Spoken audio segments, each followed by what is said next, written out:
Ooh.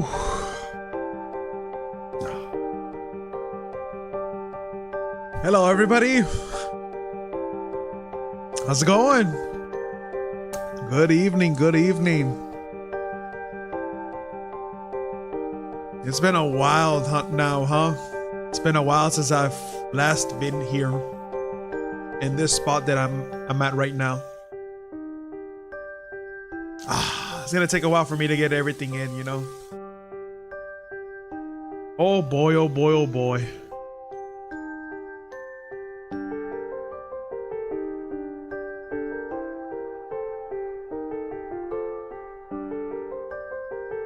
But yeah, ladies and gentlemen, as you can see, this is not my first time ever, though, keep in mind. But we are gonna be playing Silent Hill 2 Remake for the second time here on this channel.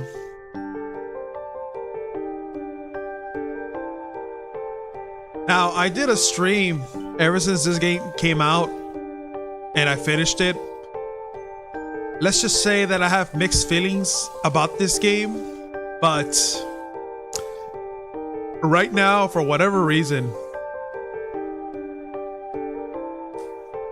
I was like, man, I haven't played Silent Hill 2 Remake in a year. Not to mention, like, just gaming in general, because I have been busy with stuff.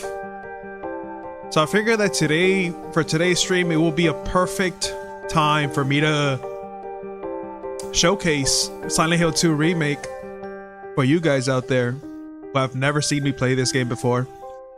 Now keep in mind, I am going to try to do this on New Game Plus, because like I said, I've already passed this game.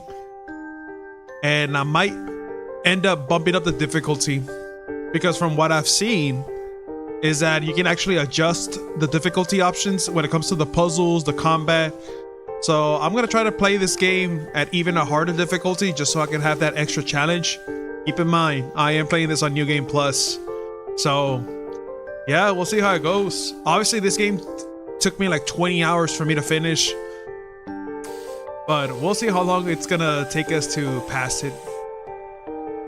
Christmas is right around the corner, guys, and also New Year's. So I'm gonna try my best to finish this game during the holidays, because starting next year, I might not be coming back into streaming. So I just want to let you guys know, because I'm gonna be going out of town. I am gonna try to bring in my PS5 to the place that I'm gonna be living, and I'm gonna try to see if I could stream it raw with just a cam and a microphone, just like how I did it a few years back. Obviously, I'm not gonna take this with me, nor my table or anything, so hopefully it'll work. If not, then I'll still continue on posting content, because recently I have been posting content of Zelda and Resident Evil 4 OG, which is a game that I already passed like a million times, but for some reason, like my most recent post of Resident Evil 4 OG have been crazy. I've been getting a lot of crazy viewership on that game in particular, which is insane. But yeah, guys, like I said, if I'm not able to stream at all within the next year, then yeah, I'm just gonna be focusing primarily on just content, and hopefully I'm able to get that 1K subs that I've been wanting to get. But right now it has been a process overall. So yeah, guys, by the way, Omar, Zoe, I appreciate you guys being here. I know for a fact that you guys are always in this channel at first, so I want to thank you guys so much for coming in. I know it's been a long time since I've been here in front of you all, but I'm gonna try to make the best out of it in the next coming days. And yeah, man, let's get on with today's show. Silent Hill 2.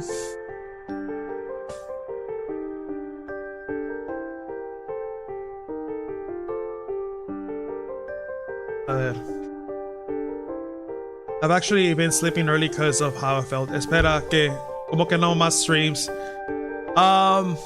Pues sí, Omar, es que recientemente ya conseguí trabajo en otro lugar. O sea, no aquí por donde yo vivo, porque desafortunadamente he estado batallando para conseguir trabajo.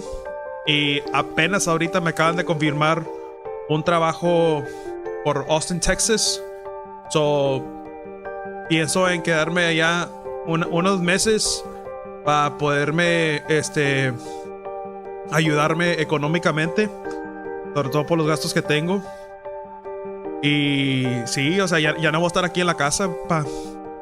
I'm not gonna be at this house anymore. So in the next coming days, whether it's after Christmas or after New Year's, I'm not gonna be living at this house anymore because I'm gonna be moving out. And but like I said, like I am gonna take my PS5 with me, and hopefully I'm able to stream it like raw with just a camera, with just a camera and a mic, because I do want to try out these newer games that come out this year that I wasn't able to play. So once I get that settled, I'll probably just try to stream it at my next place. Obviously, it's not gonna be as good as this one, but just for me to showcase newer games for you guys and then talk to you all, and you know, the usual. But we'll see how it goes, man. We'll see how it goes.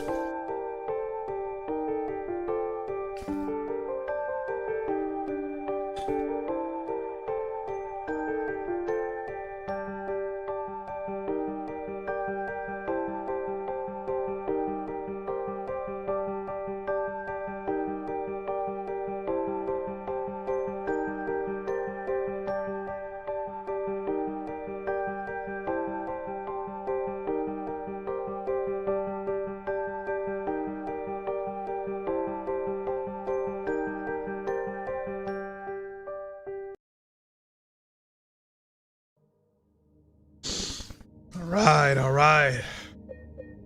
Like I said, guys, the last time that I played this game was back when it came out initially on October. And this was my last save. October 15, 24. Meaning last year. Literally. And I haven't done any New Game Plus since, because like I said, I got my gripes with this game. Don't get me wrong, I got my gripes with this game. But today, when I came back from Austin,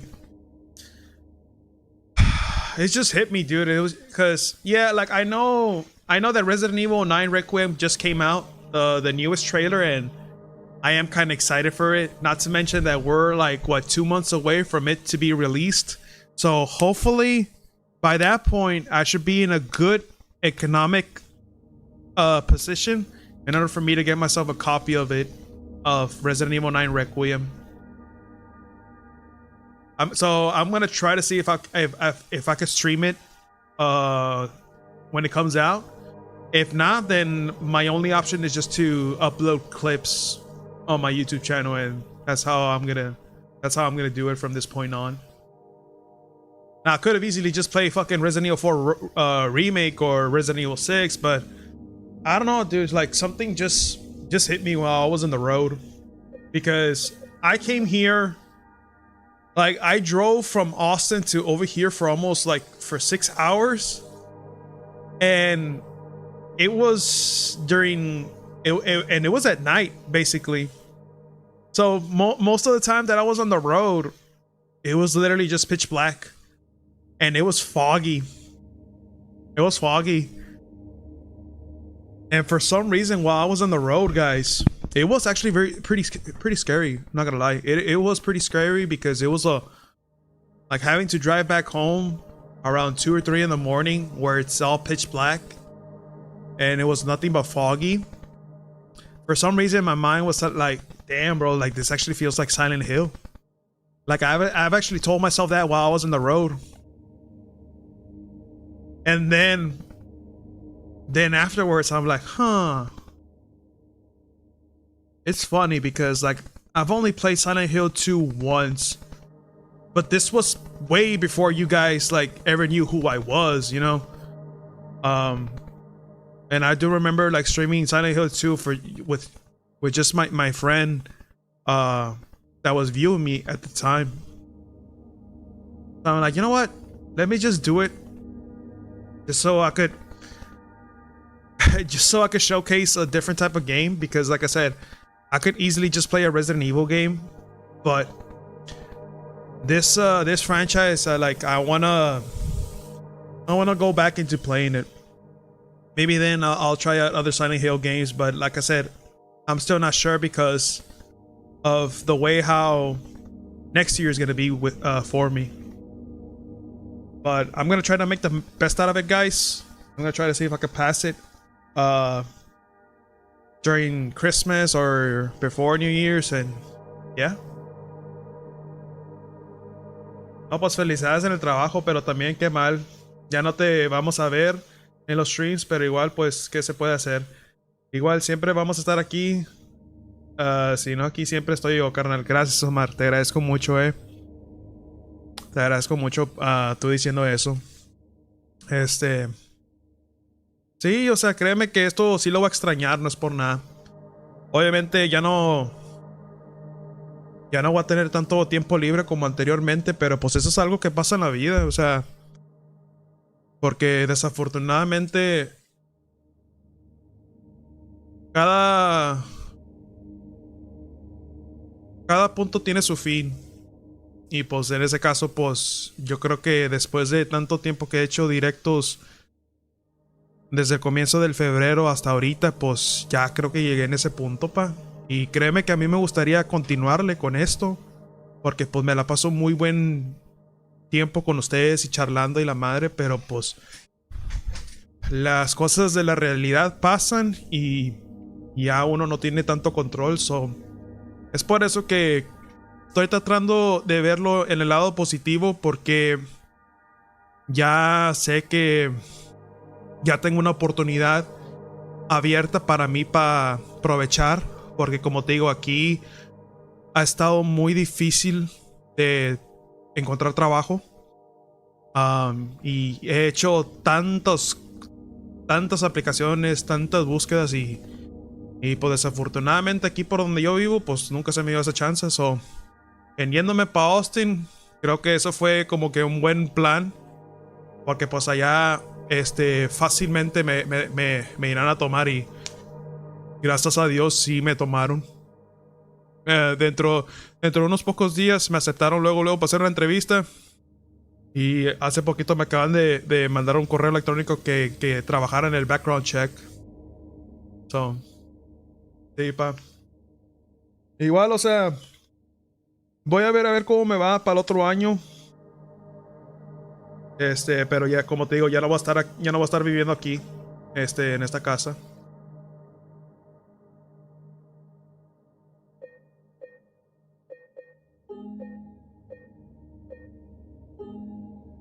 All right. New Game Plus.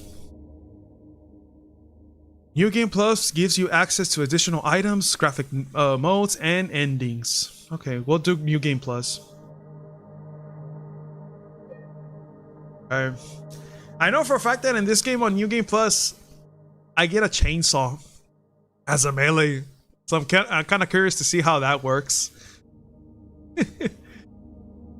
Nunca olvides, no es un adiós, sino un hasta la próxima. Sí, sí. No, tampoco no quiero terminar esto, porque pues yo ya sé que me falta poquito para el 1K subs, que es que de aquí As far as goals go, eso es lo que yo quiero lograr. Si es que puedo tener esos 1K subs. Ya con eso, pues ya me voy a sentir satisfecho. Alright. Combat challenge. Put it on hard. Also challenge hard.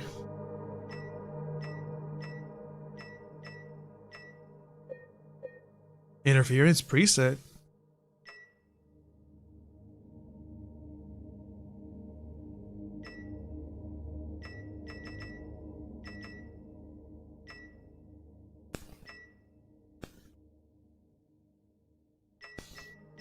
Shows tutorials and tips during gameplay. Icons for items and interactions clearly visible. Ammo display dynamic. Subtitles name on. QuickTime event icon visibility on.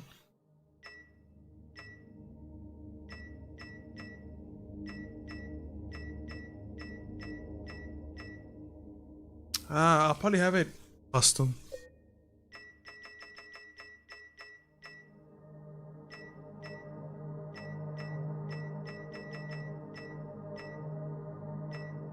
'90s. Oh wow, dude. You know esto. Wait, what was the graphic mode for the original Silent Hill 2? Was it '90s?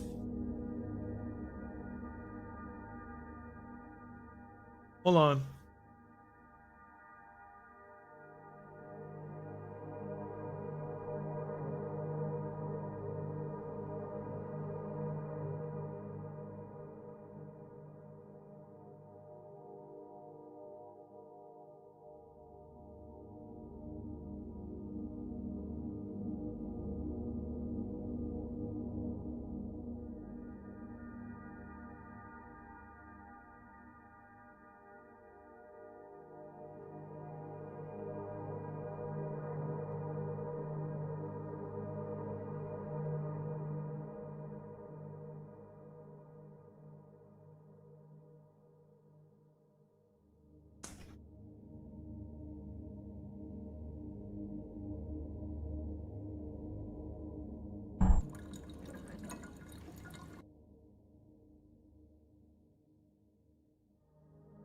Filter 90.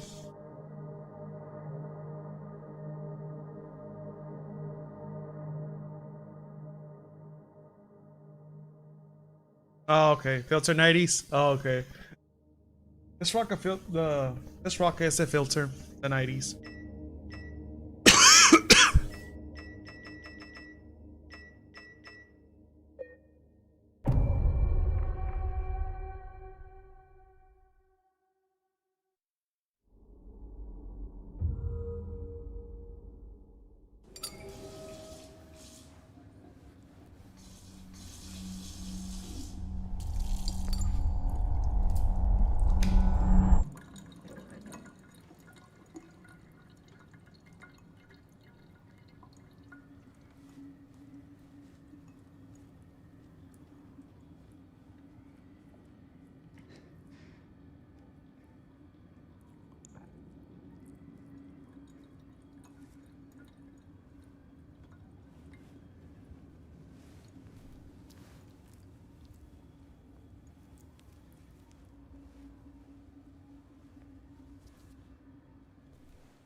Could you really be in this town?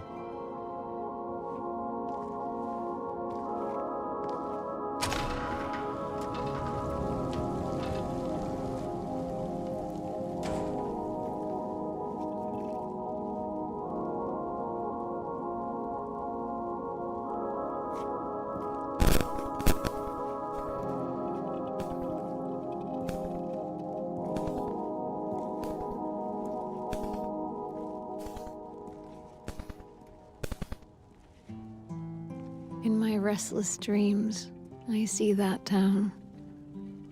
Silent Hill. You promised you'd take me there again someday. But you never did. Well, I'm alone there now. In our special place. Waiting for you.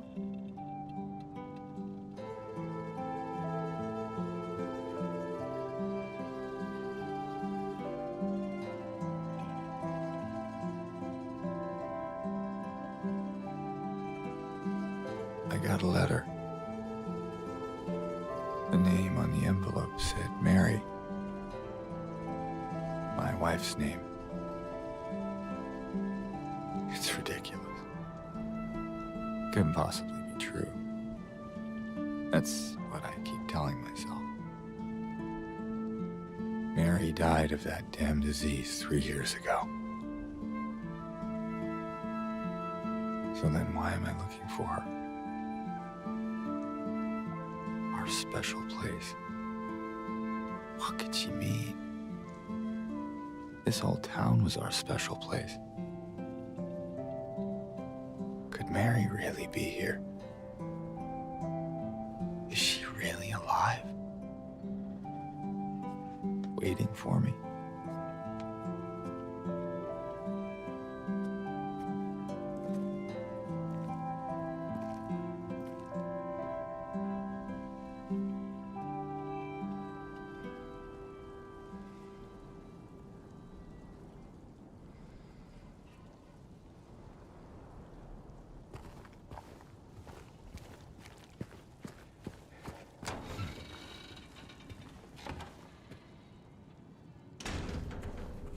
God damn, bro. Where's the flashlight?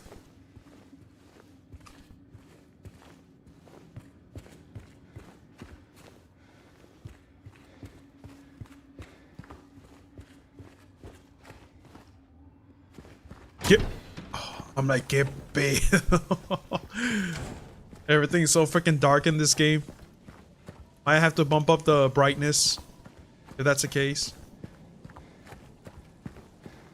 Espérate, ¿en qué tengo este game? Performance? Let's try quality.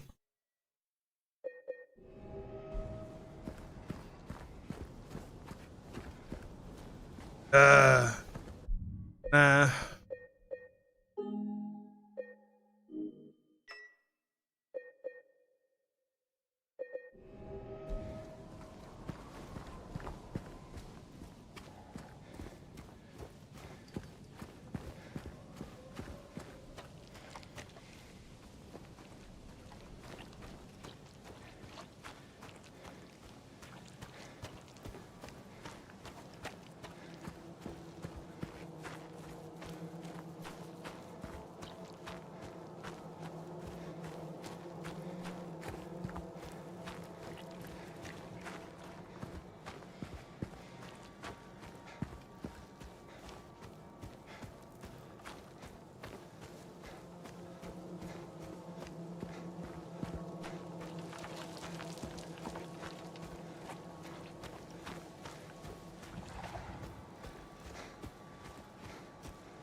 Neta, güey, es una pinche.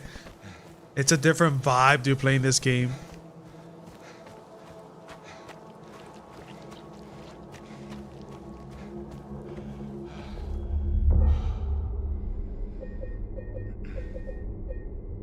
Nah, it's too early.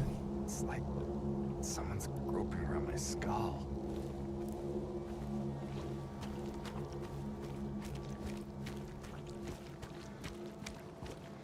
Dude, the first time that I played this took me like 20 hours, but that was because like certain puzzles were freaking challenging for no reason.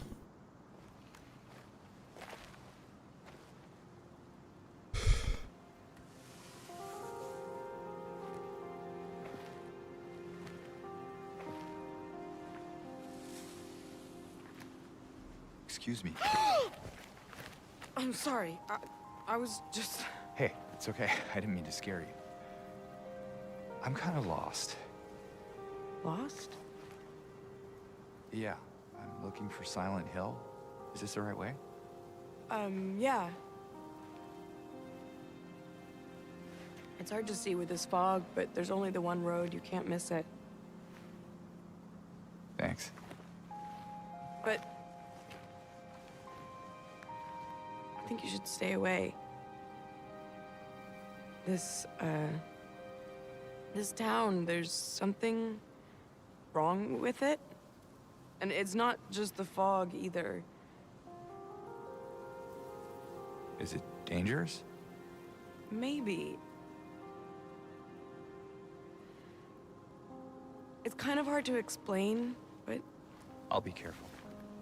I'm not lying. No, I believe you. It's just...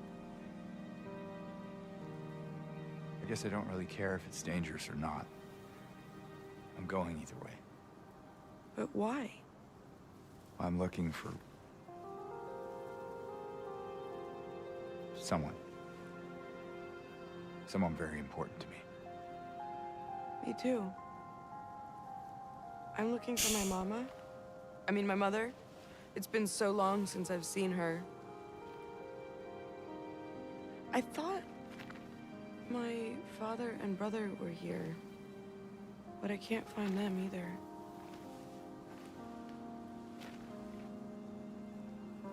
I'm sorry, it's not your problem. No, I hope you find them. Yeah, you too. I wonder if I'm gonna get a different ending since I'm playing New Game Plus. Because I know that this game has a shit ton of endings. Like 10 or 12, something like that. But I don't know. I don't even know if New Game Plus has a particular ending. Because the one that I got was pretty... I think it was a standard ending. But I've already I've already seen the other endings as well. And some of them are pretty... Some of them are good.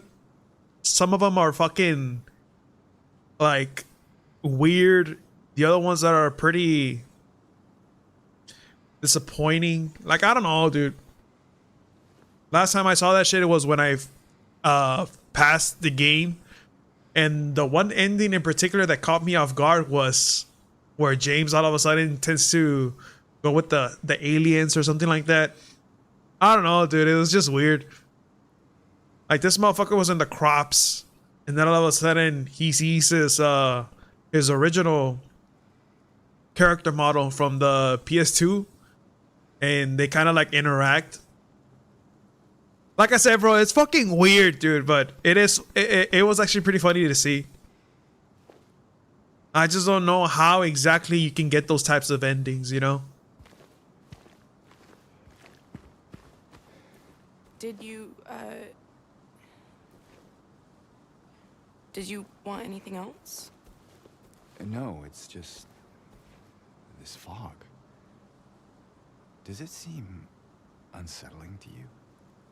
I guess. It's just through the gate and down the path. You'll get there in no time.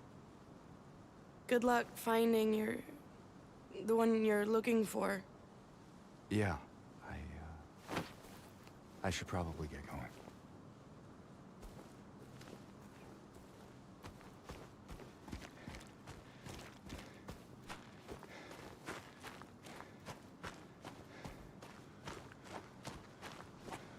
Is there a special weapon in here? Probably not. I am actually pretty curious to see like how this little chainsaw melee is gonna work out. I wonder if that is gonna be infinite. See? All have sinned and fall short of what? Oh, I don't know.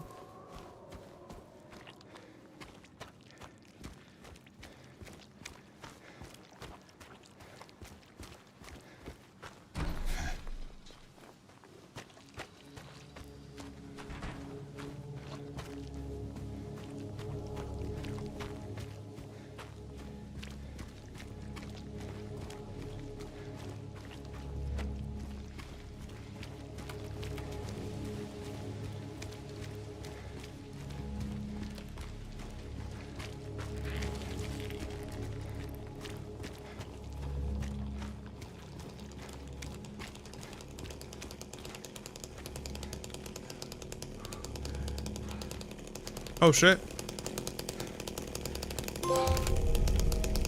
There it is. Chainsaw.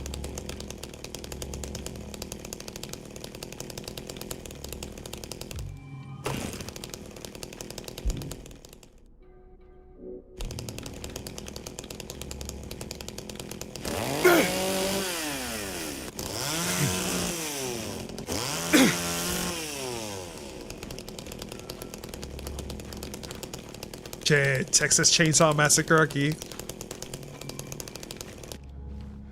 Break the glass.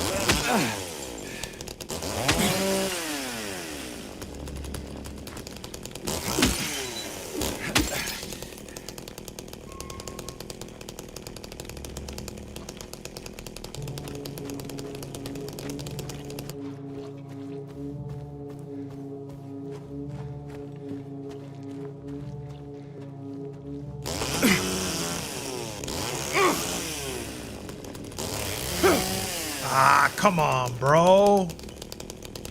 It would have been nice if I could simply just break off the chains with my chainsaw. That way I'm able to explore that little area.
Went to town to get the window fixed. Spare keys in the drawer.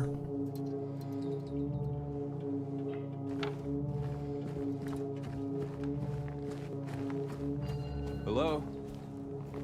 Anyone in here?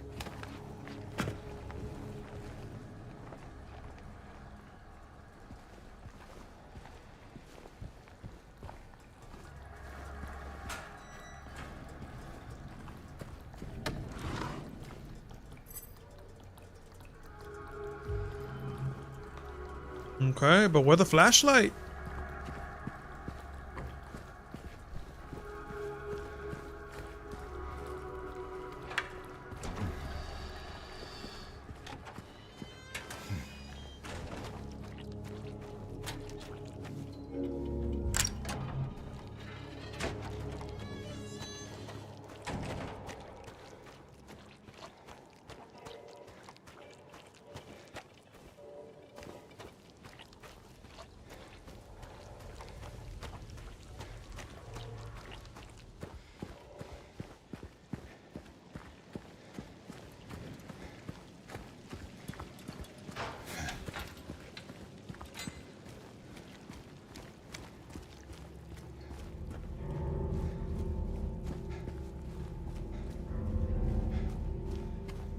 I mean, we still got a long way to go for us to reach the city.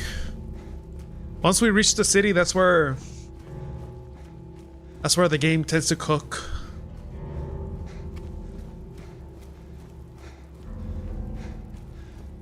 Especially like the first half of the game, because if I'm not mistaken, I think it's like in the city and then afterwards you're in a church or something like that. Like, I don't know if it's if it was a church or a hospital, but there's gonna be a lot of doors that we're gonna be unlocking, going back and forth, back and forth. But the puzzles are the ones that I'm actually not that excited. The puzzles in this game are freaking crazy. Now, I actually bumped up the puzzle difficulty a bit more. So hopefully we end up getting newer puzzles for us to figure out.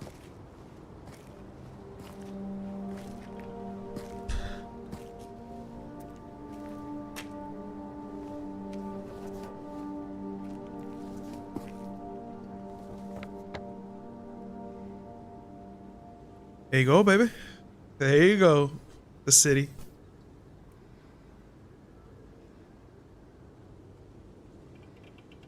Guys, has anybody updated their iPhone? I kid you not, bro. Ever since I updated my iPhone a couple days ago, it's been making my phone run a bit slower, which fucking sucks.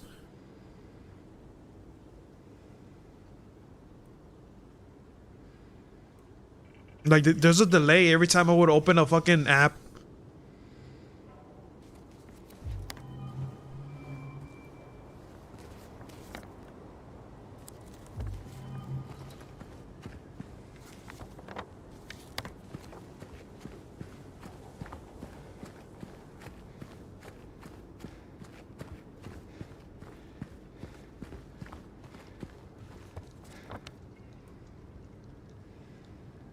Gonzalez restaurant.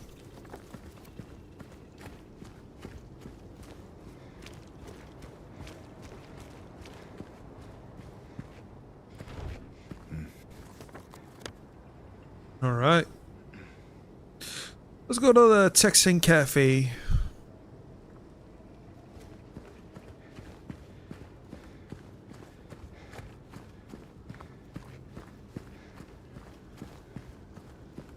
Bro, it would be nice if all of a sudden Konami would announce the Silent Hill 1 remake.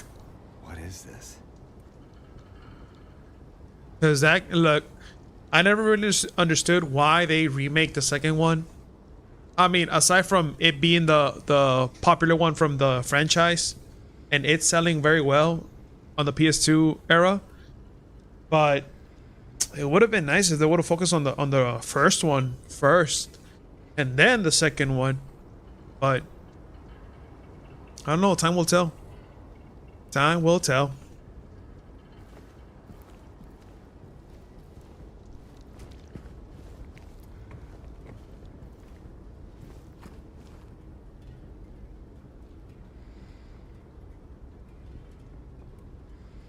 Oh, there's a door.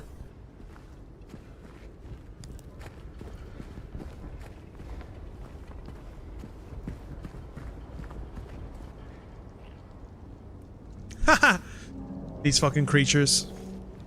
Nah, bro, these creatures are pretty easy to handle. Once we come across the mannequins, dude, the fucking mannequins are the worst enemy types in this game. Hey, wait. But we're not gonna come across the mannequins until maybe once we head towards the hospital.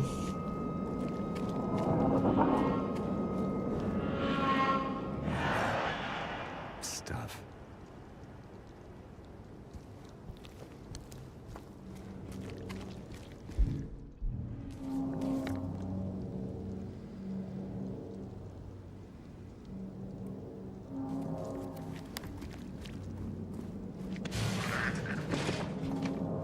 Oh shit. Okay, follow the trail.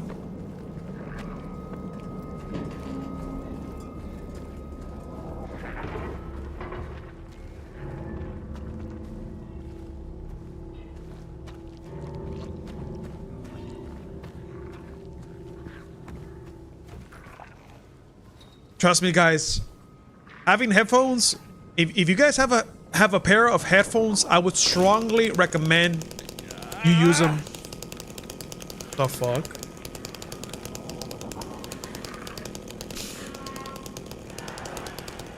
You literally get to hear all the details in this game. Makes it a lot more terrifying.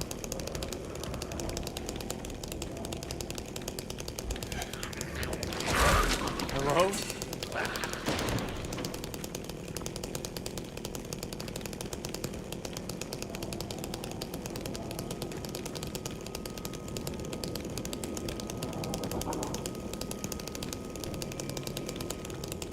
Look around to find objects marked by White Claw. Those are objects or traversals you can interact with. Oh, okay.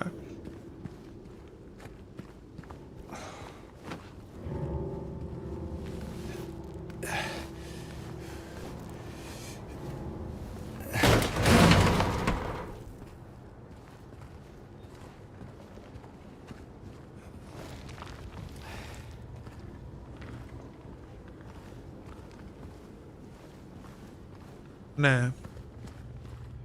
It's too early for me to save.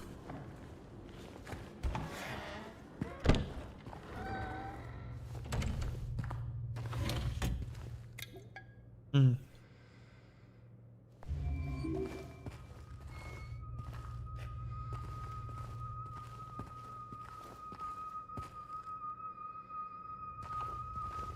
I'm not gonna drink it. That's gonna be a waste of healing item if I do. What's going on, Aish?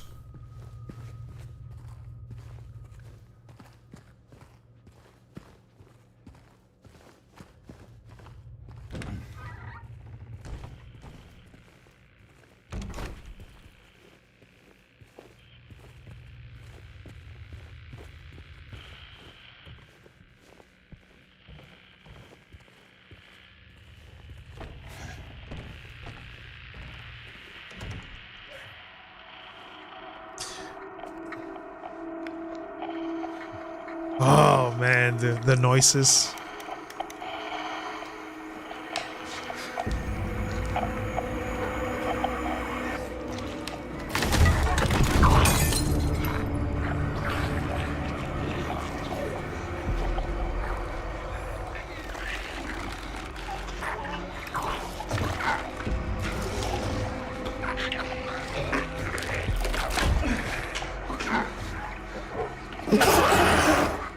Stay back.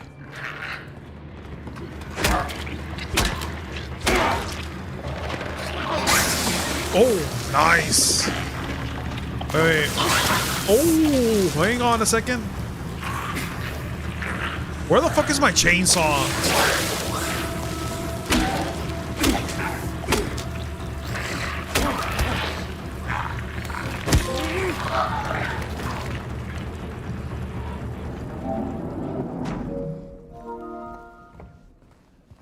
New milestone reach. Trophy level up. You increase your trophy level 270. What was that thing? What the hell? Since when this was a thing? 270? Okay. Is this what I saw in the fog? Whatever it is, it's not human. My holiday is just started. Yay. And school is over. That's awesome, Aish. That's awesome. Alright, if you say so.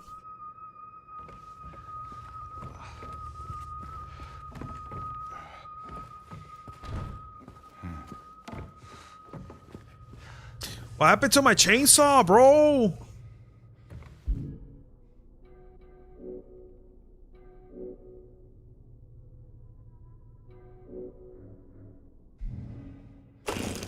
Oh, it's because I needed to equip it. That's why.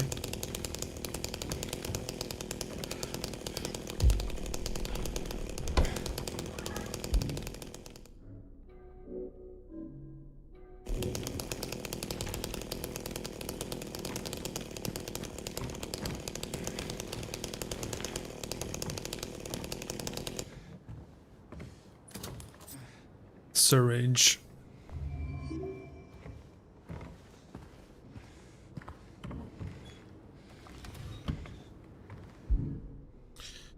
Okay, restores vitality by relieving pain. Highly effective.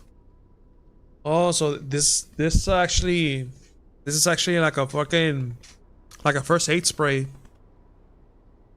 If I'm not mistaken. I mean, that's how it. I think that's kind of how it acts. It says highly effective, so I'm assuming that if I'm in a danger state with one syringe, I'm gonna be able to recuperate my entire health. I think. It's been a while since I played this game.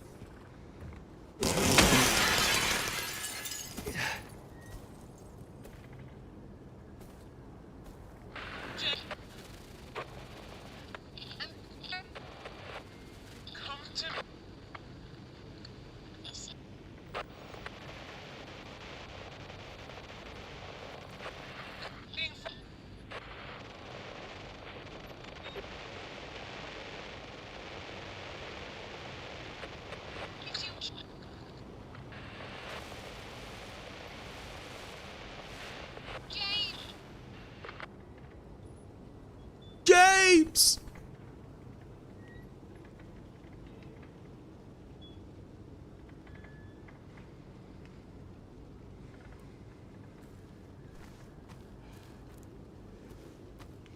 Damn, bro, James is still beat. Maybe I need to use a syringe. Or, I mean, I don't know. Let me see. Oh, okay. All right, guys. So this is a good tip for you. So you see how my controller is right now? It's like it's changing colors from orange to red. I feel like my character is about to die. Look, this is another feature that I actually forgot about, which is actually pretty nice. Look, because obviously, like in the game, there's no indication whatsoever. So, but if you look on your PS5 controller, it starts to change. You guys see that? No, you guys cannot see that. Okay, I'll actually go a bit further for you all.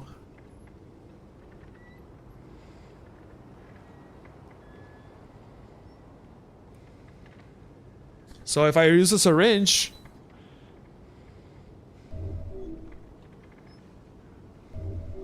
wait.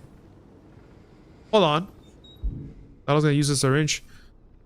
Oh, okay, so I'm gonna use it while I'm in the menu.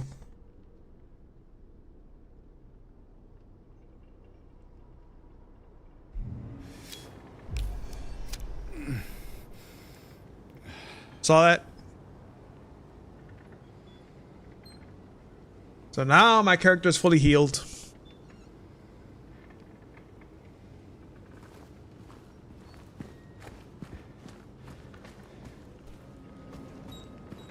Where are you, Mary?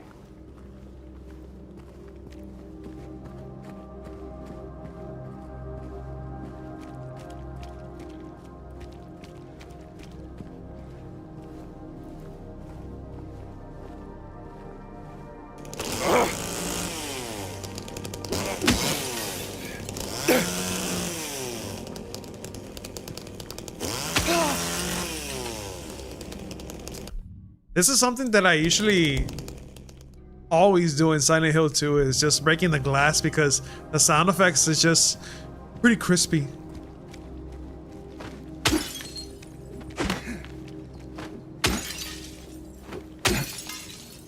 And sometimes you will get like some ammunition inside the cars. But right now, since we're just rocking a wooden plank, later on in the game we're probably gonna get a handgun.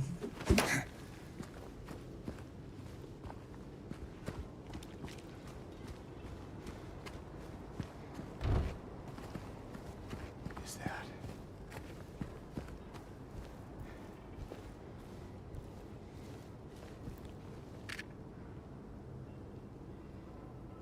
Nellie's bar.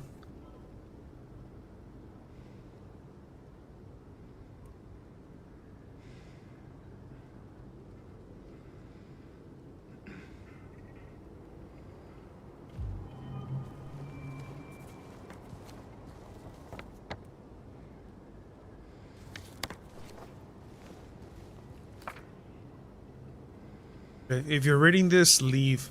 This place is not what it seems. Sometimes you just have to look behind.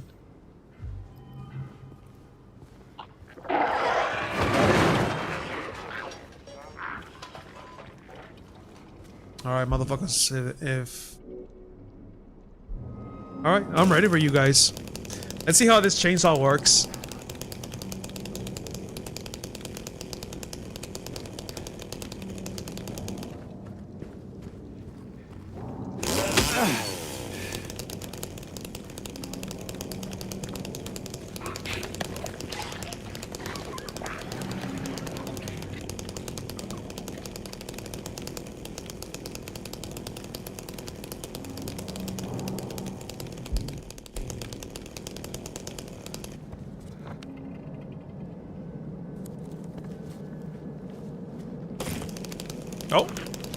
There he is.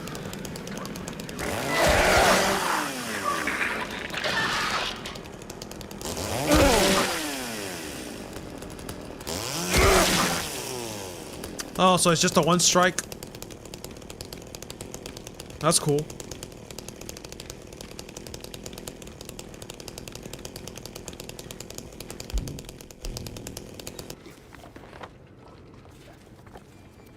All right, let's try it. Let's try it again with this guy.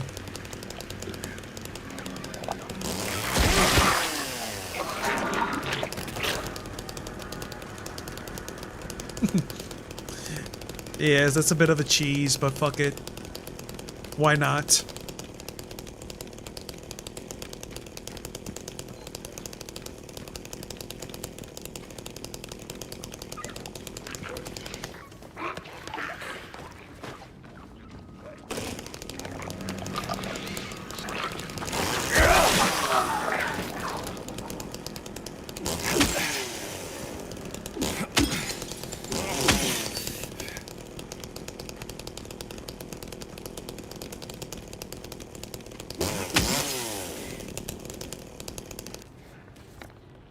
Oh, there it is. Nayli's bar.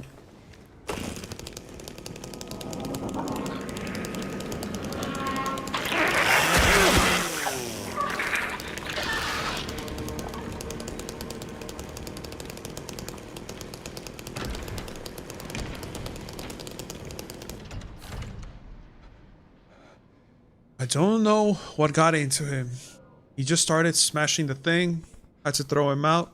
He ran off, cried. He fixed everything. I gather up what I could. Still haven't found me the buttons. Half the record is still lodged inside, but other parts are missing. Figured he must have taken it. Come to think of it, he did run towards Groovy. Anyway, maybe go check up on him, see if he's alright. He lives over at Saul by the pharmacy, apartment 9. Yep. Like I said, dude, like this, the whole premise of this game is just get a note and having to go to a certain place afterwards.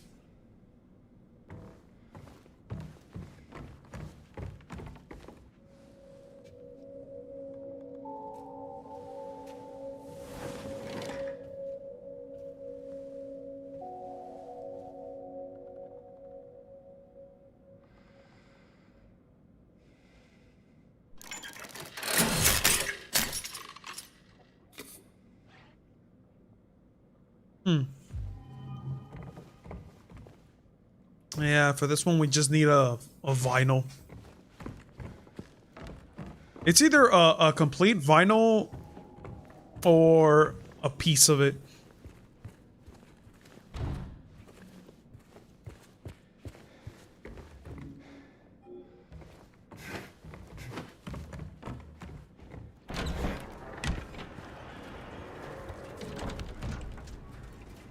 Okay, Saul Street Apartments, groovy music.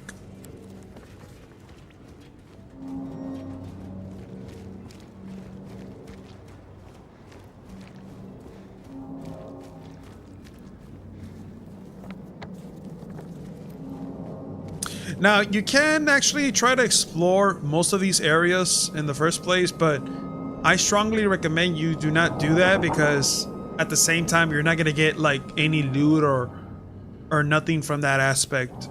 Your only option at this point is just to like loot inside vehicles.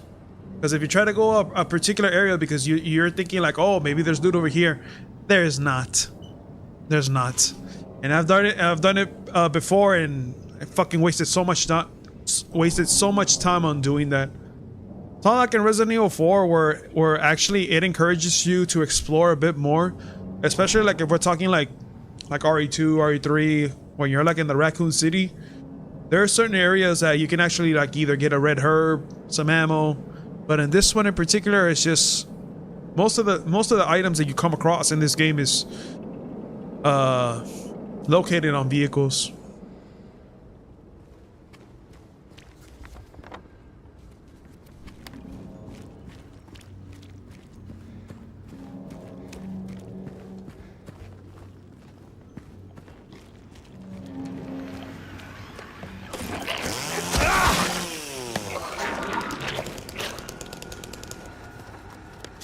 I wonder if I can actually kill the bosses with one hit.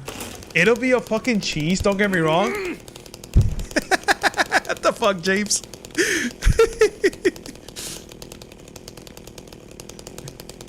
It'll be funny to see, dude, if all of a sudden I stumble across a boss and just one-shot them, like, with just a single slice. Which is possible, you know? But hopefully that's not the case.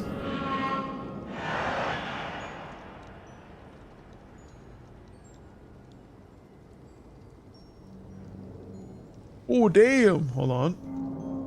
Details. Give the details. All right. Better call Saul.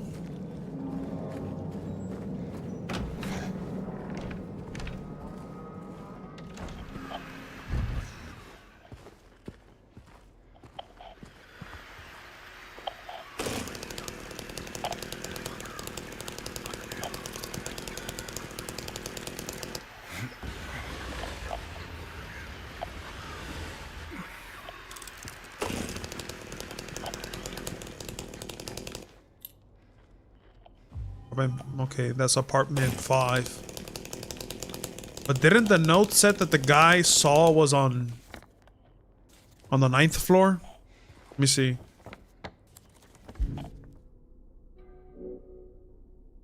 Yeah. He lives over at Saul's by the pharmacy. Apartment 9. Okay. Apartment 5 left his key. Says, there's a leak from upstairs. Gotta check it out.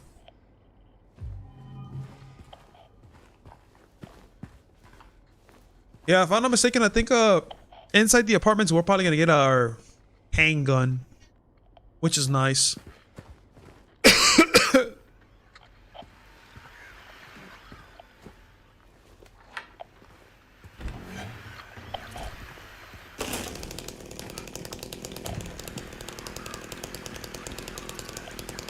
You can help me on some of the puzzles, A-ish.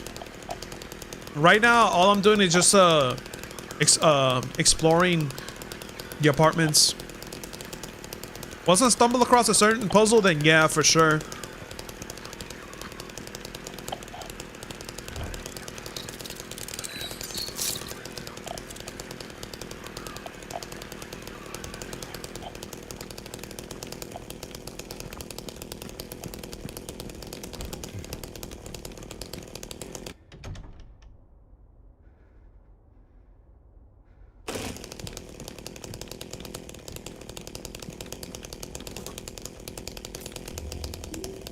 Ooh, syringe. All right, what's the joke?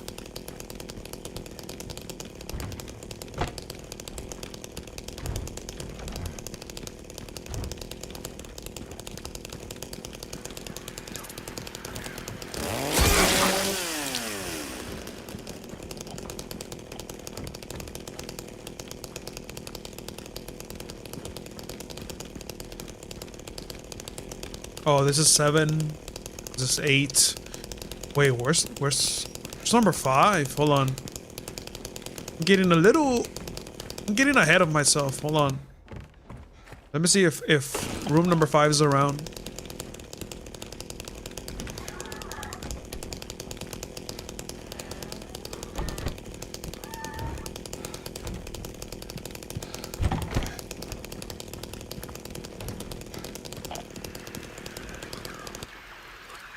Ah, okay, I see.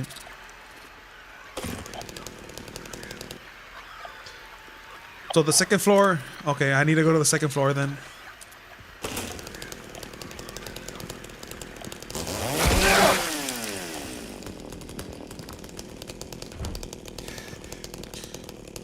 What do you call an alligator who wants to become a detective? Investigator. That's a good one.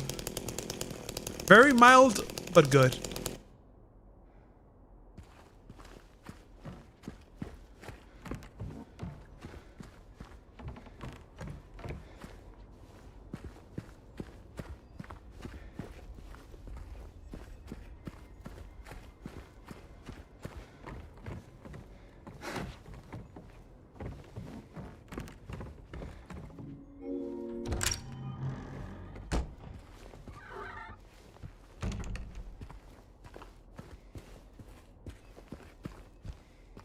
Come on, baby, give me a handgun. Give me a handgun.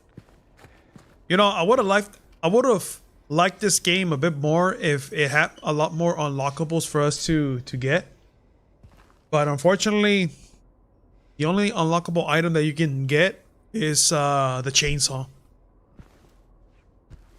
I would have liked if freaking James had a special weapon or something like that, like a special handgun or a shotgun, but obviously this game is way more focused on melee first, firearms second.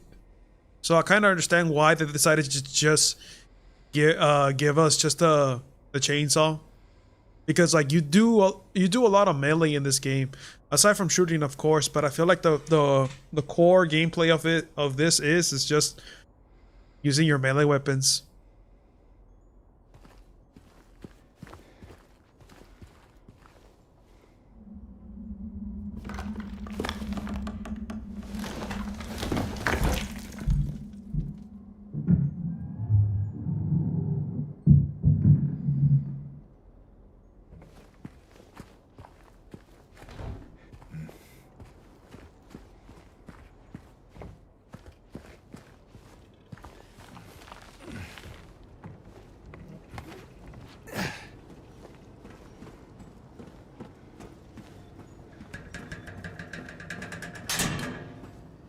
Oh shit.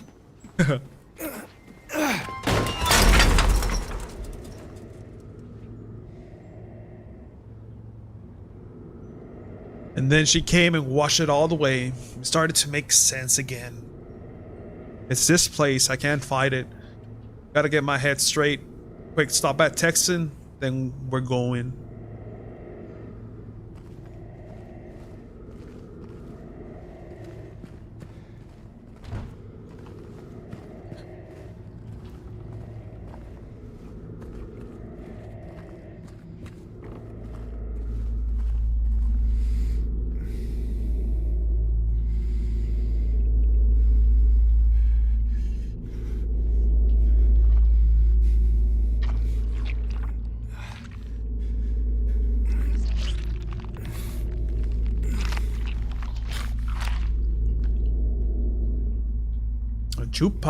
Jukebox button too.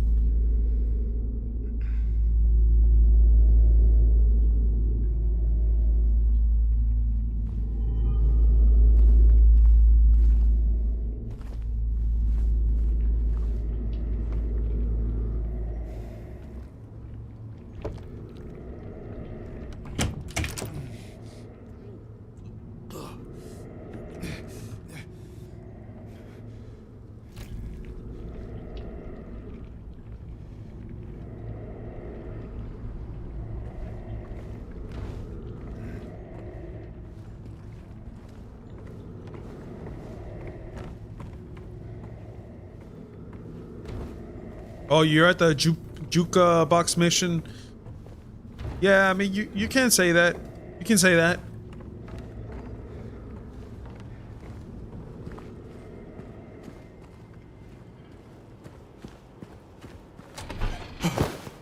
Whoa.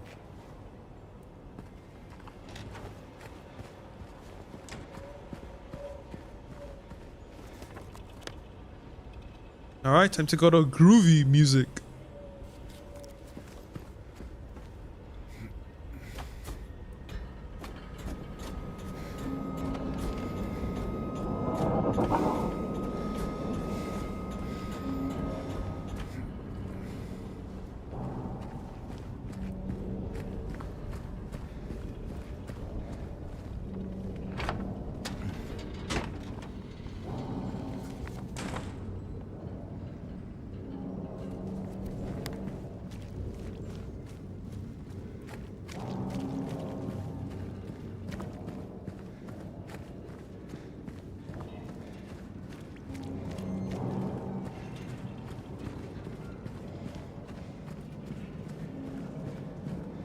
Shit is all quiet.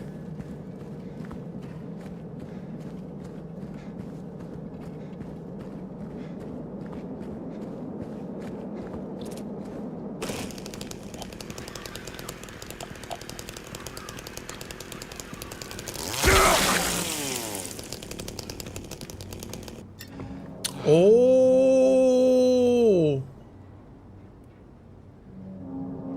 I didn't know there was a. Bro, I didn't know. Okay, James. Okay, you don't have to do that. You look fucking silly every time you do that shit. I didn't know that this door had a code in it. Where the hell am I gonna get the code from? I don't know. Hopefully there should be a note nearby. Actually, I never this game, but watch an Indian stream to play this game. So I forgot it. What? So I forget it. A lot of it. Holy shit. That's some proper grammar you got there, Aish.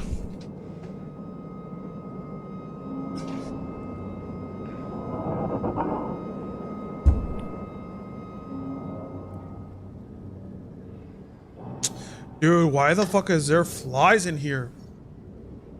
Bitch!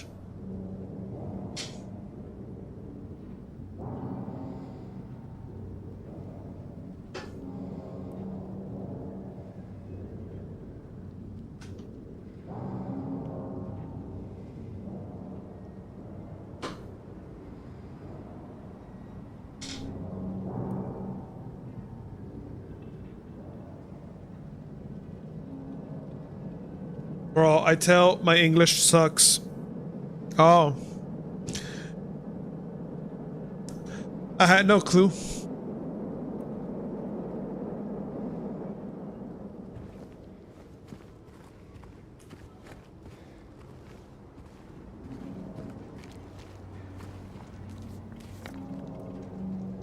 Keypad. Oh, there it is. Keypad. Glad that I got register on my map because I do want to get inside there. So I don't think I've ever seen that door before on my first playthrough.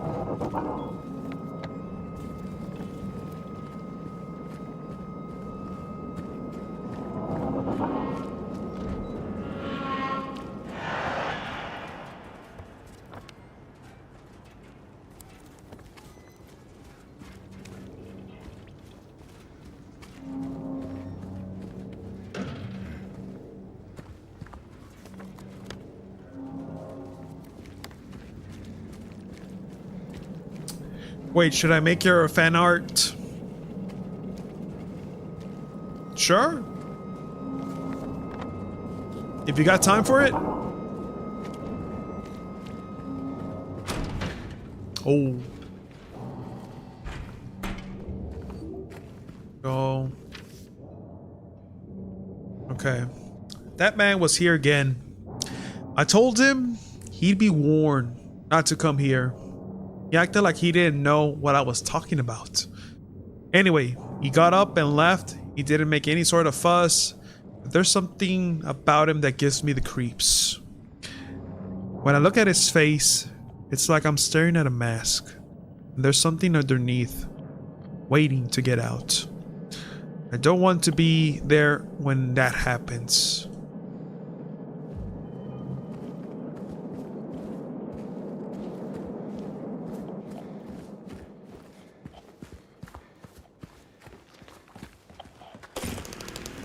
Whoa.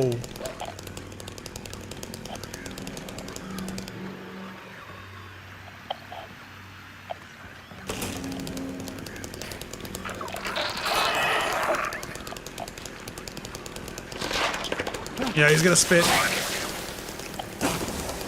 Motherfucker!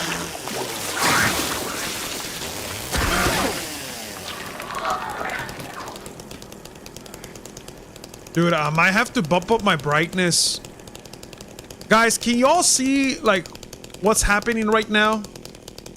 Like, can y'all see, like, clearly of, like, this room in particular?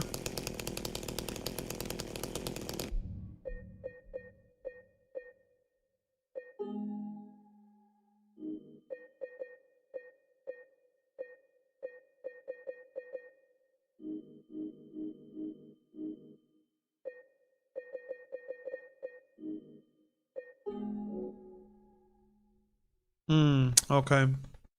Compare images and adjust gamma correction to your preferred level. Okay, what was default then? Oh, default was 235. Okay, let's see how this looks. I mean, yeah, okay. I guess we can do 235.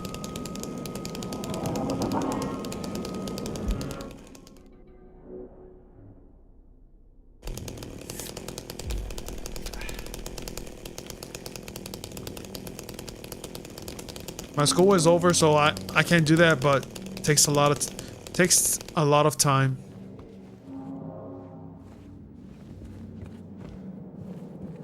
Well, I mean, you've been drawing almost every day-ish, so I don't see why you wouldn't be able to do it.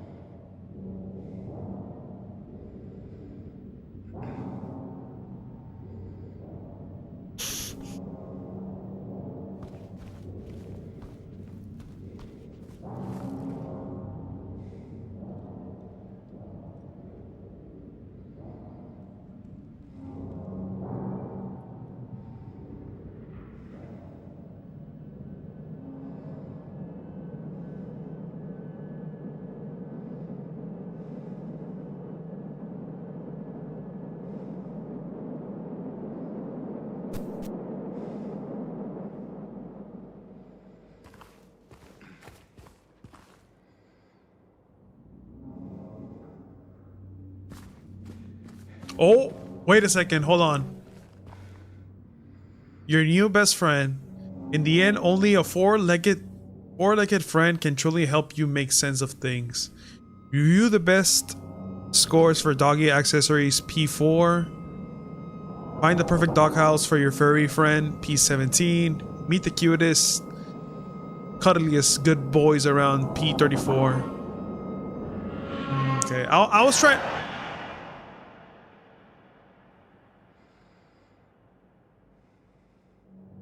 Jesus Christ, man. I was trying to make something out of it by reading that note because I'm like, okay, maybe there's a code in there, because sometimes like the notes in this game are very symbolic that you have to like actually think outside of the box in order you to figure out either a particular code or a particular puzzle. Like it's a very complex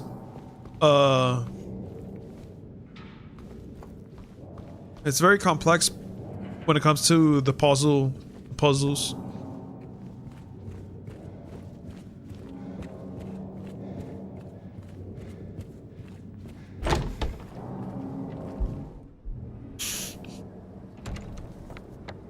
Okay. Big J's. Let's go to Big J's.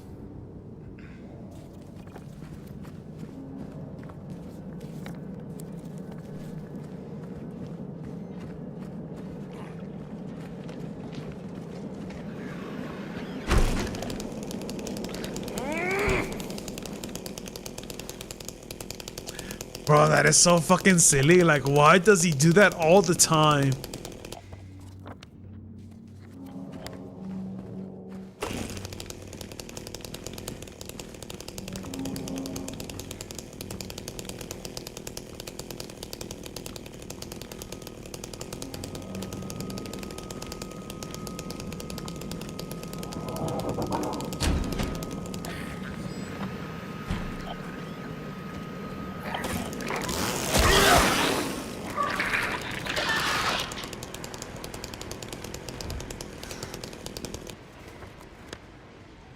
Alright, groovy music.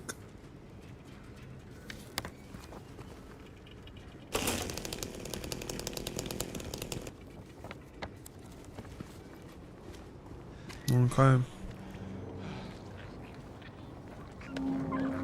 Because I am working on other drawings too.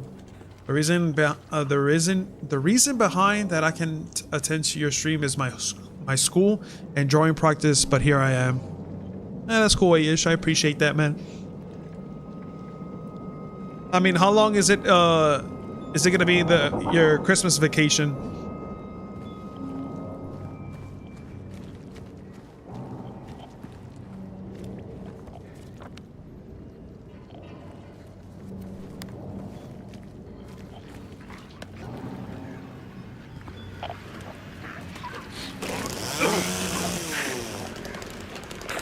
Come on here, motherfucker.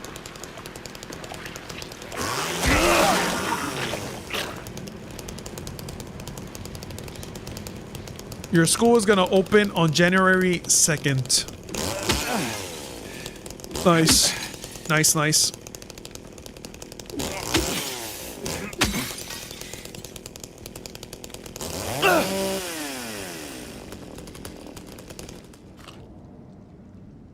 There you go. Handgun ammo. Ooh, boy. We're gonna get ourselves a brand new weapon, guys. Brand new weapon. Only 2. Ha ha. That is lame.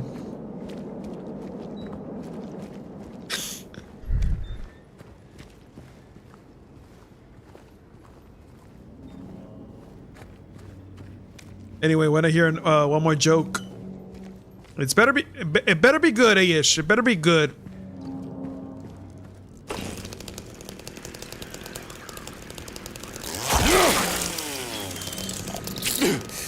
Oh, what the fuck?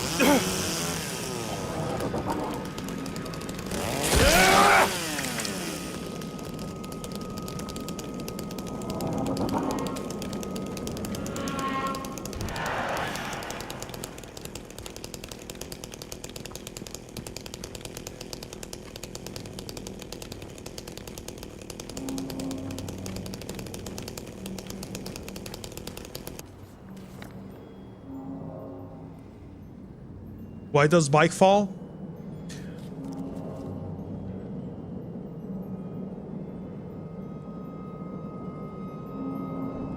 Because it's 2 tries?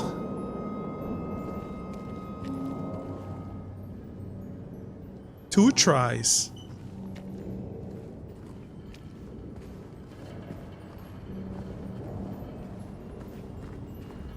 Didn't anybody get that joke? Or am I the only one that's pretty dumb to figure that out?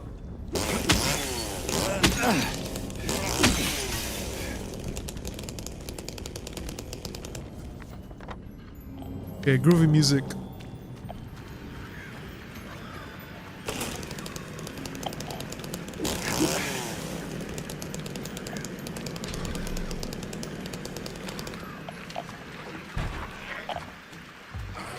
Whoa, whoa, whoa, whoa, whoa, whoa! Whoa! What's going on here?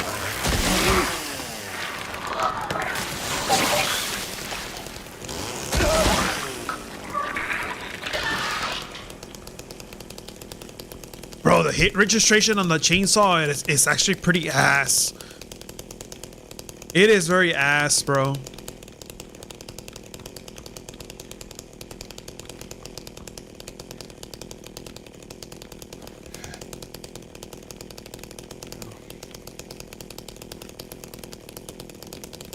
Oh, okay, Zoe says, why did the bike fall? Because it's too tired. Oh, okay. Now I get it. Thank you, Zoe, for that.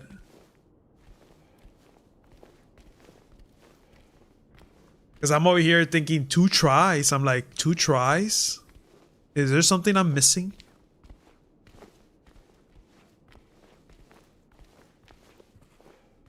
Nah, but it's okay, A-ish. It's okay. We can still figure out on what you're trying to say, so don't kid yourself, bro. Don't kid yourself.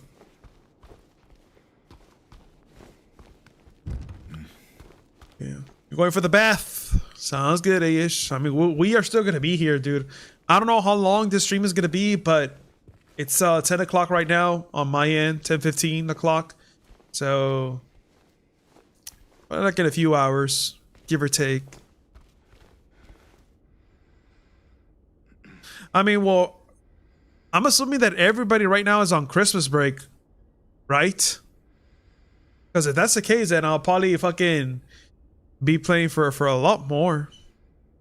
If that's the case, of course.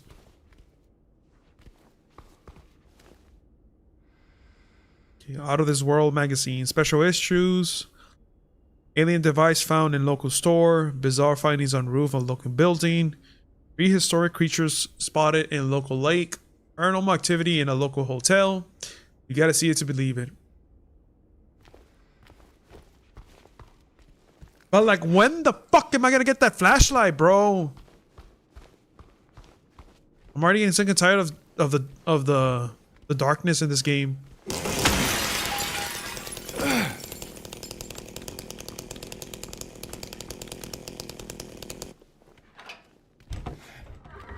Oh, you go back on the 3rd of January, Zoe? Ooh, damn, dude. That's actually pretty cool. Music can bring you back to those wonderful moments you thought you lost. You thought lost. Okay. Ooh, there it is. See, I knew that I was gonna get another piece. And then there's some super glue in there, so I think I'm gonna have to combine those two pieces of the vinyl and then put them together with super glue, which is right there. Guys, I'm gonna go to the restroom real quick. Just give me 30 seconds. Meanwhile, I'm gonna put in the soundtrack of Silent Hill 2.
What's going on, good man?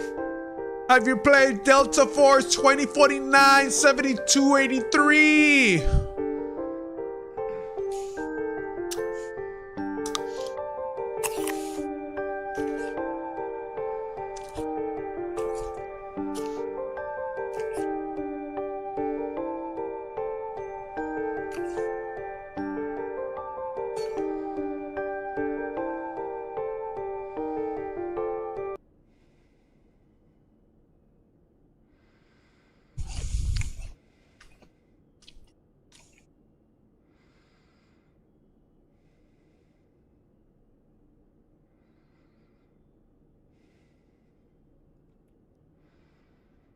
Oh shit, what the fuck?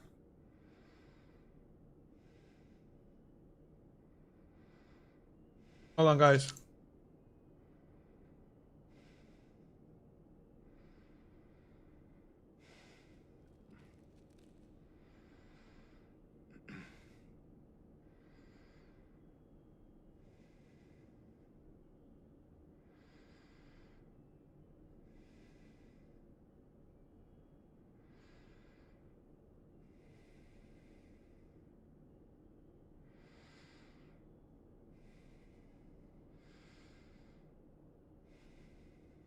Oh.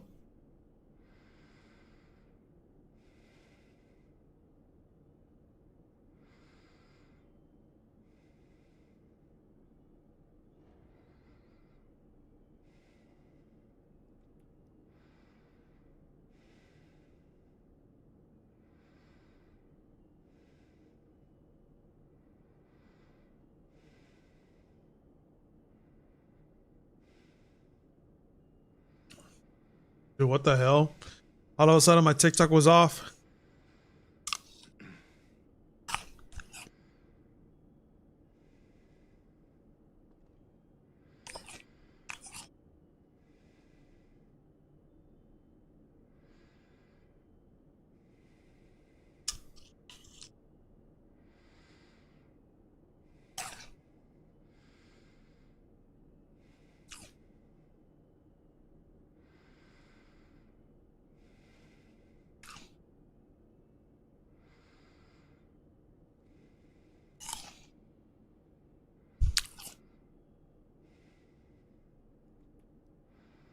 I'm telling you guys, ever since I honestly want to fucking get the previous update for my phone because this is fucking ass, man. Like, I'm starting to realize that the more updates I put for my iPhone, the slower my phone fucking gets.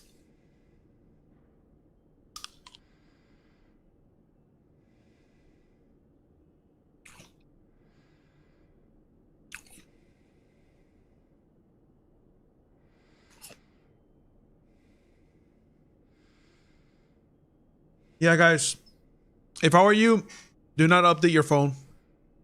It's not even worth it.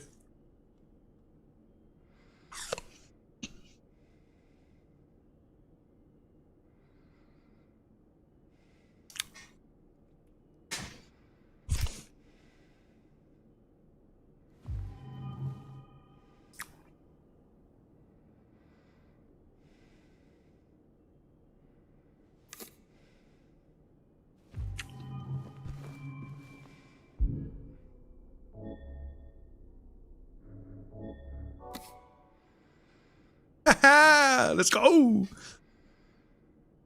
The long way home.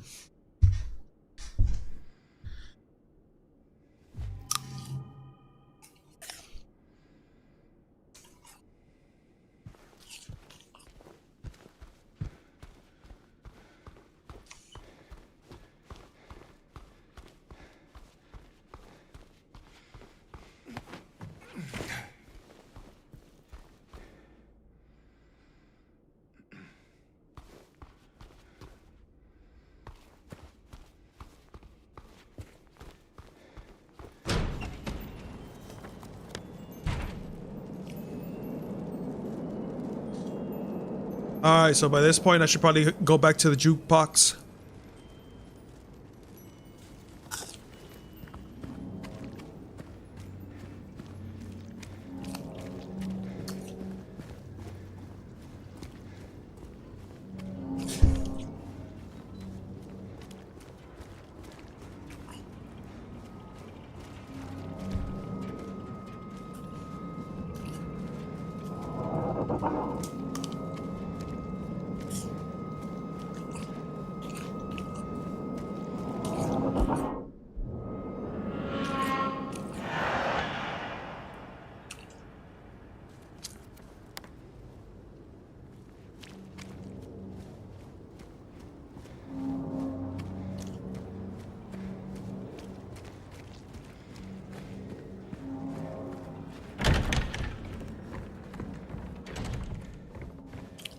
Let's see. What do we got here? What do we have here?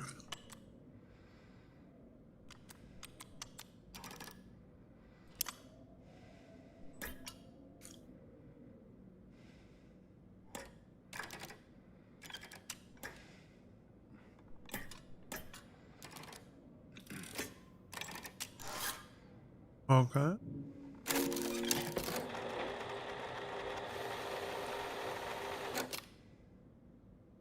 All right.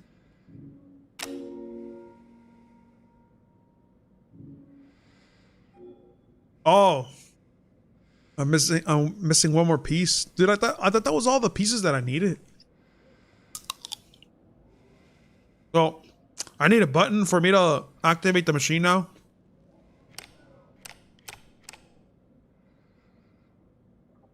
Oh no. It says I need a coin. Hmm.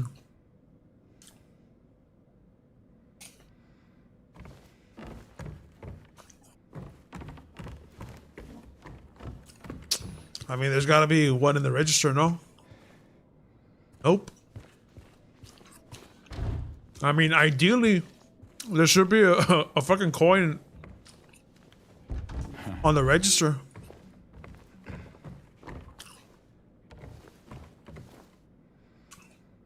There was a hole here. I'm gone now. Damn, bro. Did freaking did Goodman wrote this? Or Mason?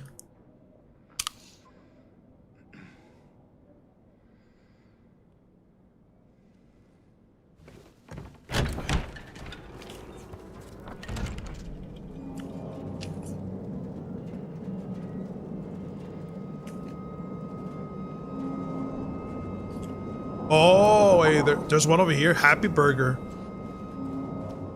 More than likely, they're probably gonna get it. Probably gonna get a coin from here.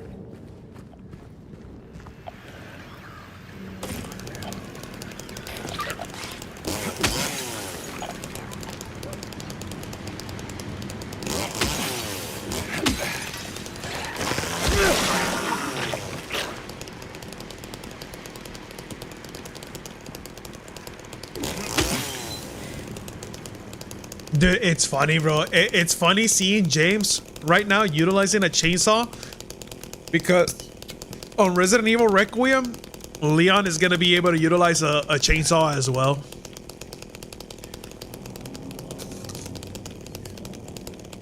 Wait, I think the way how that game is gonna perform is that Leon is probably gonna be able to utilize the chainsaw with just one particular zombie. I don't even know if we're gonna be given the option for us to fix our melee weapons, but I highly doubt it. If anything, I think it's gonna perform like with the Evil Within 2, where Sebastian gets a tomahawk because it is a powerful melee that one-shots literally any zombie. Well, let's call it the squids. So I have a feeling that it's gonna probably act that way. We're gonna be getting melee weapons, but only use them like once. But we'll see how it goes, dude.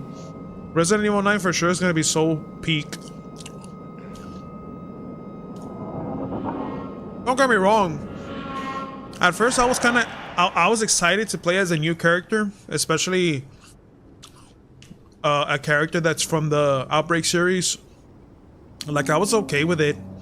Like, I had no problems in me being a female protagonist, right?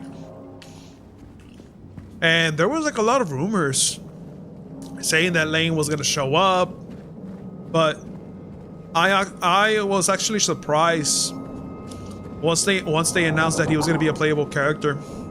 Now, from what I've seen so far, is that it's gonna be like a 50-50 type of campaign.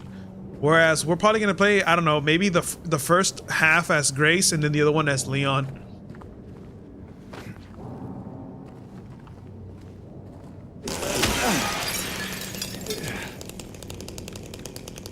Hello, Jose. You playing this on the PC? Nah, I'm playing this on the PS5. As you can see. I don't even know if this game is on PC, by the way.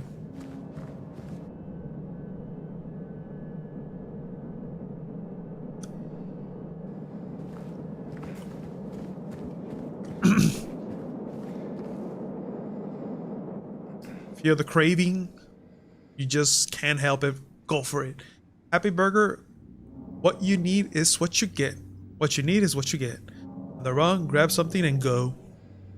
Grab something to go.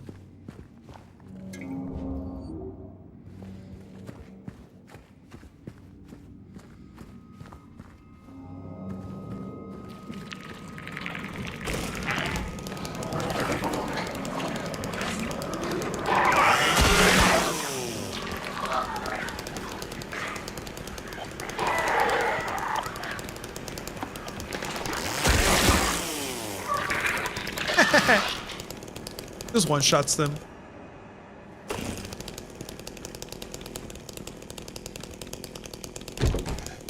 What's your favorite video game? Top 3? Top 3 video game? That's pretty easy. I actually thought about this while I was on the road, but it will probably be OG Resident Evil 4, of course. I'll say The Witcher 3. And for my third one, it would either be The Last of Us or Red Dead Redemption 2. It's kind of hard to say, man, but I think with those picks right there, like, you'll have a blast for sure.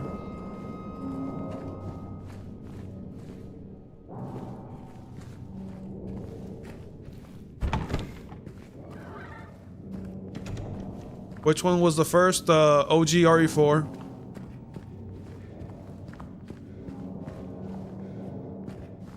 I played that game so many times, bro, and I never get tired of it. Not to mention that couple days back, while I was outside of home, I was playing RE4 on my Switch, and still, like, it still holds up relatively well, even though it's already been like 20 years. It plays great, man.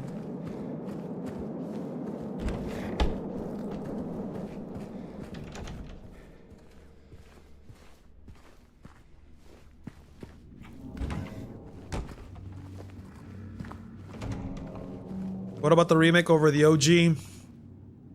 Well, I mean, don't get me wrong, dude. I still enjoy my time with the remake, and I've already unlocked pretty much anything that the game has to offer. But the reason why I would say OG, it's because that was one of those games that I literally bought it for almost all consoles after the GameCube came out. Except for the PS2 version. I didn't get the PS2 version at all, but I did get it for the GameCube, Wii, 360, PS3, and I think that's about it. I didn't get it for the PS4 at all, because at that time I was like, all right, dude, like, what the fuck is the difference, you know?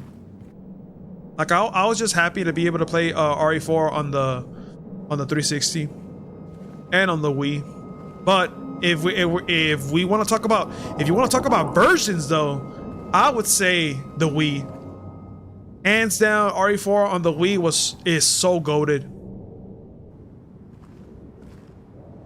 Like, being able to aim and shoot on the Wii controls was fucking awesome, bro. It's very snappy. It's very snappy whenever you would play RE4 on the Wii. It was, honestly, bro, it was super easy for me to do headshots. Not to mention that in the shooting range or the target practice, whatever, like the mini game that the merchant gives you, so for you to earn caps and money on the Wii version, dude, that shit was so easy. I could just boop, boop, boop, boop, boop, boop, boop, boop, boop, boop, easily get high scores.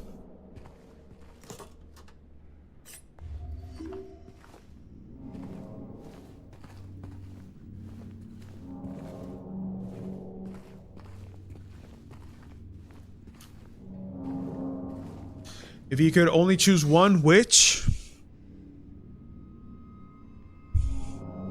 Oh. I'd say it's because Resident Evil 4 is only 10 hours. So I would get fucking sick. I would get sick of that game like maybe within a week. But I would say The Witcher 3. The Witcher 3 alongside with its DLC, you're talking about like 150 plus hours of content right there. And till this day, like I haven't 100% that entire game because it's so massive.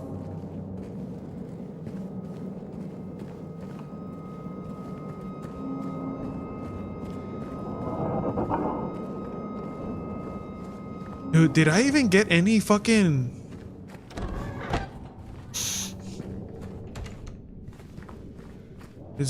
Oh, it was only medicines. Hold on.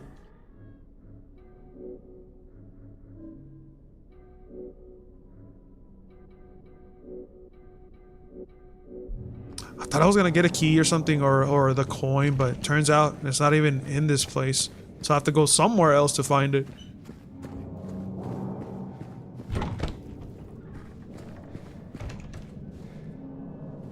Dude, I keep hearing The Witcher 3 is good as fuck, but I struggle to get into it. Any recommends? Ha. Just keep trying, bro. It'll lock in eventually, man. Because that was the exact same. I had a similar situation with that, but with Red Dead Redemption 2. Because with Red Dead Redemption 2. Even though like it is it's a masterpiece through and through. The first time that I played it, I just it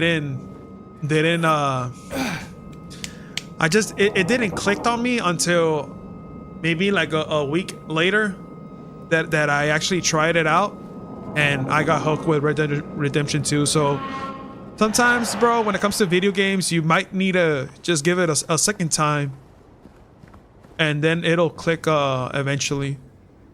Because one of the reasons why I like The Witcher 3 so much is because you have control literally over the storyline.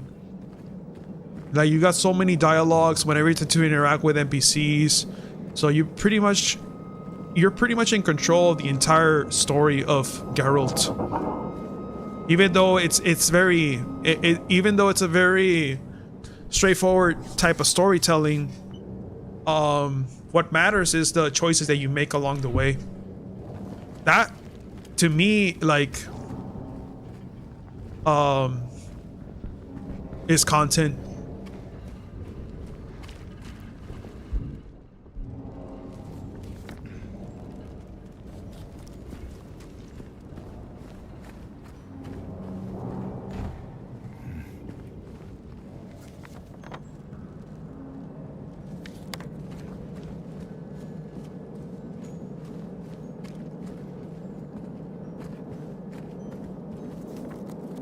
I don't think, bro, honestly, like looking back on it, I don't think there's a game that has achieved the same. Like, I don't think there's a game out there that kind of that touches The Witcher 3. The only ones that are probably a close contender is probably Zelda Breath of the Wild, Ghost of Tsushima, and Elden Ring. I think those are the only 3 games that I could actually say that could go head to head with The Witcher 3. Now, a lot of people are gonna say, "Oh, but what about Skyrim? What about Skyrim? Skyrim?" Look, I tried Skyrim. I just didn't like the combat system in that game. Because ever since I finished with The Witcher 3, I went back into playing Skyrim, and I just didn't feel the satisfaction of the combat whatsoever. Like, it felt very... Like, when it comes to the sword fighting...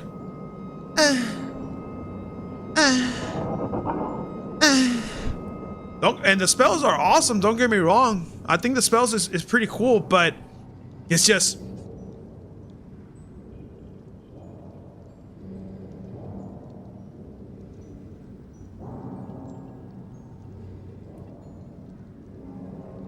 In The Witcher 3, bro, your character moves like a fucking boss. Like, he's like, the way how Geralt swings his sword, even though it's always the same attacks over and over, like it is very satisfying whenever you engage in combat on The Witcher 3. The only one that has that same similar combat is probably Ghost of Tsushima. Very simple, but effective.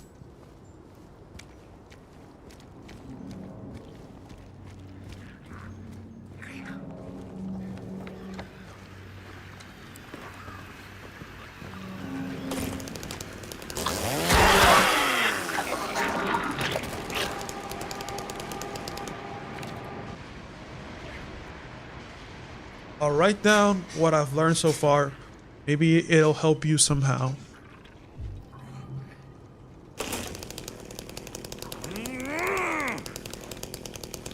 All right, James, dude, this is so. Why does it, bro? Why does James do that?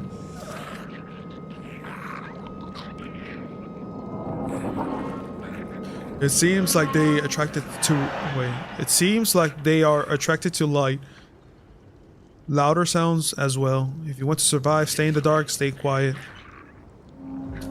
Dude, I don't give a fuck. I have a chainsaw with me, dude. Let them know that I'm here.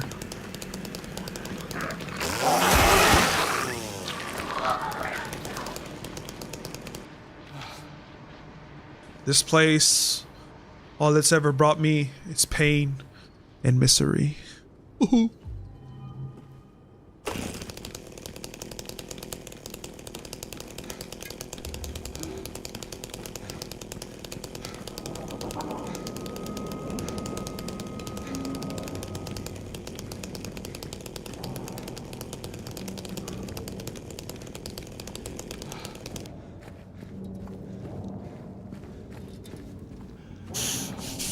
Bro, right now I'm just missing a coin at this point. Where am I gonna get it? I do not know. I think I need to go up north. Because obviously Happy Burger, I mean, there's nothing in Happy Burger, but for whatever reason, I don't even know why my character hasn't crossed out that place, because once I see that the character, once I see that James crosses off a particular POI, then that means that I've already fully investigated the entire building. But for whatever reason, Happy Burger's still available. Knowing that I just went from there, knowing that I was there like couple minutes ago.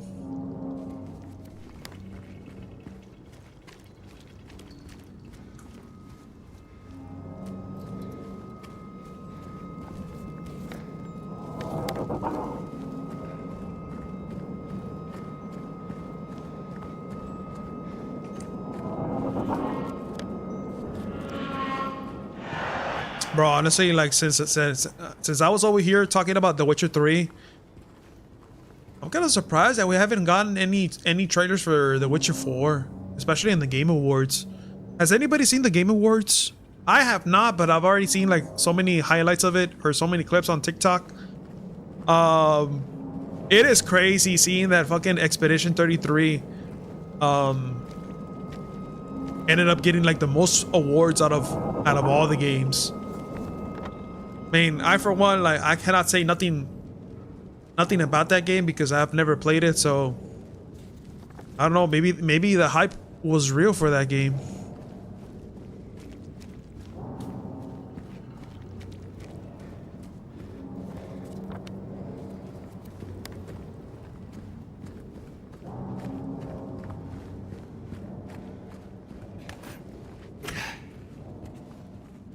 Okay, I'm gonna do another lap in here. Hopefully I'm able to get a key or something. Because like I said, like the moment James crosses out a POI, that means that I've already explored everything that the building has to offer. So there might be something over here, it's just that I don't know where.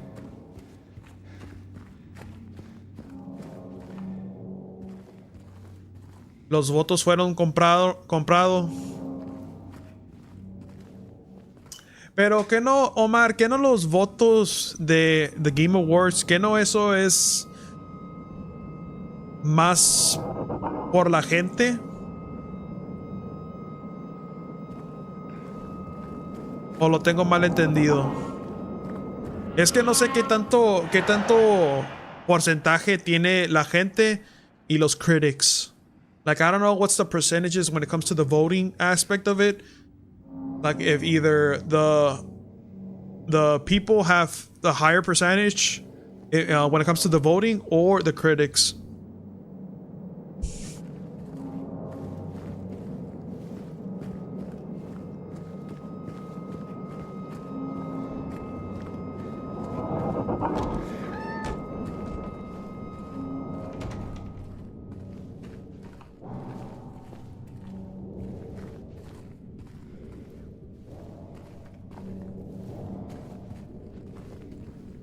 Muchas veces sí, pero también pueden falsificar los votos. Como, wait, last year's Game Awards, when Astrobot got Game of the Year, that shit was fucking random, way. That shit was so random. Last year, guys, it was nothing but Wukong. Like, a lot of people were talking and playing Wukong, like, a lot. And for whatever reason, they decided to give it to Astrobot. Like, I don't even know if there's a person out there who has played that game, but to me that felt pretty odd.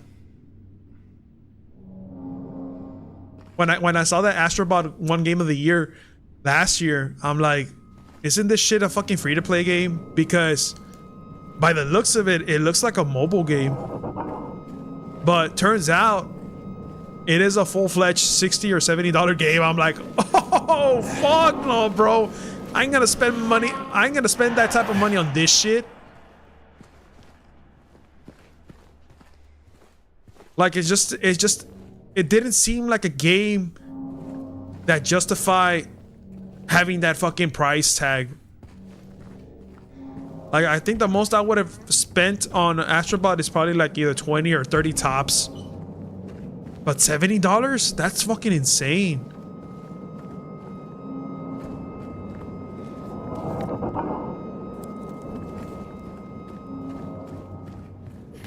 Yo jugué Expedition 33 y sí está bien, pero no es para tanto. No, es que mucha gente habla muy bien sobre ese juego. Que de que la historia, que los personajes, que la música, que el combate. So, por eso yo digo que recibió muchos premios por ese aspecto.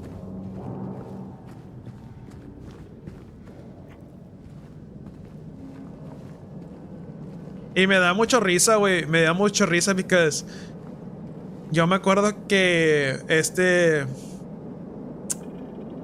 Death Stranding 2 was nominated for several awards.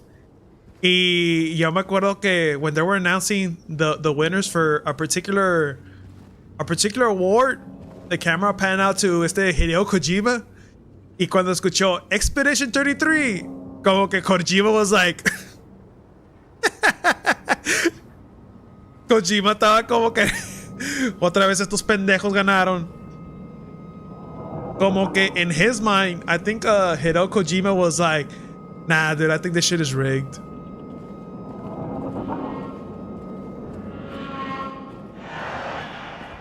I mean, that's how I took it, dude. When I saw Kojima's response when he lost to Expedition 33, he was like, yeah, this Game Awards is total bullshit.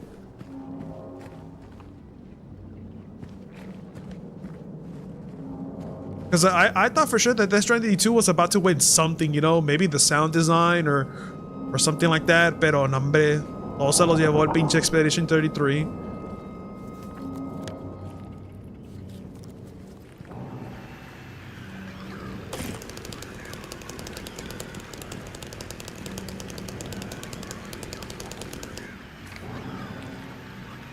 You will see sooner or later. You will see.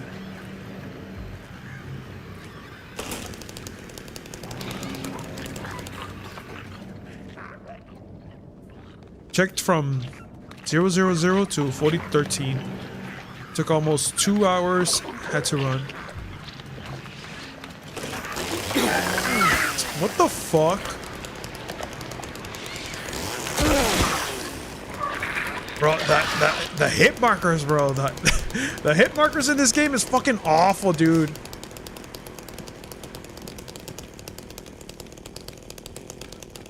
Or not the hit marker, not the hit markers, registration.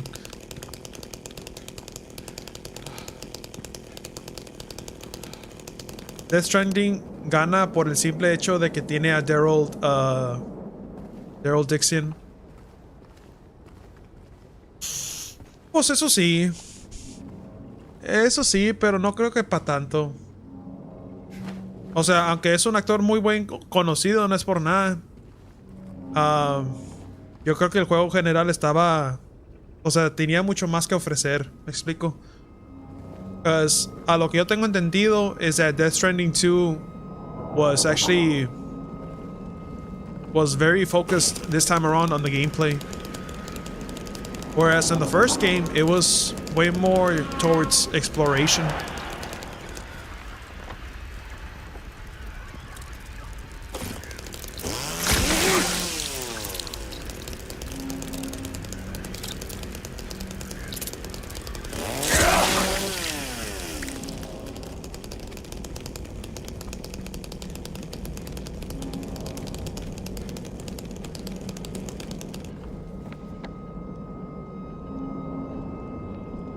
Oh, wow. I need to go to Texas Cafe. Se me hace que sí.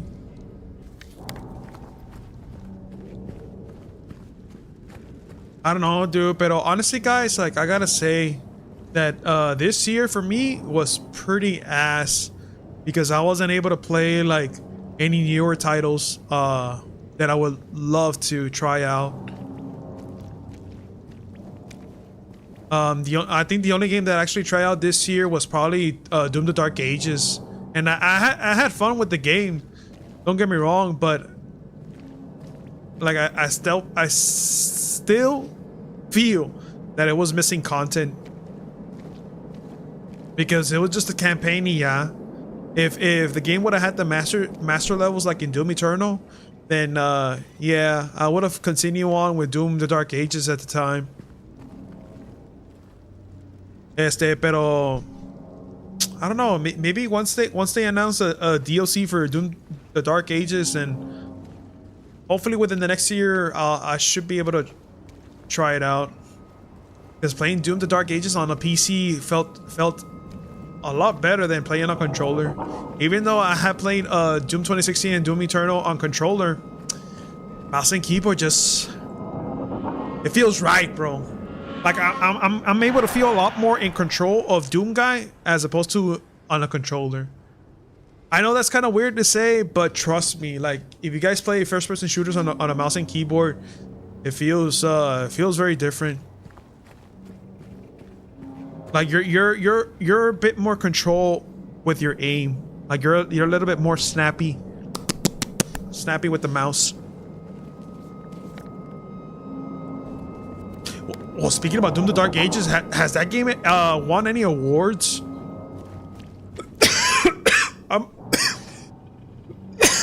I might have to pull up the fucking the list on over here on my PC just to see what game won what.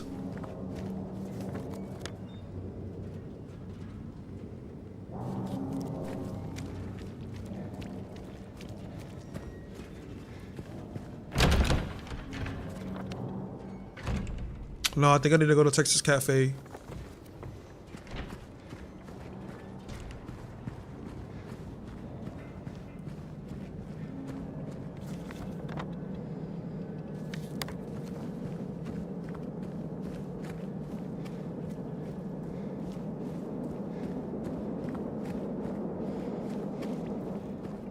A ver. There's a... Oh. Oh fuck, dude. I keep doing this because I was playing OG RE4. When I was playing OG RE4 a couple days ago, every time I would play, every time I would press the triangle button, it would activate the fucking map. In this game, in order for you to see the map, you have to press up D-pad. It is so fucking confusing, man. Especially when you're playing like different games from different consoles. However, dude, I hopefully this is the right code, because after all the notes that I've gathered so far in this game, this one for sure seems to me that it is a possible code for a door in particular, which is the one that I'm on right now. So we're gonna try out 4013.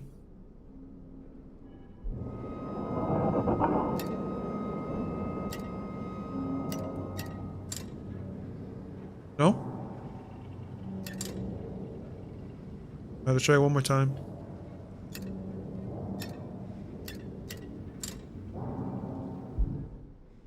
Okay.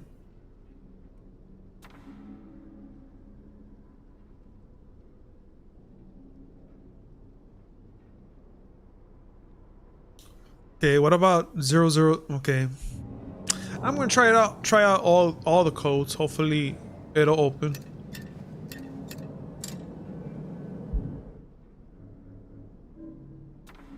$4014, $44.39. Oh my god, dude, I'm so dumb. I forgot about the fucking number. 4014.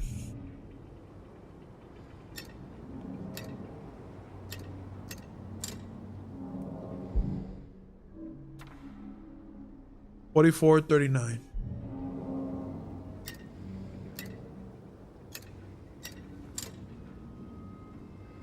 Damn! Not even that?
Why the fuck is it locked?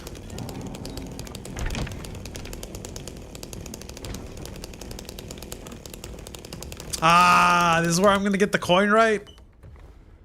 Hold on.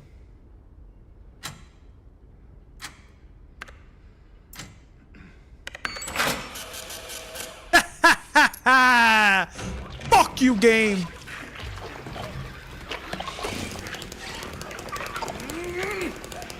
All right, James, you so, bro, I'm getting sick and tired of James doing that shit, dude.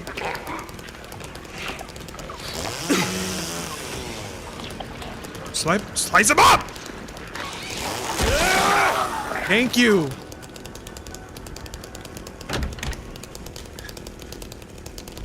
Oh, dude, that is so stupid. Whoever thought of that shit, dude, needs to get their brain checked.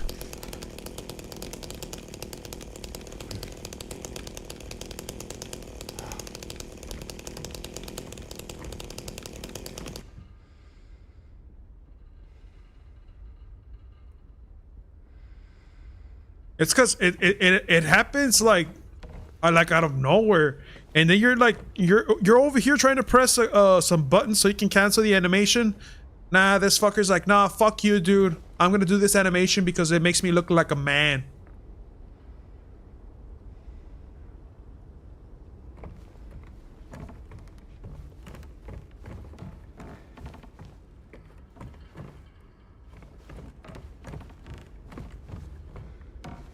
Like, bro, could you just imagine if Leon all of a sudden...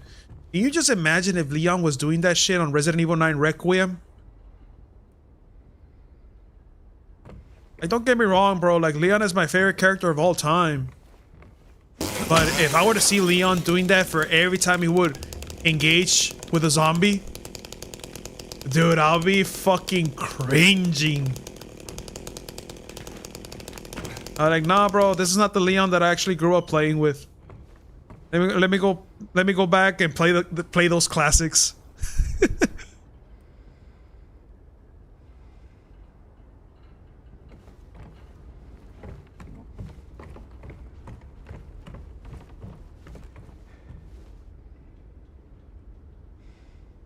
Dude, well, speaking about Leon, dude, I had no idea that motherfucker is already pushing 50s. Isn't that crazy? He's already pushing 50s in RE9 Requiem.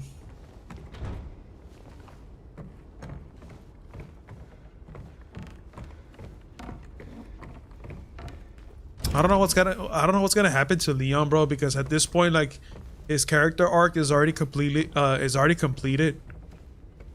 Like like Leon has done so many missions that by this point it's gotta be his final run. Now, I don't know what the fuck Capcom is gonna do with him, but I don't want to see my boy get killed, bro. Nah, because if he were to be killed in RE9 Requiem, I'm pretty sure a lot of people are gonna be pissed off about it. So hopefully Capcom doesn't fuck with us emotionally, bro.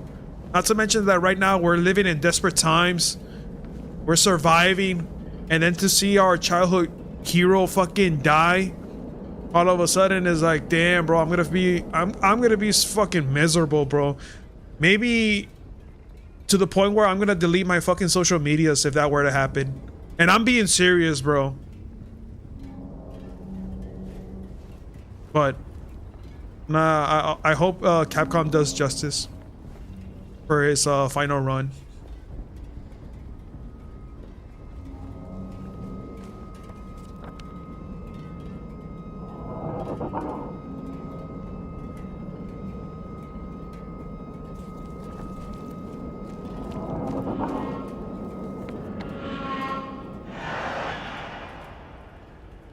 Jukebox.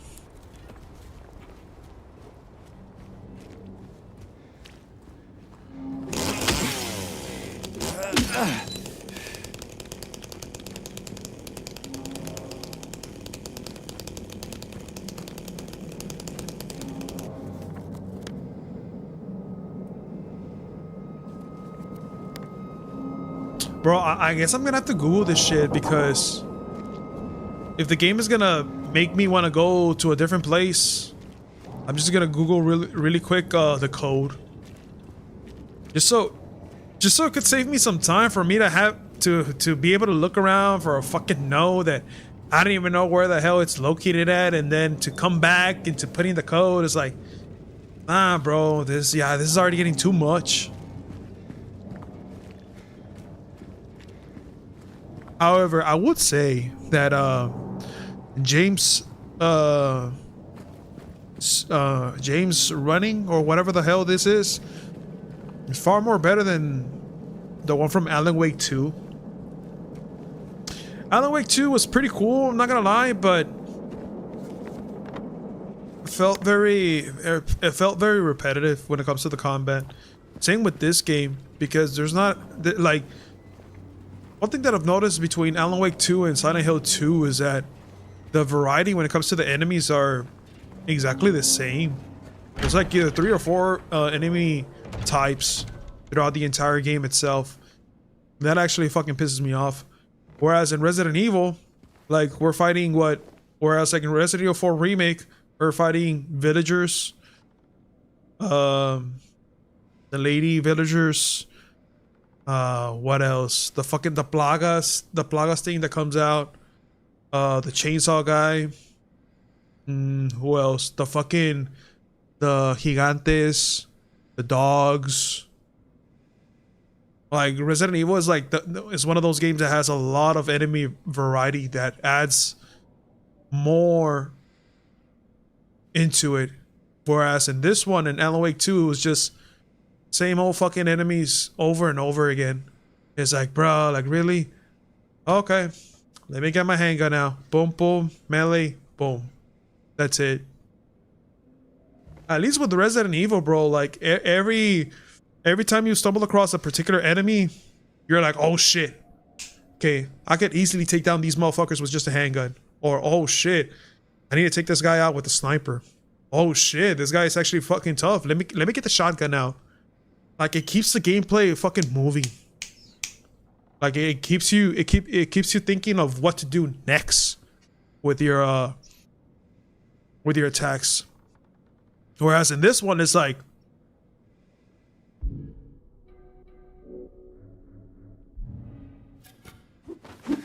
that's all you get. That's your fucking happy meal for you.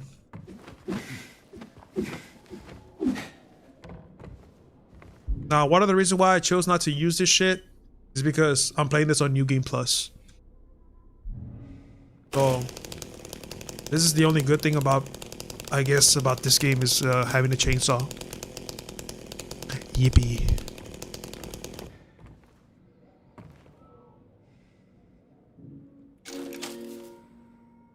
Okay.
Park on the lake. We spent the whole day there. Just the two of us staring at the water.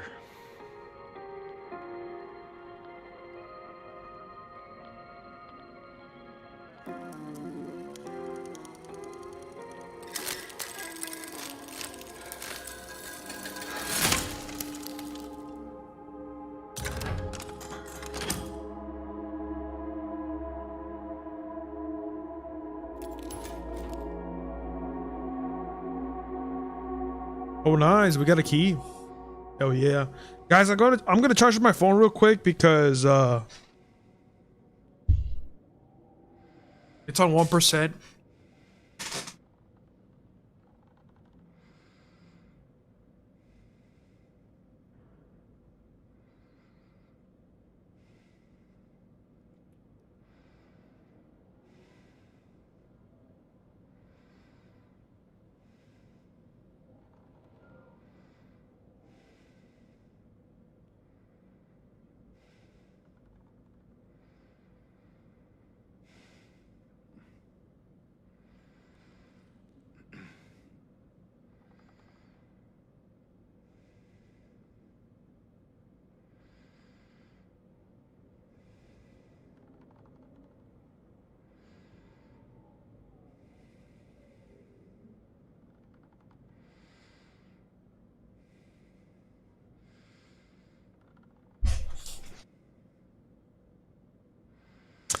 Dude, hi, dude. If only Nicole was here right now, because I got some questions that I really want to ask her, since she and Raimi are very, like, they know this franchise a lot more than me.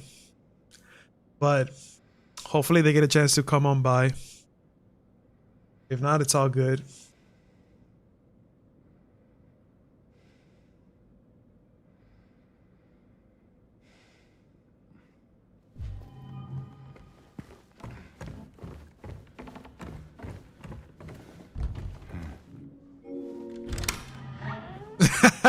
Sí, Raimi, sí. Yes, Raimi. I had a particular question que te quería hacer, fíjate.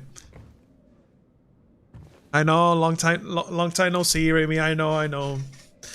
I already spoken in the beginning of the stream of why I was missing out. Pero yeah, I'm gonna try to see if I'm able to enjoy myself with the limited time that I have right now. So yeah, we'll see how long I could pass this game, I guess. Ay, güey.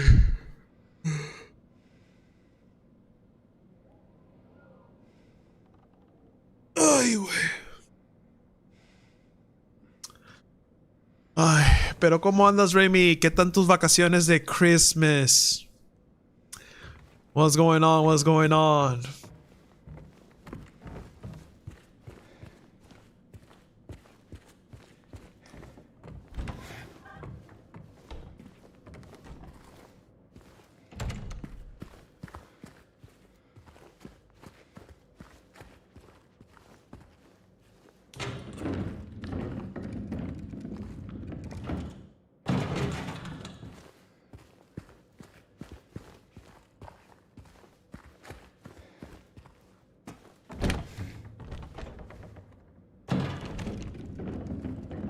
¿Qué pedo?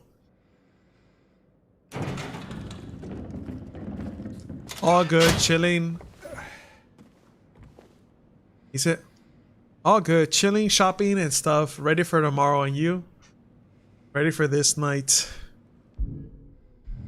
Porque, wait, because of Christmas? No, Christmas todavía falta 2 more days. Dude. Yo, in Christmas, all I'm gonna look forward to, realistically, guys, is the food. Now, we're actually thinking about either doing ourselves some brisket or eat the same old tamales, pero a ver qué.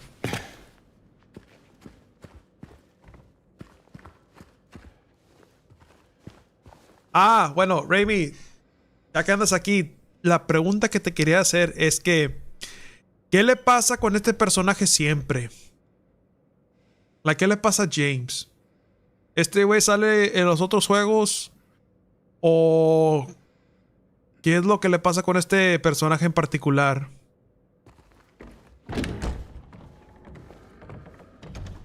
Todo por la comida. Honestamente sí, Remy. Yo soy bien tragón, fíjate. A mí, en los días festivos, yo soy bien tragón. A mí me vale madre si tengo que agarrar un platito chiquillo.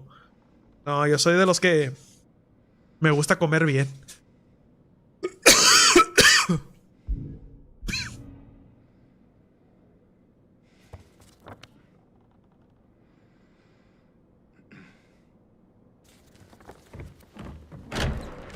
Dude, déjame, voy para acá para checar aquí en pinche Google la clave esa chingadera. Keypad. Hombre, hermano. No, hombre, guys. De veras. Ya necesito que pare de fumar. Hombre. Todo el rato que estuve fuera de casa, me la he pasado como chimenea, literal. Ya necesito que cortarle ese pedo. A ver, keypad. Okay, déjame pongo esto en Google.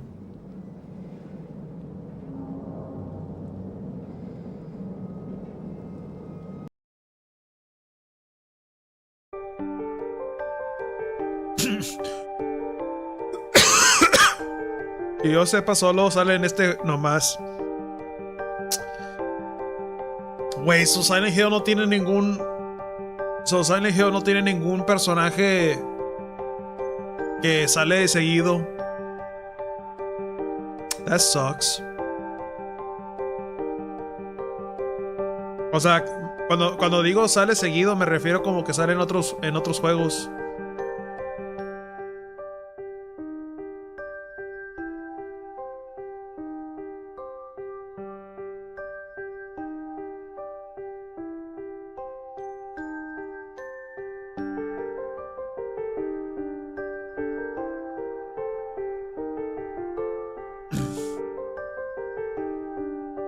4446.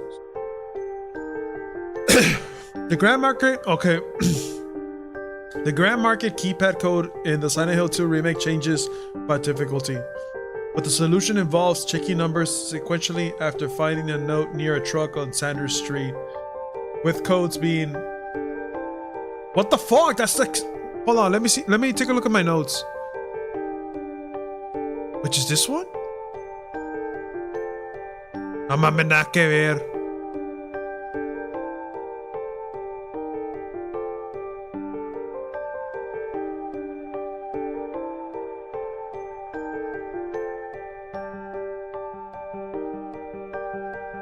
Oh, mire, le entiendo este pedo, la verga. Took almost 2 hours.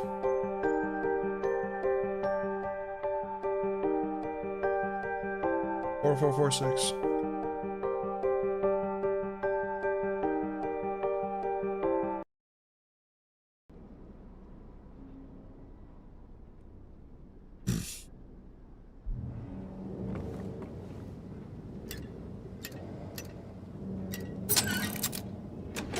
Thank you.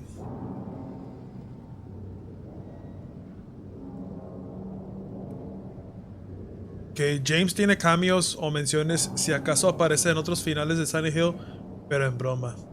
Es curioso porque es el que más sale de todos los protagonistas, si acaso Travis de Origins, que apareció en otro juego.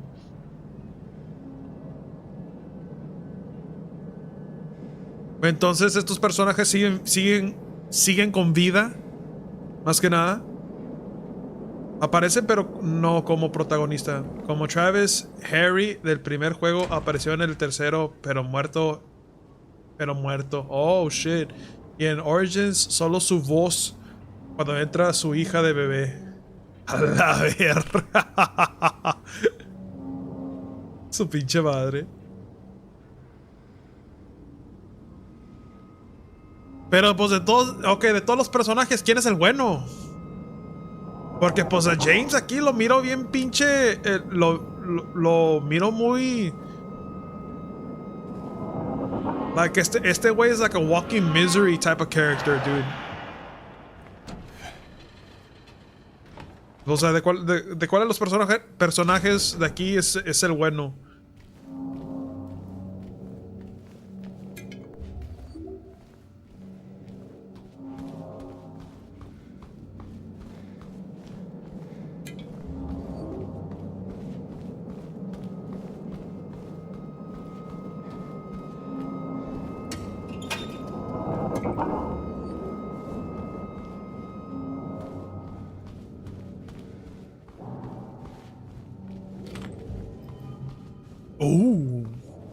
Handgun ammo.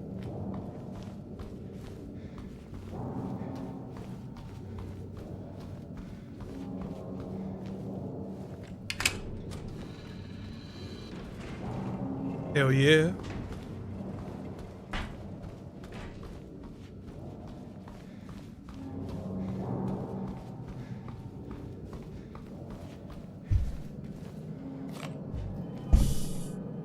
Oops, sorry. Válgame, creo que este edificio nunca he venido anteriormente y ya estoy agarrando chingo de loot.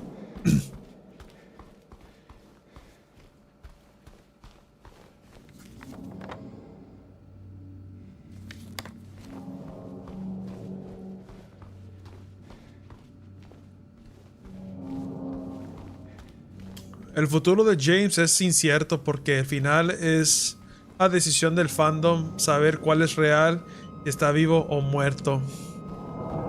Entonces este James no tiene ningún canon ending para nada, Raimi. Qué bobada. O sea, este personaje no tiene un final que es canon.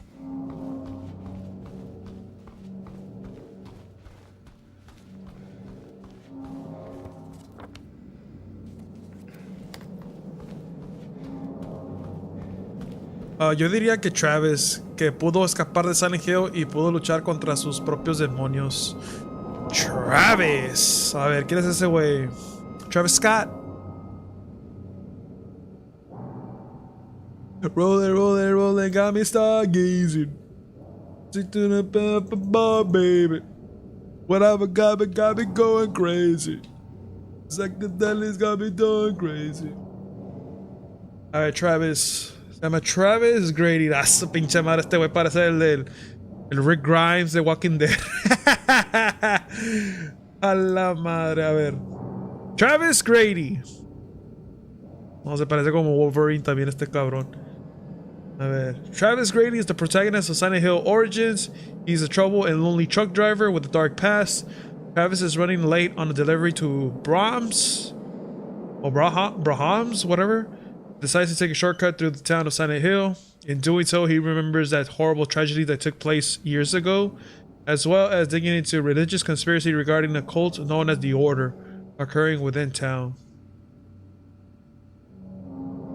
Silent Hill Origins.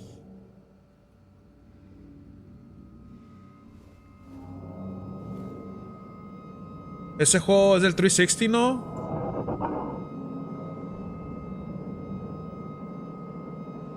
¿Qué pedo?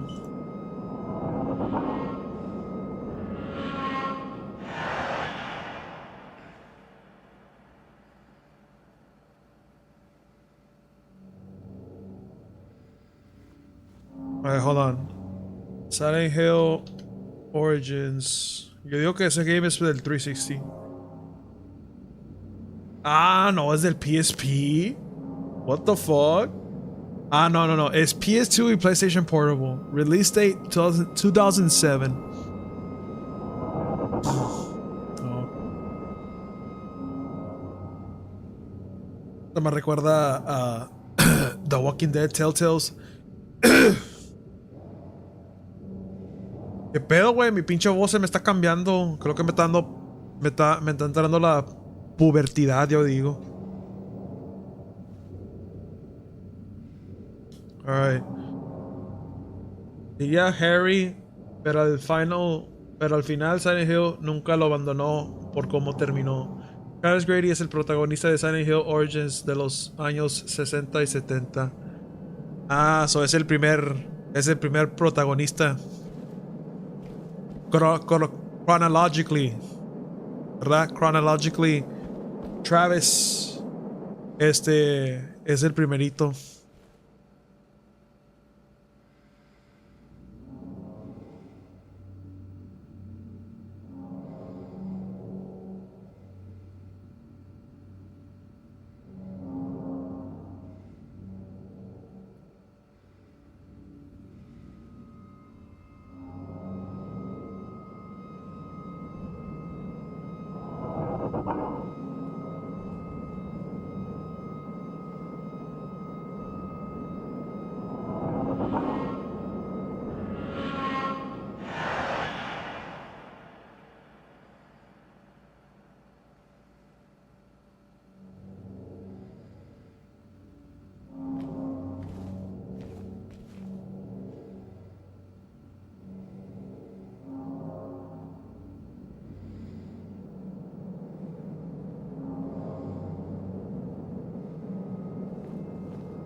Ahora déjame salgo aquí ya.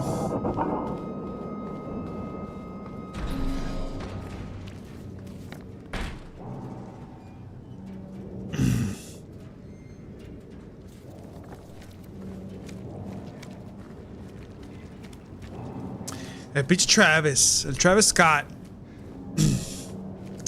El Travis Scott en Silent Hill.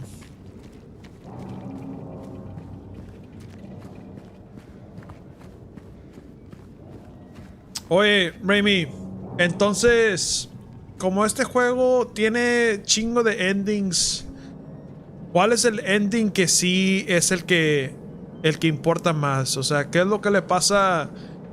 O sea, ¿qué es lo que le pasa a James? O sea, porque mucha gente dice que James fue el que asesinó a su esposa. Muchos dicen que James desde el principio se estaba imaginando todo el pedo. O sea, ¿cuál chingados es el ending verdadero para este personaje?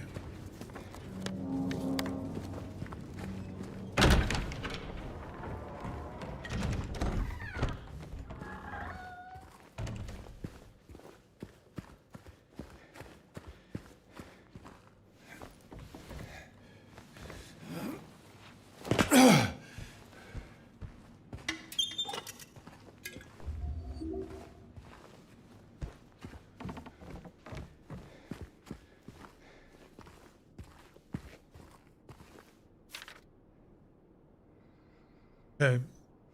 He came back after you left. It's fine. He didn't try anything. Just seemed sad. Bubbled something about getting out of town with someone. I wasn't gonna let him drive in his condition, so I locked him out. His car should be out back. Maybe check if it's still there by morning. It's the greenish blue one, plate number ending with 06, I think. Greenish blue one. Plate number ending with 06.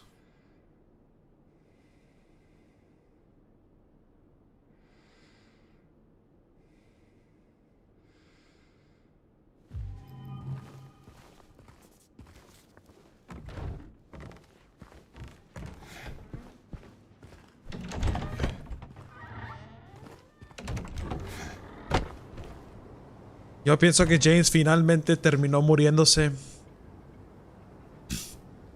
O si es una posibilidad. Pero te digo, o sea, este personaje, o sea, le pasa tantas pinches traumas y todo ese pedo que no sé ni en realidad qué es lo que le pasó a este güey.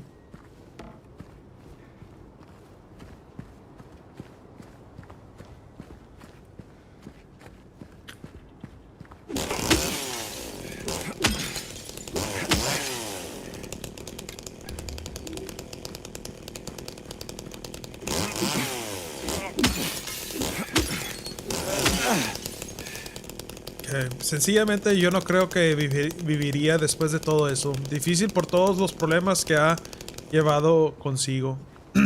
Oh, llevado que consigo.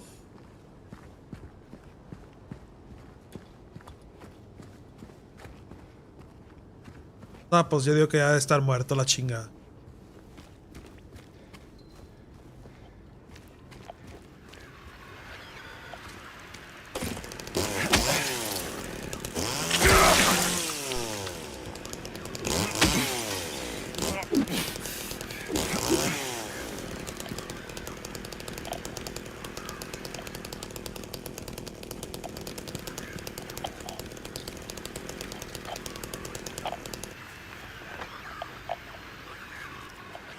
Todos esos problemas se manifiestan en los peores peligros como el Pyramid Head, el enemigo más fuerte de todo.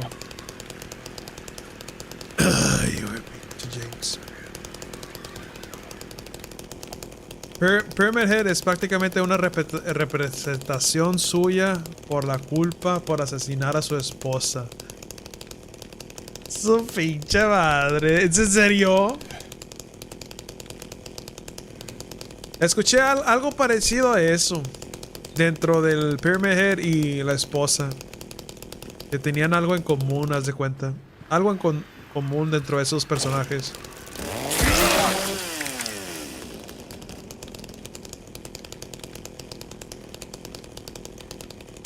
Pero si en realidad asesinó a su esposa, pues ¿cuál fue el pinche motivo? O sea, te digo, güey, este pinche juego tiene tantas preguntas y nada de respuestas a la verga.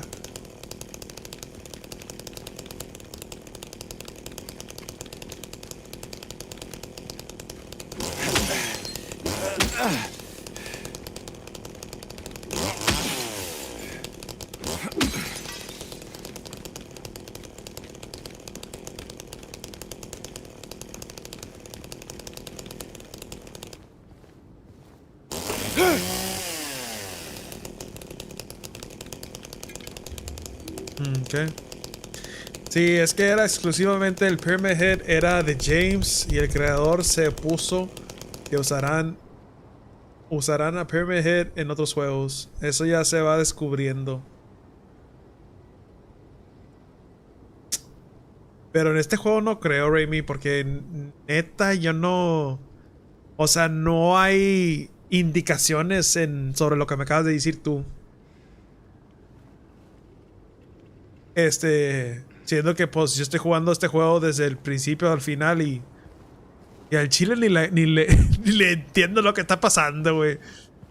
O sea, yo lo único que entiendo es que, ok, el vato se va a pasar en giro para encontrar a su esposa. Y ya. No sabía que este vato iba a tener un pinche...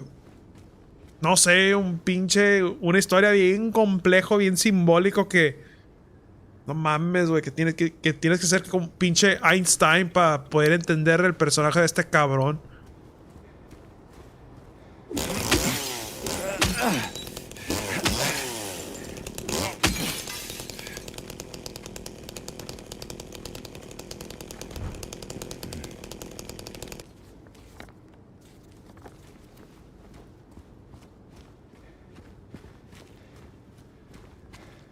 Hasta yo hasta yo pensando en el personaje este, hasta me duele la cabeza.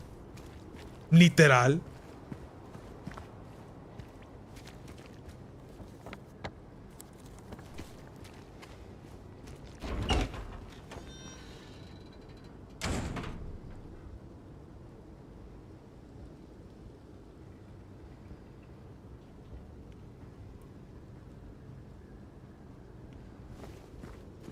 Okay.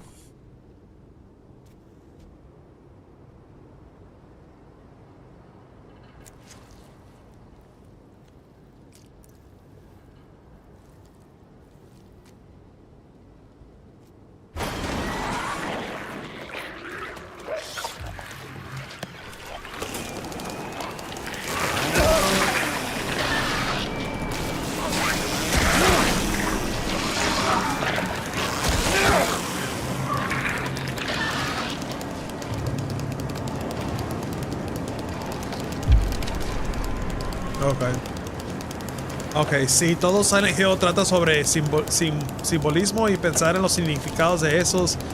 Hasta cada monstruo tiene su significado, pero eso ya es para pensarse después. No, pues wow, Raimi, no, me prefiero que tú me lo expliques todo. Yo quiero que me hagas un libro y que me expliques el origen de todos estos personajes, los monstruos. ¿Por qué dijo que sí? ¿Por qué dijo que no? ¿Por qué este güey se la mama? ¿Por qué no? Necesito un libro creado por ti, Raimi. Ya teniendo ese libro, Raimi, me pongo a jugar los otros juegos de Silent Hill.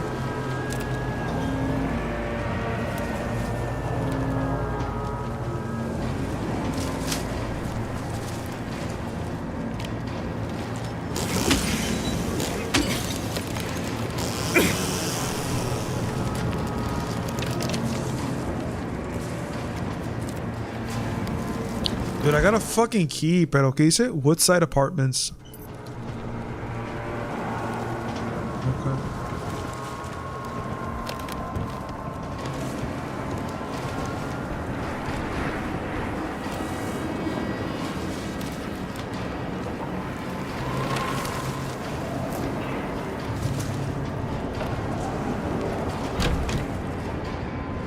Oh shit. Ya vine aquí, ¿no? Ah, pues aquí es donde agarré la llave.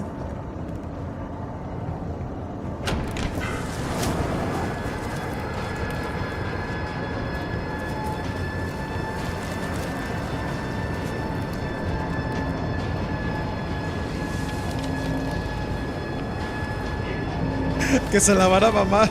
Yo sigo. Es que son detalles, güey. Son detalles que uno ocupa saber. Uno ocupa saber que si el vato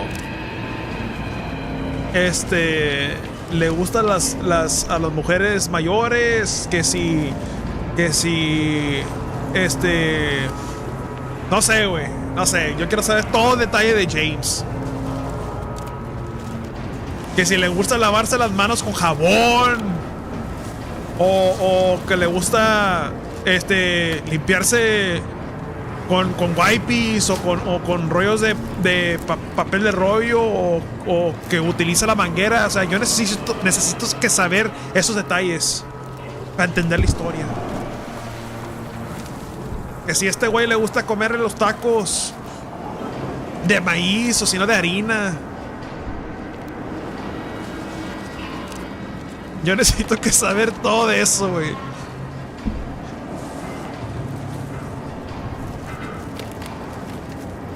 Ah, what the fuck? It's all the way over there. Oh, okay, I just saw.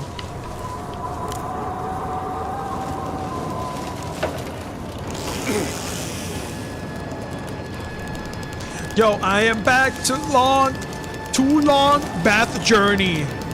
That was a long, that was too long of a bath, ish.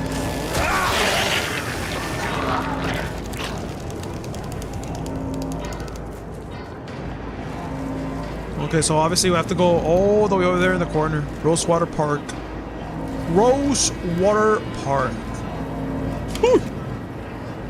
Dando frío. God damn, dude. Why the fuck am I getting cold all of a sudden, dude? Guys, I'm gonna bring my vest real quick. My vest. ¿Qué le pasó con los tunes, güey? What happened to the tunes?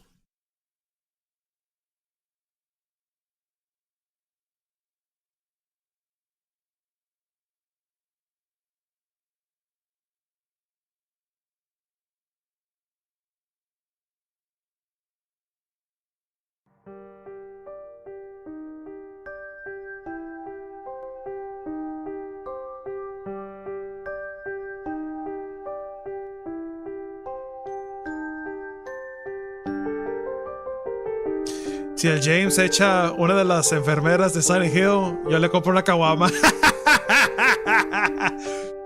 ¿Verdad? Actually, I'm fighting with my brother. Oh, that's cool. Let me bring in my fucking vest, bro. I'm already getting cold all of a sudden.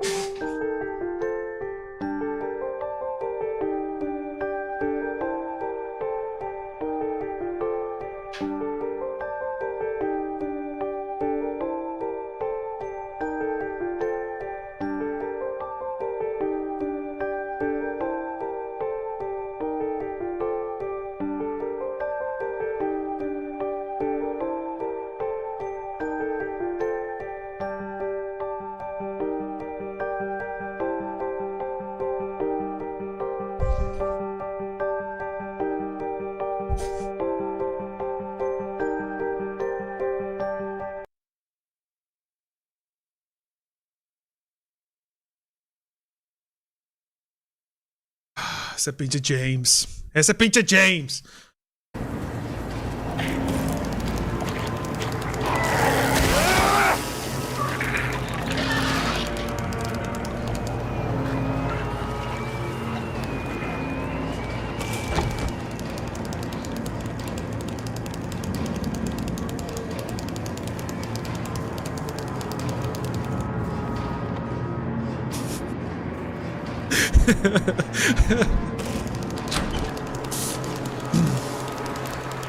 Hello, Eric. Have you played WWE versus Teletubbies versus Mario Moreno Cantinflas?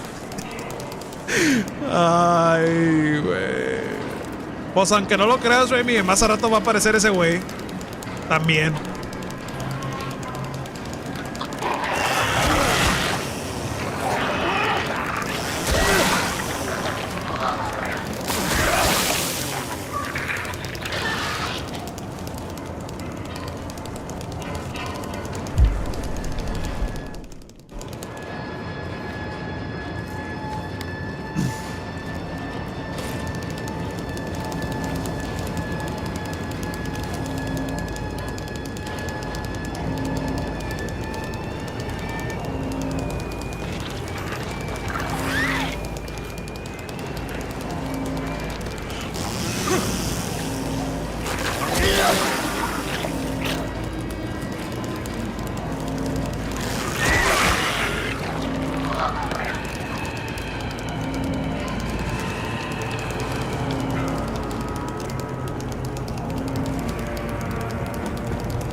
No se puede meter.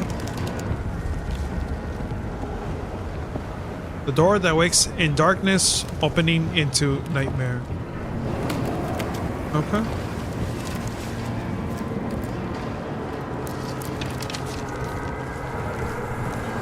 What are they? I shouldn't go through. I don't know why. I won't. They don't stink, but it feels like they do.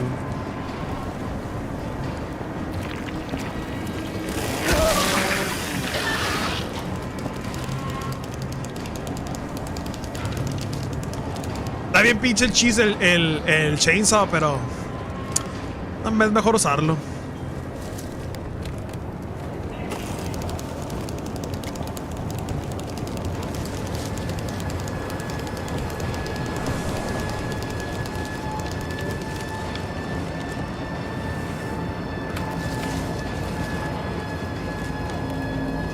Bro, pues está todo cerrado. Where the fuck did this game want me to go?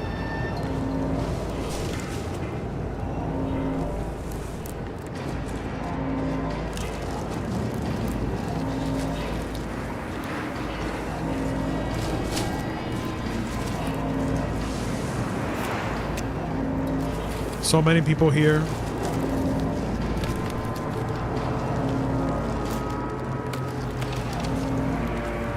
What the fuck? I've never seen this photo before.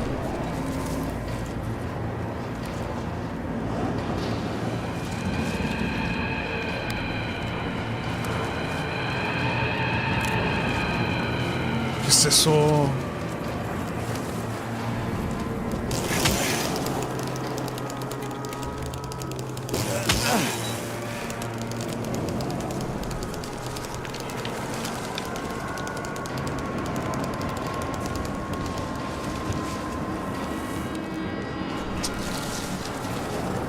¡Ah, chinga tu madre, güey! Woodside Apartments.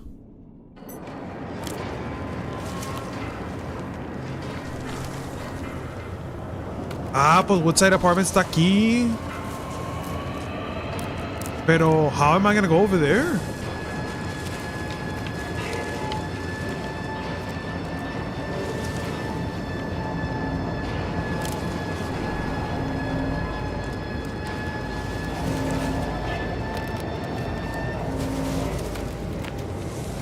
Tiene que haber un pinche caminito.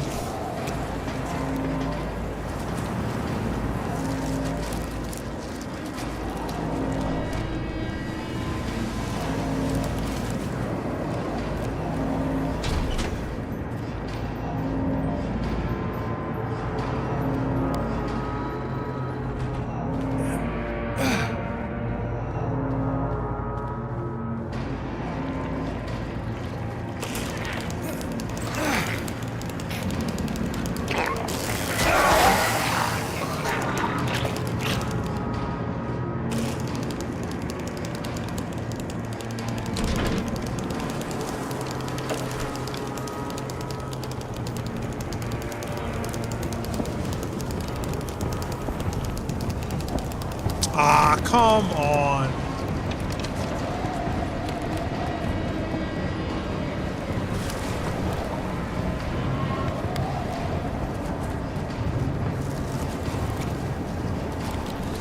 ¿Y ahora para dónde voy?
No hay ningún otro lugar, viejo.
Finalmente.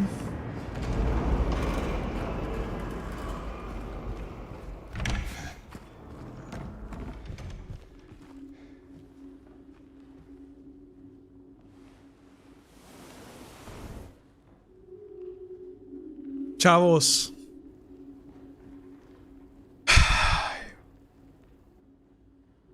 Si ustedes hubieran estado aquí el año pasado, cuando recién hice esta pinche... Cuando recién hice esto por la primera vez. No te miento que la mayoría de ustedes ya se hubieran salido. Este pinche puzzle en particular fue el más difícil de todo el pinche juego. Siendo que es el primerito... El primer puzzle del juego.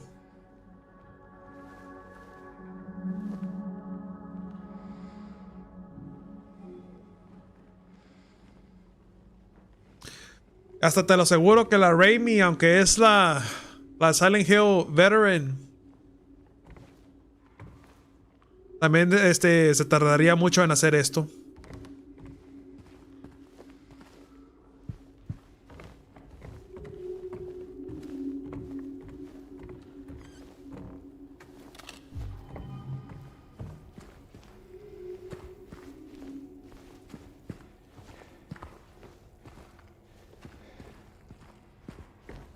Raimi, tú has hecho este puzzle, ¿verdad? Quiero que me digas... Quiero que me digas un estimado. O no un estimado, sino... Si es que jugaste Silent Hill 2, ¿qué tanto te tardaste en hacer este? Quiero ver si es que tú y yo tenemos el mismo tiempo. El mismo tiempo.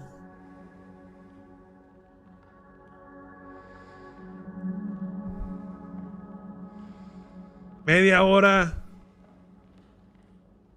Pero, ¿usaste Google o lo hiciste por leyendo el quote que estaba arriba?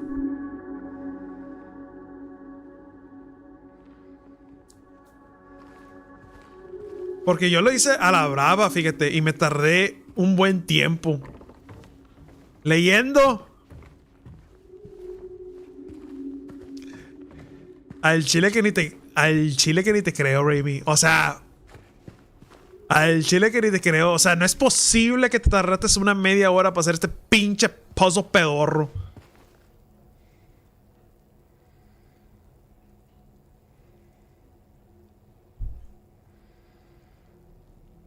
No me gustan las guías.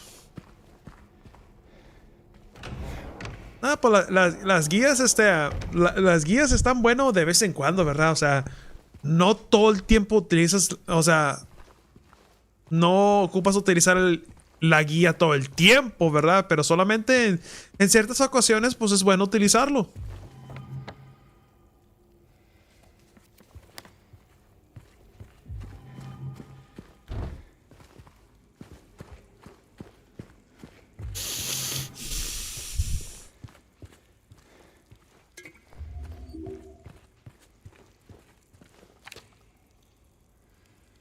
Dear Madam, in response to your complaint regarding the gunshots coming from apartment 217, we have paid a visit to the tenant and he assured us that he does not own any firearms. He was fully cooperative and granted us access to the apartment. True to his words, we did not find any weapons or traces of using one. Should the noises persist, please inform the janitor. Oh, okay. I think that's gonna be the location that we're gonna get our handgun. Room number 217.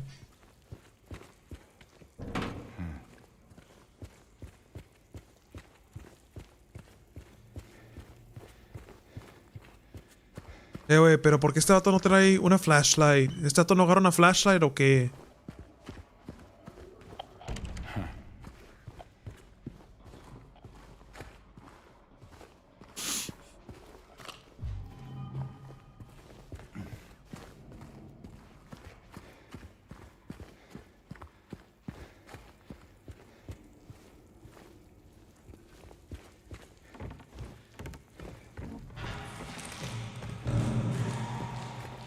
Hello? Is anyone there?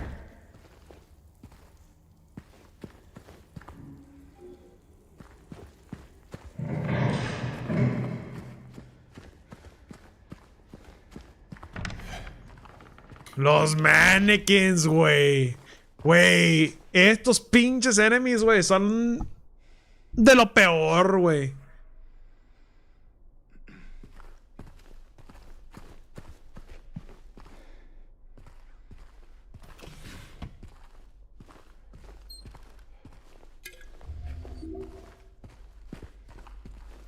Ah, era la flashlight, qué bueno. Finalmente, güey, god damn.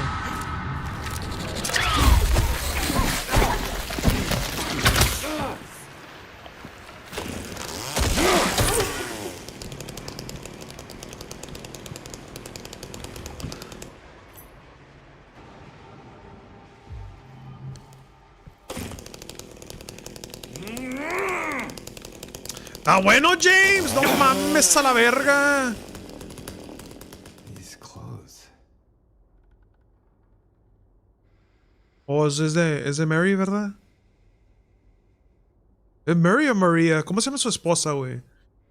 What's his wife's name? Is it Maria or Mary?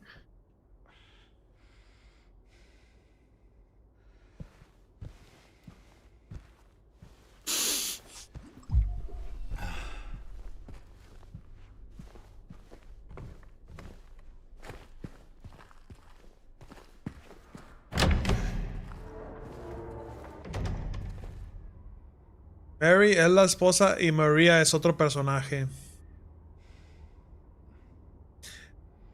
Maria viene siendo una chava que más adelante James se topa, ¿verdad? Una que tiene el pelo corto, güera, con una chaqueta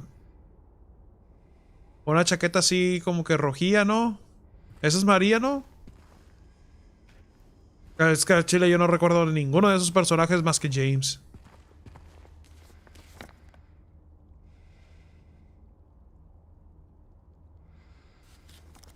Ah, ok. Ah. Ah, madre, no sé ni por qué me está dando sueño. Ok, ahora contéstame esto, Raimi. Esa María, ¿qué se supone que debería de... O sea, ¿cuál es el significado de María? Porque para mí yo siento que esa vieja es falsa.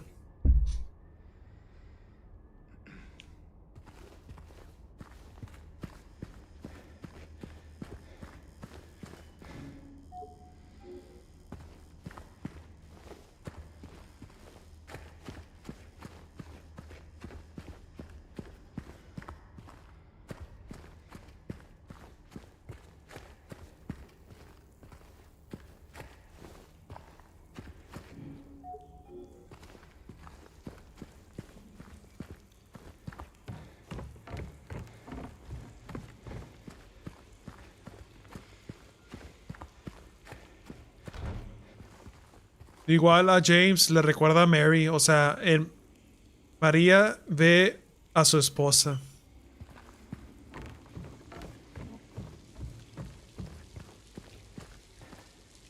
Por así decirlo, si es que está el nombre es casi...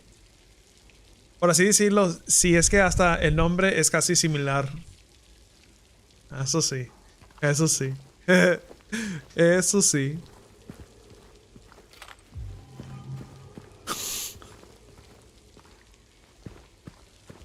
Porque también ese personaje se pone muy coquetosa con el James, pero el James siempre está como que no, no, no, no, no. Que mi wife, y que la madre, hambre, güey. Yo si hubiera estado. Yo si hubiera estado en la posición de James, yo dije, chinga, pues me voy a morir como quiera, así que déjame. Aprovecho de perder unos 10, 15 minutos con esta chava y romantizar. Y luego ya después me pongo a buscar a mi esposa. Nada más que pues... shh, shh. Aquí lo más se queda y ya, eso es todo.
Esta parte del juego sí se ve con madre.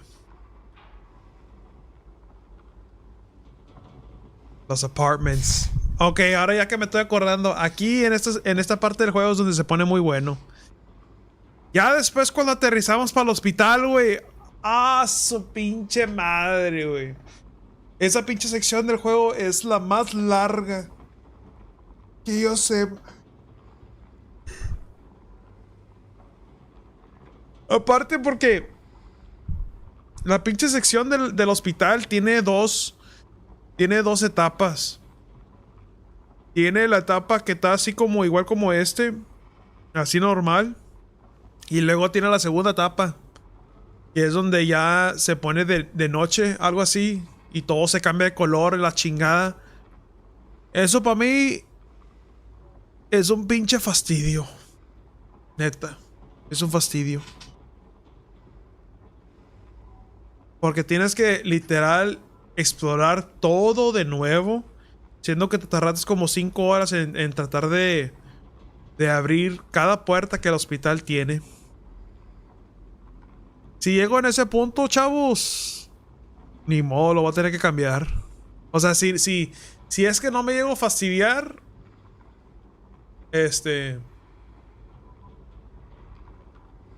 le continúo.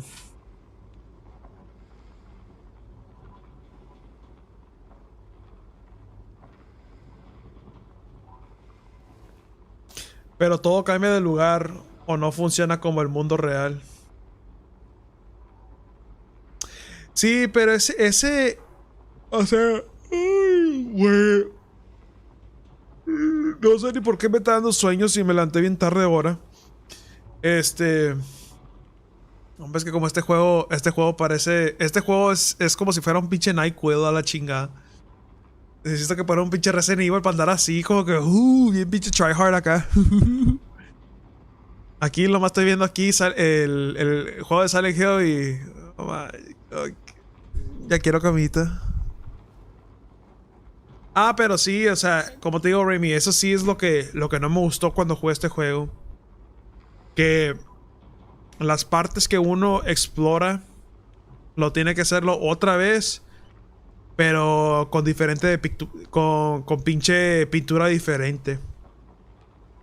Es por eso que cuando hice eso por primera vez, no me gustó para nada ese, ese diseño.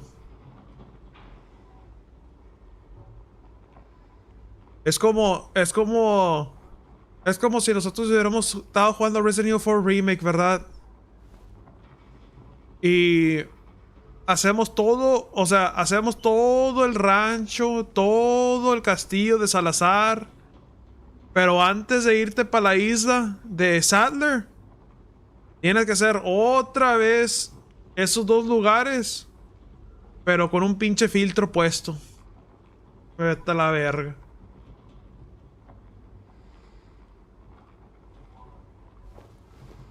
O sea, nomás le ponen un filtro y órale.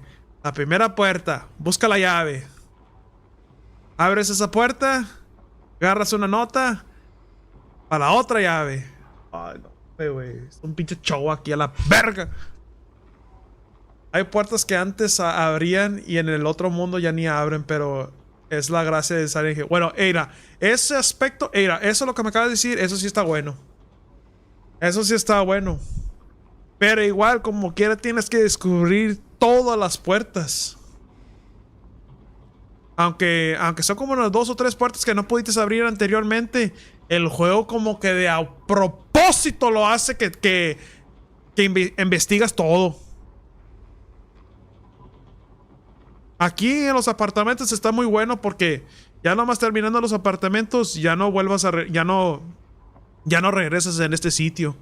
Aunque más adelante en el juego se cambia de noche a día, ya no estás aquí para nada. Yo digo que te la pasas más en el hospital que en las otras partes. Chavos, me voy a agarrar mis pizzas porque ya me dio hambre ahora sí. Me compré unas pizzas de Little Caesars.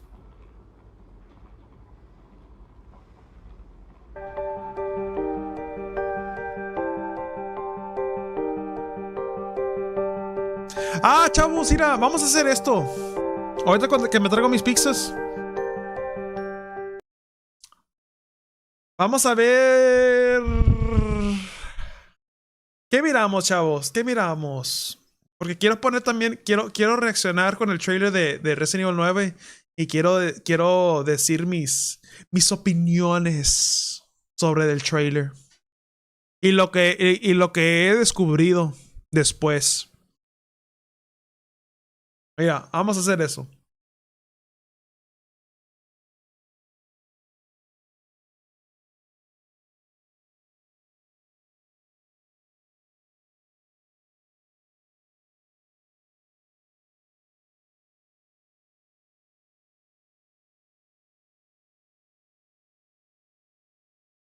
Ahorita que me traiga la pizza y todo para ver trailers.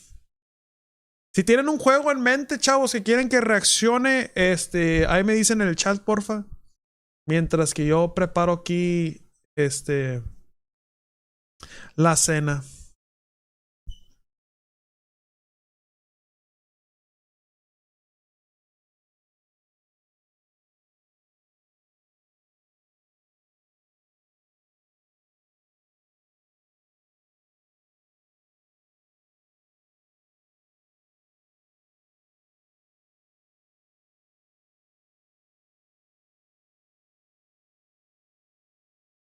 Ujú. Y partidazo en el hospital de Resident Evil Outbreak. Mm.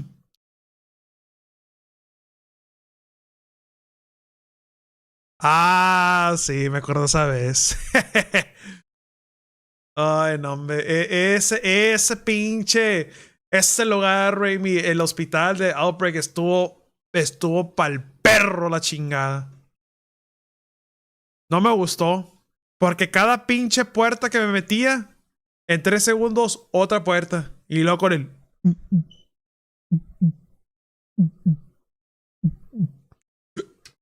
Me la pasaba más en el pinche. En el pinche. Me la pasaba más viendo los loading screens que jugar el pinche juego.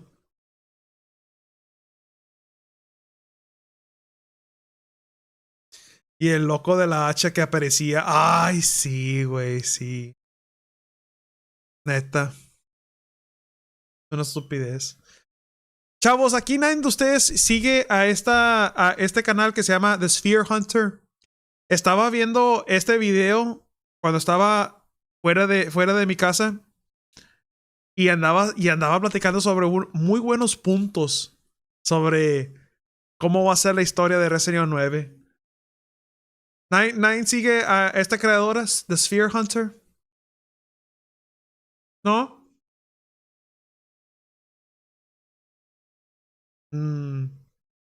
Bueno, mira, vamos a ver obviamente el trailer y ahorita vamos a ver este video.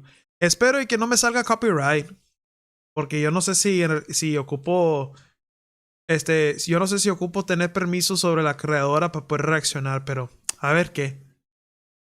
Igual como quiera mi pinche canal está chiquito, o sea, así que no creo que vaya a importar tanto. Pero bueno, déjame traigo la comida.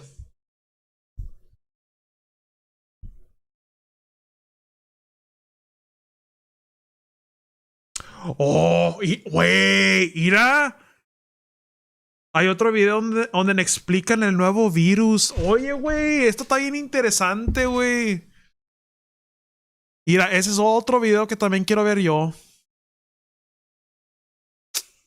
Válgame. Déjame caliento la pizza.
Alright, guys.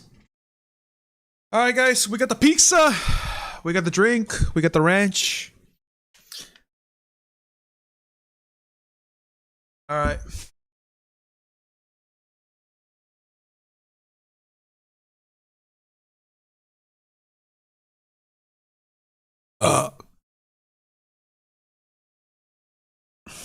Alright. Hold on, guys. Did you complete dispatch? Completed dispatch? What you mean by dispatch? Okay, bye. I'm going to draw. Alright, sounds good, Aish.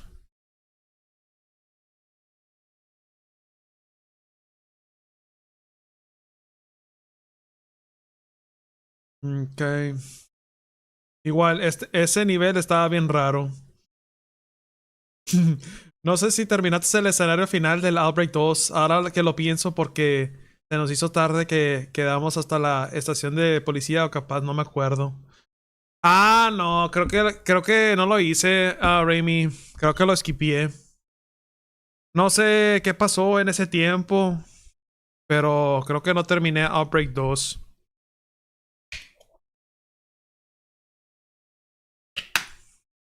No terminé Outbreak 2, pero el primero sí.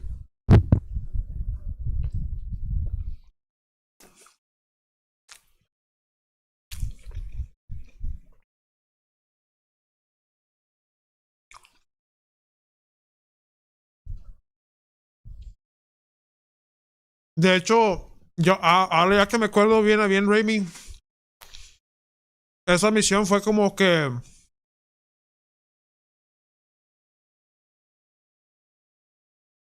secretaria, no, porque pues hicimos la mayoría de las misiones en Outbreak 2. Pero yo digo que la razón que no le continué es que porque dije, chingado, pues para lo que voy a hacer va a ser como que 1 hora. Y dije, nah.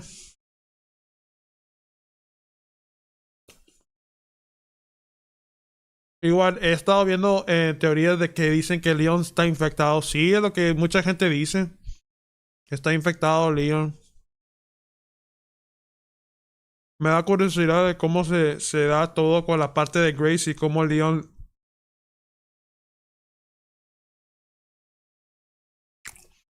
Sí, yo no sé cómo eso va a estar. Yo no sé cómo. Ah, chingado. Espérame.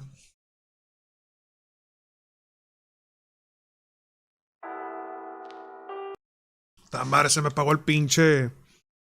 El headset. A lo que tenemos entendido es que supuestamente va a ser como que 50% Leon y 50% Grace. Algo así.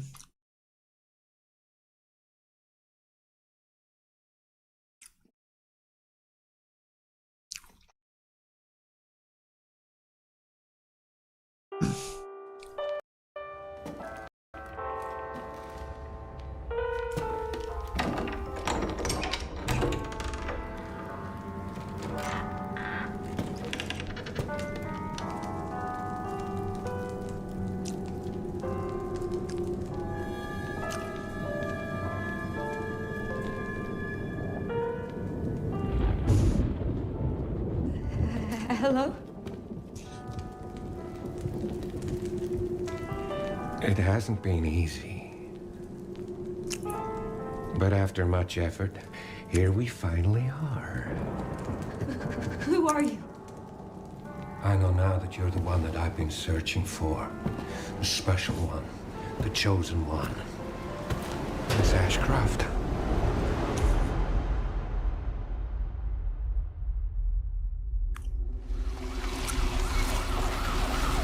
Talk to me.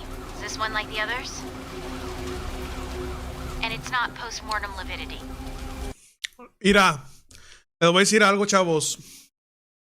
Ese video que les dije al principio con este Sphere Hunter, ella dice que la que anda hablando en el dispatch es esta. No es este Hannigan, pero que es este Sherry Birkin de Resident Evil 6. Y cuando dijo eso, hizo 2 videos, o sea, puso dos videos en la misma, pues puso como que un comparison de las voces y sí, resultó que yo digo que el que va a ser, el que va a estar diciéndole Leon a como que su objetivo, que la madre, que a lo mejor va a estar guiada por Sherry que en vez de Hunnigan, pero a ver qué. Eso es algo como te digo que lo explica la chava esa, The Sphere Hunter.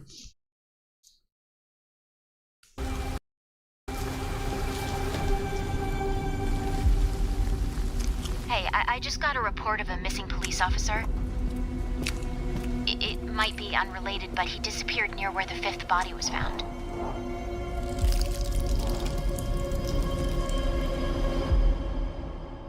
Through you, Elvis can finally be set free. The team has settled on a person of interest. Someone with ties to Umbrella. Victor Gideon.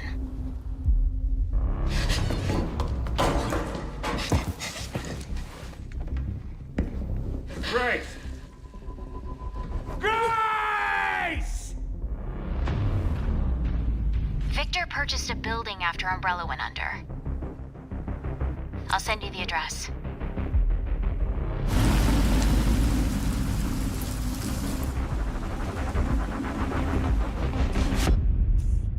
Welcome. Dr. Gideon has been expecting you.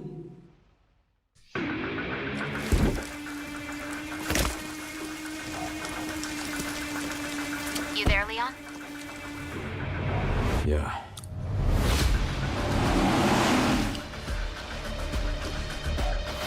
Güey, al chile, güey, nomás donde sale Leon, güey, es donde ya el pedo ya se puso bien serio, güey. Porque hasta yo estoy viendo a Leon, güey, yo estoy como que a la verga, güey, este vato todavía sigue vivo.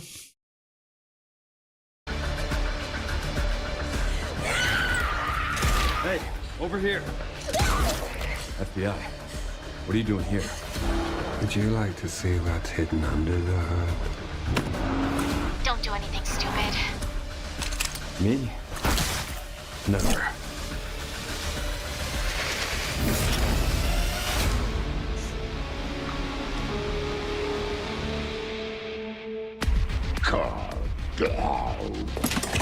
Think I want a second opinion.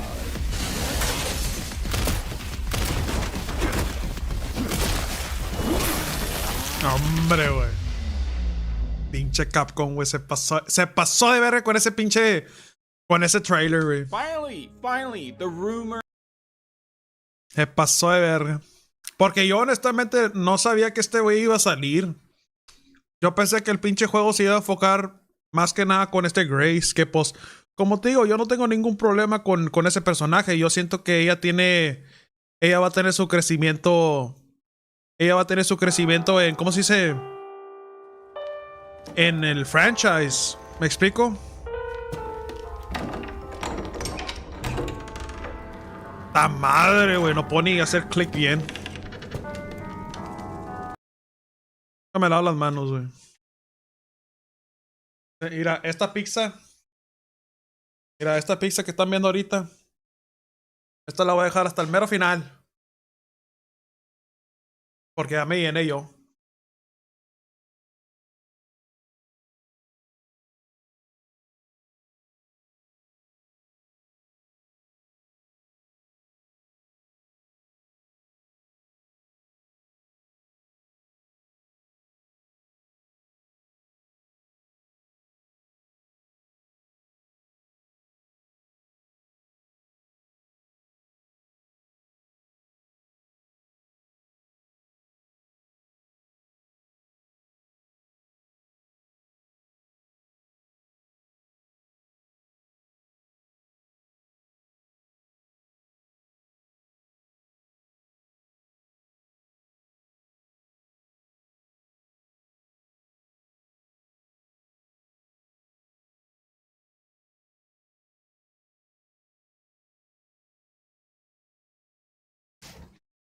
A ver.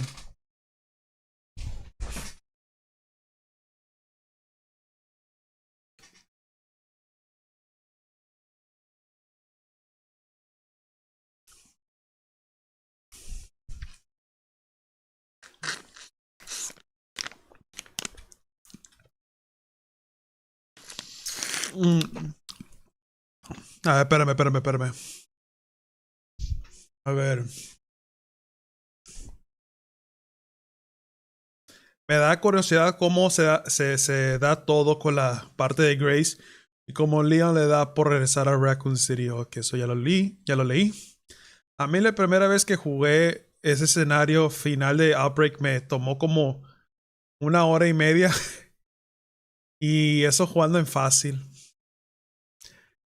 Pero, ¿qué pasa en el final, Raimi? ¿Qué pasa en el final? Si no soy capaz de ponerlo a la chingada. A ver, espérame. Oh, ¿por qué se me está lagueando este pedo?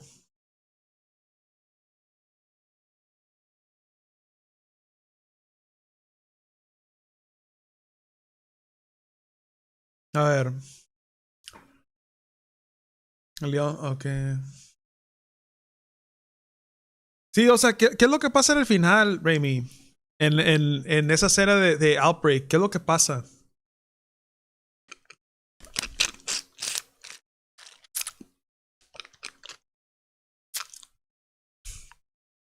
Güey, lo más viendo, honestamente, lo más viendo Leon haciendo esas pinches patadas y esas.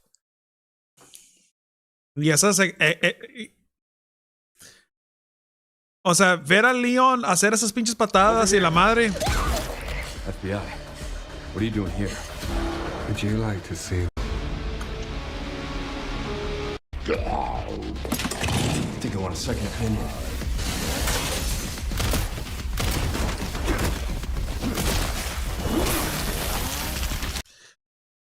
Al chile, güey, me dan ganas de jugar Resident Evil 6. Porque así como Leon se está moviendo. O sea, me está dando Resident Evil 6 vibes.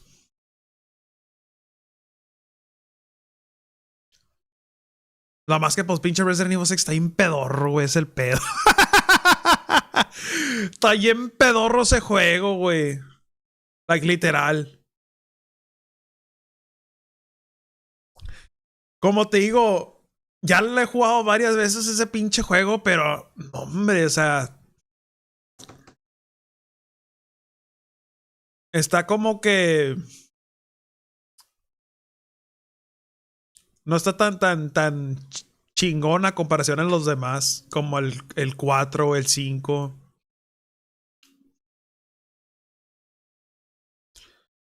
Resident Evil 6 es un juegazo. Lo bueno es la acción, pero le hace falta más lore. Eso sí. Pero pues también, o sea, no me gustó el hecho que Capcom hizo como 20 campañas en un solo juego. Yo quería que se enfocara mejor pues con Leon o si no con Jake, que viene siendo el hijo de Wesker. Ese vato ya ni... O sea, lo más salió en ese juego ya. Fue lo mismo que con Sheva, Alomar. No sabemos ni qué le pasó a Sheva. El pedo es que ya esos personajes ya no van a salir nunca jamás. I think I want a second opinion. Al chile, güey, esa pinche... Güey, esa pinche patada como me encula, güey. Esa pinche patada que da, güey, como me encula.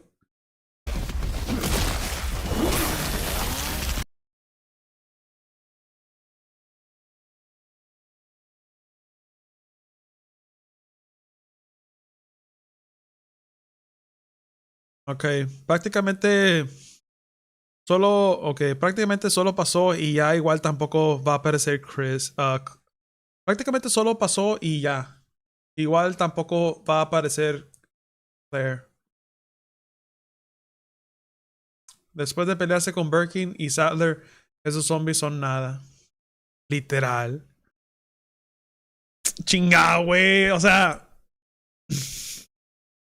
sí me dan ganas de jugar el 6. Me dan mucho más ganas de jugar el 6. Lo más por... Mira, me dan ganas de jugar el 6 hasta...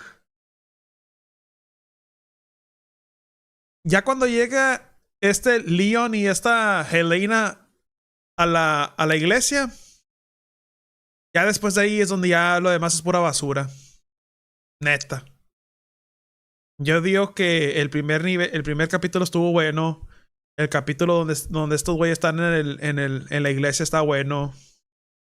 Pero ya luego después, especialmente cuando se pelean con el pinche pendejo de este... ¿Cómo se llama este imbécil, güey? El Simmons. Ay, güey. Ahí es donde literal ya la cagaron. Porque el hecho que ese güey tiene como 20 fases, el pinche juego como que se extendió así de la nada. Literal. Y eso es por eso que la campaña de Leon, la mitad está buena y la mitad está ahí en patas.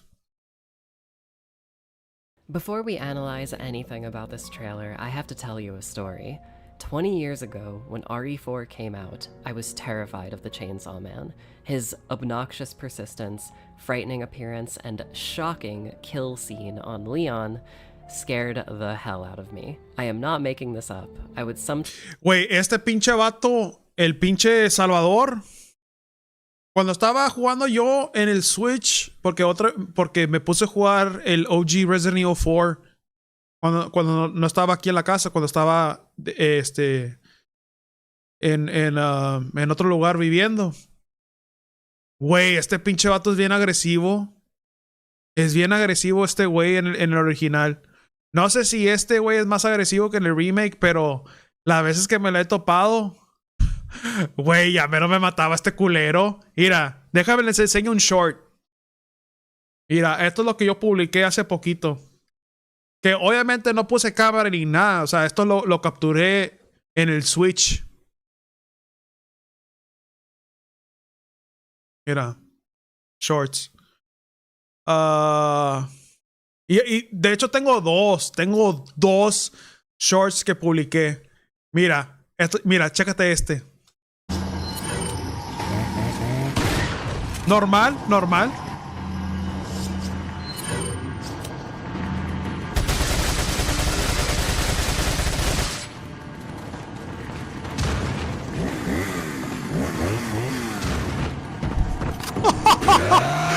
Güey, no mames, güey, se pasó de verga ese vato.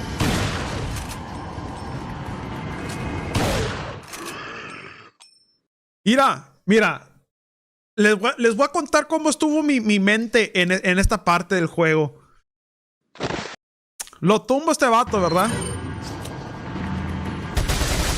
Le comienzo a tirarle con la matralleta para ver si lo podía matar así mientras que estaba en el piso. Y dije, está bueno. Está bueno, ya se levantó. Déjame meto aquí a la puerta. Hago el 180 y me pongo a cargar aquí. Porque normalmente este vato lo que hace, El Salvador, él hace una animación y rompe la pinche puerta. Yo dije, no, pues déjame cargo de una vez. Porque o sea, eso ya me lo esperaba. No, esto es lo que hace el vato. Entra bien sobres, güey. Entra bien sobres este hijo de la verga. Y yo, no mames, güey. Yo estoy ahí yo estoy ahí, güey. O sea, estoy acostado jugando. Y que el vato entra bien sobres y yo, no, voy a llamar a pescar a este vato. Y que me hago para atrás. Justo a tiempo.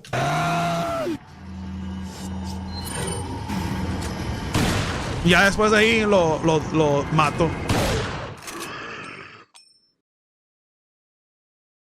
No mames, güey. Oh, chingado, güey. Se me olvidó contestarle a estos güeyes.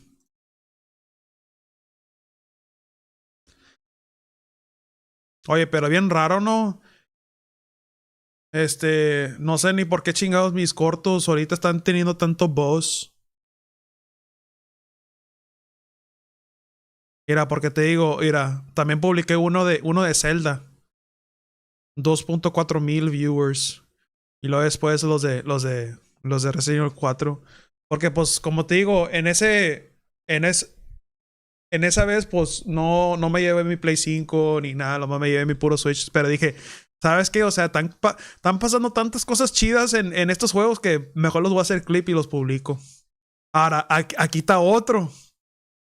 Chéquense en este. Este pendejo no me quiso dar chance de subirme para arriba.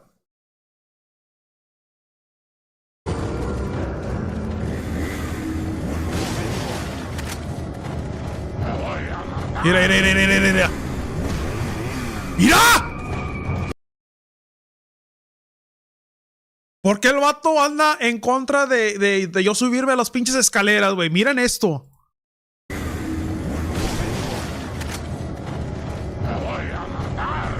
Mira, ahí viene. O sea... Pinche puto, güey, no mames. Fíjate, eso nunca me había pasado, güey. Pero yo me acuerdo que cuando lo vi, cuando me pasó eso, dije, no, hombre, no te pases de verga, güey. Porque yo le quería darle la vuelta. Y este vato me estaba siguiendo como si fuera aimbot.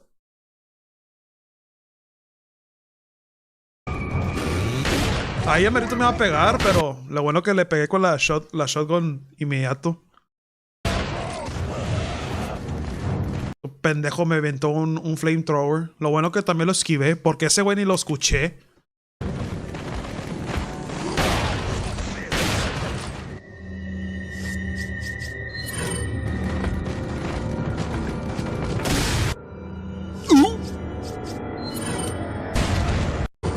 Y ya, eso fue todo.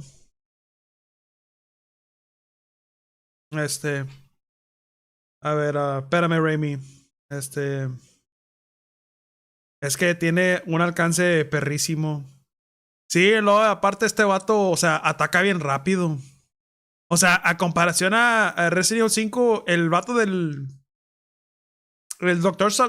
Pues no se llama Doctor Salvador, pero el vato que sale en el Resident Evil 5, ese güey hace tanto pinche pedo antes de que te pega. O sea, en el 5 está bien fácil de que lo haces outmaneuver. Aquí el vato entra bien sobres. Sí, también abre la puerta normal. Eso sí, Remy, pero como te digo, eso sí no me lo esperaba, porque normalmente este güey lo iba a romper con su propia con la sierra. Pero bueno.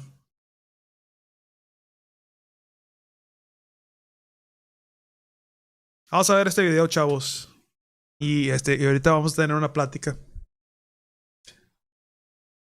Before we analyze anything about this trailer, I have to tell you a story. 20 years ago, when RE4 came out, I was terrified of the Chainsaw Man. His obnoxious persistence, frightening appearance, and shocking kill. Al chile, güey, cómo me gustaría jugar este juego por la primera vez, porque honestamente no recuerdo cómo estuvo. O sea, no recuerdo bien a bien cómo estuvo mi reacción cuando recién me topé a este vato por la primera vez. Porque en esos tiempos, estamos hablando que fue en el 2005, yo tenía como 9 años. Pero, ay, güey, no recuerdo. O sea, no recuerdo si este pedo me dio miedo o no.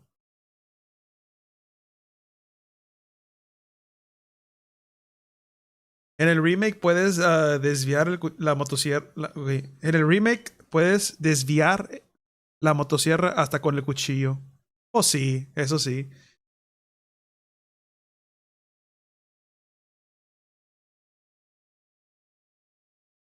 Scene on Leon scared the hell out of me. I am not making this up. I would sometimes have dreams about taking this guy down.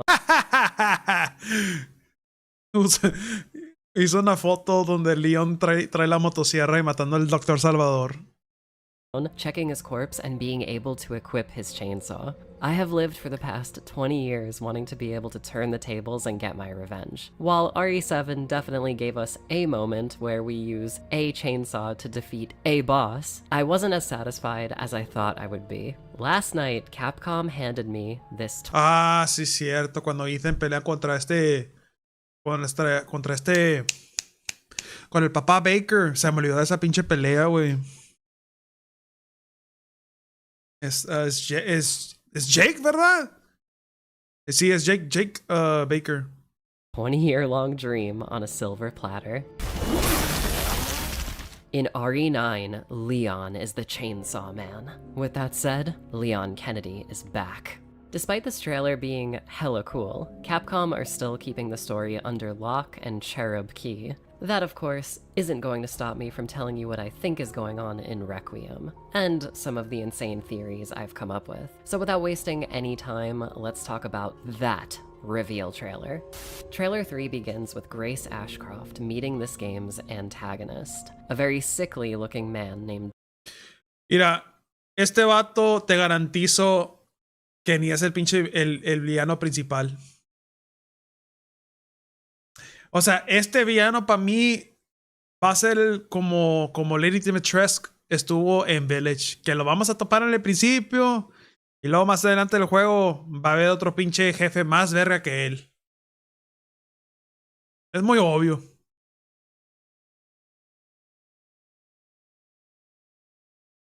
¿Vas a hacer un random? ¿Cómo que Raimi?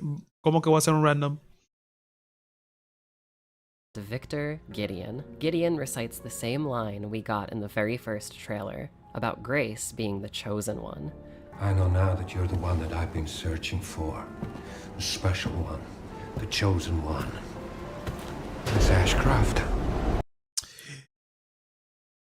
No es por nada, pero este cabrón, por cualquier pinche razón, me recuerda a Heisenberg. Pero pues Heisenberg está muerto, ¿verdad? Obviamente Ethan lo mata. Pero este cabrón como que me resembla a ese personaje, no es por nada. O sea que no va a tener mucha importancia como dices, porque solo debe de ser como un mensajero. Sí, definitivamente. He also mentions how it hasn't been easy finding our leading lady, implying that he's been keeping tabs on her for years, and also seemingly capturing her, leading to the prison break from what I like to call the Lisa Trevor demo. According to the devs themselves, this... Güey, ¿cómo putas madre? Güey.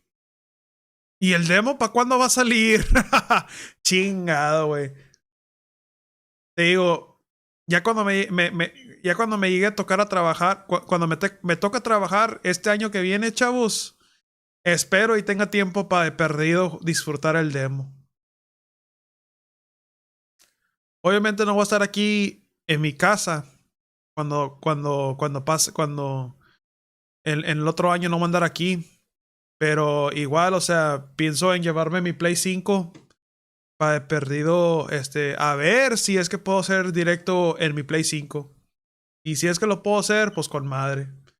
Ya pues ahí nomás les aviso a ustedes en Discord que para tal hora me voy a conectar y ahí se tunean. Porque, sí, o sea, el setup que voy a tener allá por la otra casa, por el otro lugar que voy a andar viviendo, yo creo que voy a andar en una cama y ahí voy a tener no sé, ahí luego le voy a tener que modificar el cuarto chiquillo que tengo.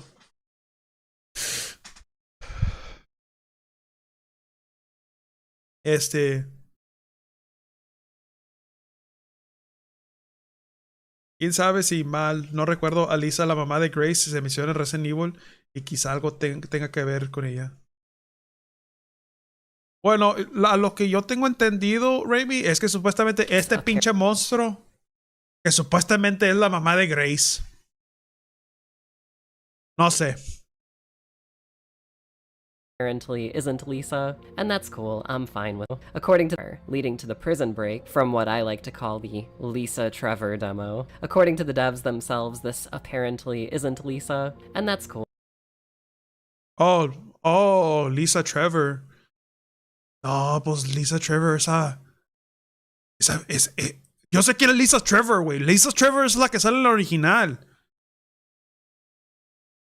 Pero ese personaje, yo digo que se muere, ¿no? Porque esta vieja se avienta de para arriba para abajo cuando estás peleando contra ella. So seemingly capturing her, leading to the prison break from what I like to call the Lisa Trevor demo.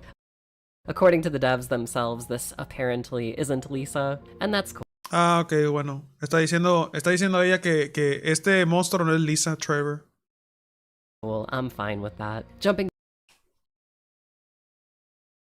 Back in time a bit, in the game's second trailer and IGN opening night live presentation, we get a full scene of Grace and her mother, Alyssa, escaping from the Wrenwood Hotel after a blackout triggers suspicion. Before things go to hell, Grace picks up a call from someone asking for her. The voice on the line is Victor's. During their escape, we see the hooded man, who we briefly saw in a flashback from the first trailer. This guy bags and tags No creo que sea ella. Nah.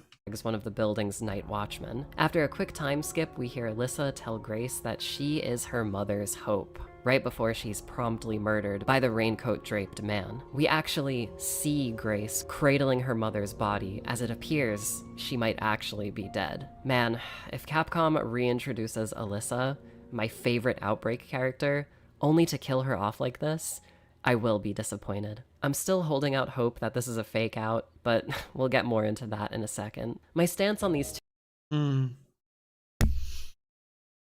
Sí, eso sí se me hace bien pendejada que mataron a ese personaje así de la nada, a la mamá de Grace. Se me hizo muy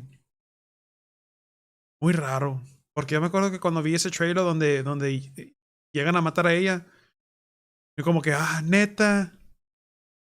O sea, yo pensé que también la mamá, Alisa, iba a tener también, no sé, iba a tener como que su momento, su sección, o no sé. Pero no. Resultó que salió muerta. Okay. Sí, también ha dicho que Lisa Trevor del Resident Evil 1 Remake.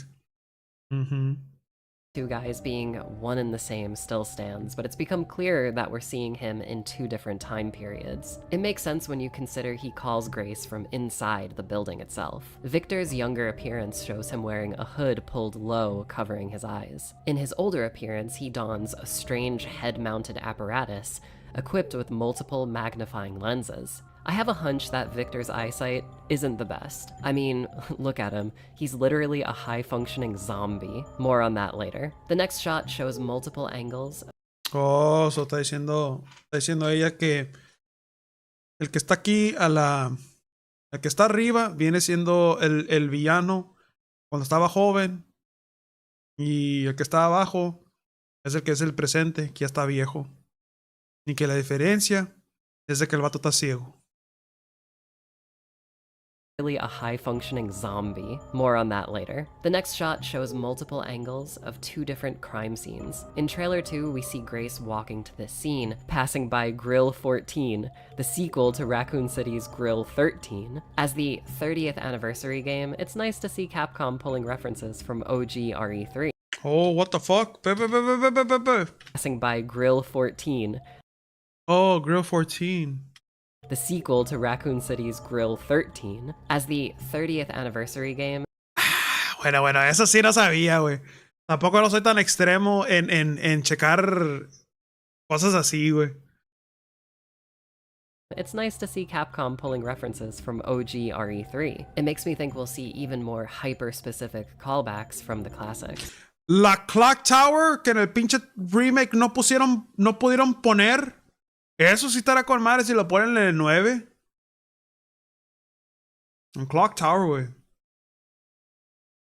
I can't get over how cool the pure noir look of this game is. I'm not sure where these city scenes take place, but taking a closer look at the absolutely classic Crown Vic cop cars we have here, we can make out WPD, which I found in real life correlates to either Wichita or Wilmington PDs respectively. It's possible that these mystery murders are placed in either Kansas or Delaware, but something about RE's past lore makes me think this W will be a fictional city. Originally, I thought these scenes were in a Raccoon City of the past, but it's just the present day. The surface of the Resident Evil universe is often presented as rather old world, dominated by modern tech just under the hood. We also get to see the guy who I thought was Kevin Ryman from the first trailer. Turns out he's just some random beat cop who seems to be this zombifying individual from trailer 1. On Grace's investigation into the current-day Wrenwood Hotel, she finds photos of herself from that fateful night. We also see Grace finding a pamphlet and journal left here by Alyssa the night she died. I wonder if these items contain a full expose on Victor's operation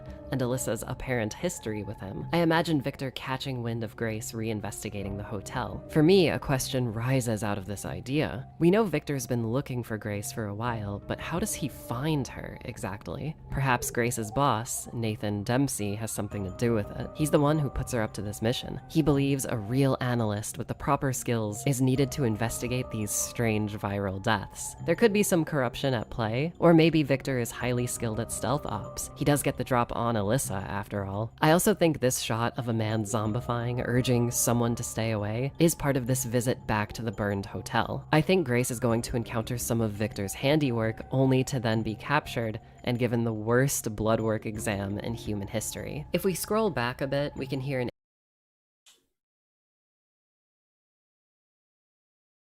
Qué interesante. Qué interesante. So, lo que dice esta chava es que el pinche malo, ¿cómo se llama? ¿Victor? are up to this mission. He believes a real analyst with the proper, but how does he find her out of this idea? We know Victor's been looking for Grace for Sí. So, resulta que el pinche villano principal está buscando a Grace por muchos años. Y luego después la llega terminando en capturar. La pregunta es ¿cómo? O sea, ¿cómo Víctor se enteró sobre por dónde está esta cabrona?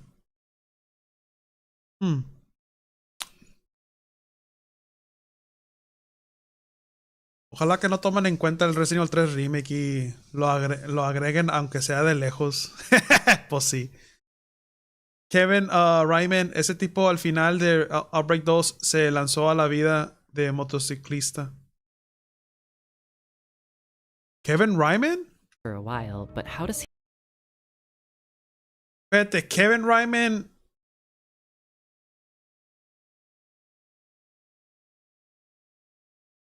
Ese güey que no es un personaje de los del Outbreak.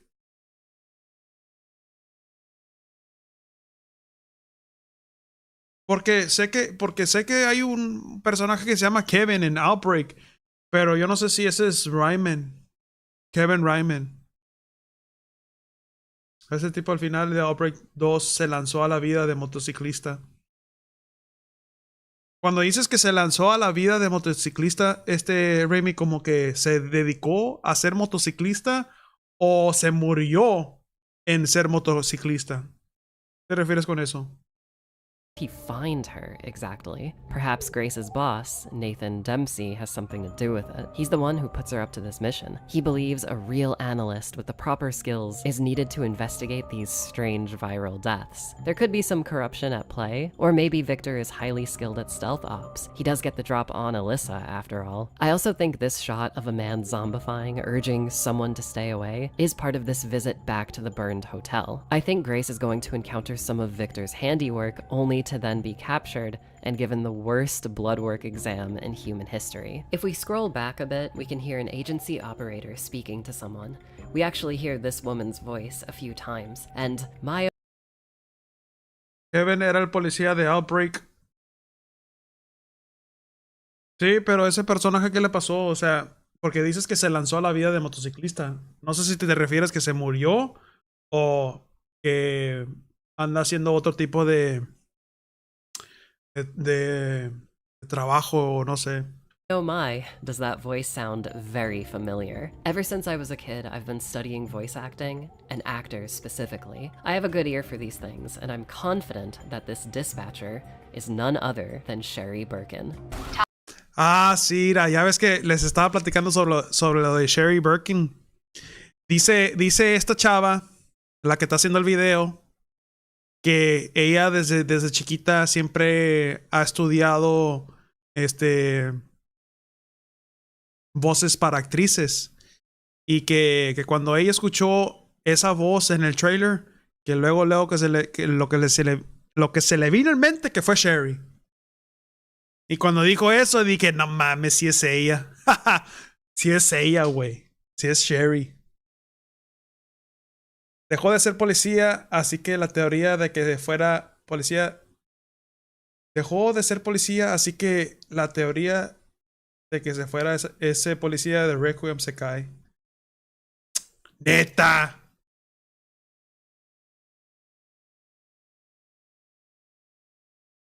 Who you consider game makes me think the guy who I thought was Kevin Ryman from the first, dominated by modern tech just under the hood. We also get to see the guy who I thought was Kevin Ryman from the first trailer. Turns out he's just some random beat cop who seems to be this. Ah, ok. No, dice ella que pensó que al principio que este güey fue Kevin Ryman, pero no, este güey es un random. So no es él. Kevin Ryman from the first trailer. Turns out he's just some random beat cop who seems to be this. Voice sound very familiar. Ever since I was a kid, I've been studying voice acting, and actors specifically. I have a good ear for these things, and I'm confident that this dispatcher is none other than Sherry. Quién sabe, pero es que también puede haber cambiado de actores o actrices, pero también es que se puede sonar similar para que no pierdan esa esencia. Quizá pueda ser Sherry. No, yo digo que sí es ella. Yo digo. O sea, de por sí que nos topamos a ella en el 6. Por eso a la misma vez yo digo que también Resident Evil 6 es más cañón que nada. Porque me imagino que es como que una continuación del 6 a la 9. Aunque el 6 está bien pedorro. Pero yo siento que ese es como que ya se está sintiendo como que mucho más cañón que el Outbreak. Birkin. Talk to me. Is this one like the others? And it's not post-mortem lividity. Hey, I just got a report of a missing police officer. It might be unrelated, but he disappeared near where the 5th body was found. Sherry Birkin, National Security. Es que te digo. Sherry Birkin, you were in Raccoon City. How do you know that? Claire, Wait, are you Chris? my sisters told me all about you. But right now he's under the protection of the US government. He's no threat to the PSAA. In fact, later in the trailer, when speaking to Leon, we also hear Sherry say this. Don't do anything stupid. And when we hear her say this, we also see Sherry in the corner of the screen. It would make sense, seeing as in RE6, Leon and Sherry actually worked for the same branch of the government, the DSO. At first, Sí, güey, se me olvidó. Por eso quiero jugar el 6, güey. Por eso quiero jugar el 6. So, a lo que tengo entendido es que Sherry y Leon trabajan en la misma agencia en el 6. So, obviamente, después de que Sherry hizo eso, con lo de Jake, pues ya mejor ella decidió de tomarse, en posición de andar en la computadora. Y pues sí, o sea, it kind of makes sense, porque pues así ya no corre en el peligro de que la maten ahí afuera. Don't do anything stupid. And when we hear her say this, we also see Sherry in the corner of the screen. Ok, ahí sí pasó, se pasó. Ok, ahí sí no mames, güey. Me está diciendo la que está haciendo el video que supuestamente puede ver la reflexión de Sherry. Yo, honestamente, mira, a como lo estoy viendo ahorita, yo no puedo ver ninguna pinche reflexión. ¿Cuál reflexión? We hear her say this, we also see Sherry in the corner of the screen. Ok. No, que eso no estaba diciendo de la reflexión. Está diciendo que del cachete que se mira como ella. Pero no manches, o sea, está bien borrosa la chingada. O sea, ¿quién puede ver eso, güey? Ok. Lo importante del Outbreak es que al final se muestra que Umbrella aún sigue trabajando en las ruinas con sujetos de prueba. Sí. Ojalá hagan alguna mención de Claire, por favor. Ya sé. De hecho, lo que acabas de decir, Raimi, es lo que más adelante va a decir esta chava en el video. It makes sense, seeing as in RE6, Leon and Sherry actually worked for the same branch of the government, the DSO. At first, I thought this shot was Grace, but the earpiece and noticeably short hair immediately shouted Sherry. It seems Se van al mame, güey. Se van al mame, o sea, yo estoy viendo a esa persona. Lo único que puedo ver es el pinche micrófono y ya el cachete. Pero, hombre, como esta raza es bien detallista, güey. Porque yo, honestamente, yo cuando vi eso, no se me vino en mente que fue Sherry. Pero está diciendo que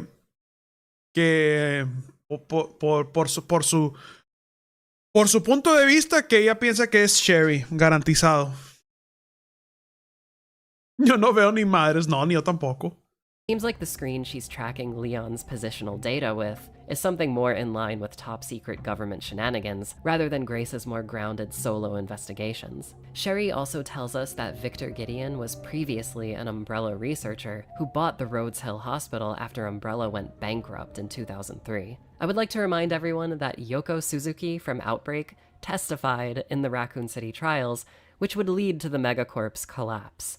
And out of all the characters, I really hope we get to see RE Engine Yoko in this story. Getting back. ¿Será posible ver a Yoko? ¿Será posible ver a Yoko aquí en este mundo? So, resulta que este Yoko testificó sobre lo que andaba haciendo Umbrella. I would like to remind everyone that Yoko Suzuki from Outbreak testified in the Raccoon City trials, which would lead to the Megacorp's collapse.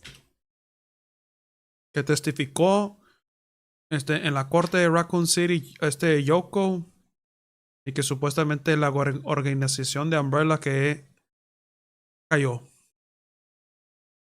And out of all the characters, I really hope we get to see RE Engine Yoko in this story. Getting back on track, we hear possibly the most interesting line of dialogue out of Victor. Through you, Elpis can finally be set free.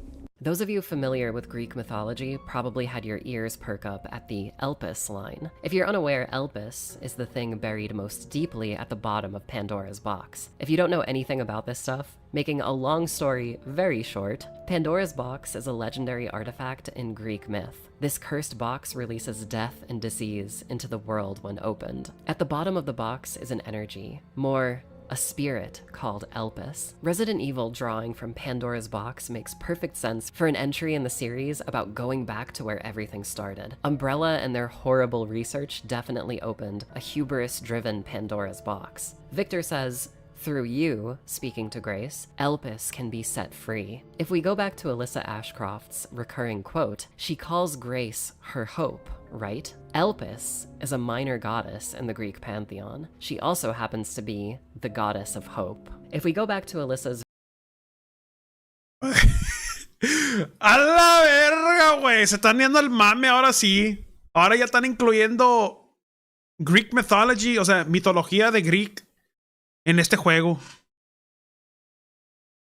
very first appearance in the series, Outbreak. At the end of that game, she can be cured of the T-virus using the Daylight vaccine. Those antibodies are most likely still in her system and have passed down to Grace. I maintain the position from my first trailer analysis that Victor here is looking for a cure to whatever's happened to him. I believe his research in this Rhodes Hill Care Center has been a breeding ground for zombification and whatever the hell that giant monster is. I think Grace's Daylight-infused blood will act as a stabilizer to this Elpis disease that Victor seems to be infecting the hospital staff ¿Qué pedo, güey? ¿Este pinche demo de dónde salió? with. If we look at the zombies in these trailers, they don't seem to be ¿Qué pedo, güey? ¿Esto de dónde salió?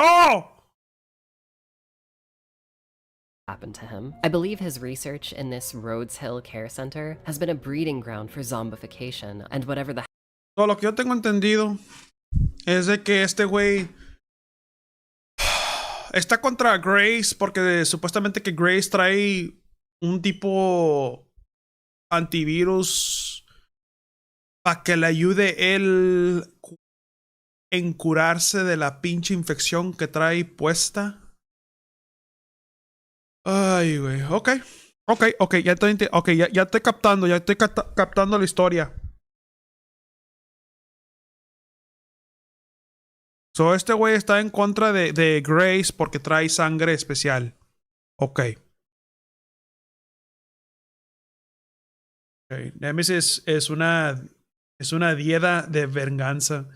Técnicamente, Umbrella creó un arma biológica para vengarse de los Stars.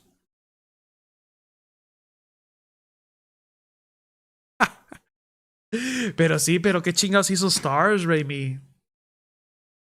Es el detalle.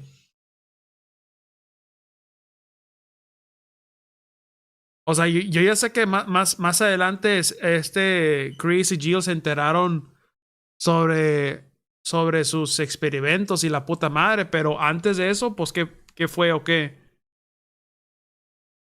Porque no creo que la raza de Stars sabían desde un principio que Umbrella era corruptos. O sea, en Resident Evil hay referencias a la mitología. Ah, te referías a la... Oh, ok. Nemesis es una deidad de venganza. Técnicamente Umbrella creó una arma biológica para vengarse de los Stars. Okay. Había demo... Pues mira, chécate. hell that giant monster is. I think... Mira. Este demo sí no estaba demostrado en los Estados Unidos. Pero mira, como estás viendo ahí en la esquinita... alguien lo grabó en Japón o en China, no sé, y mira.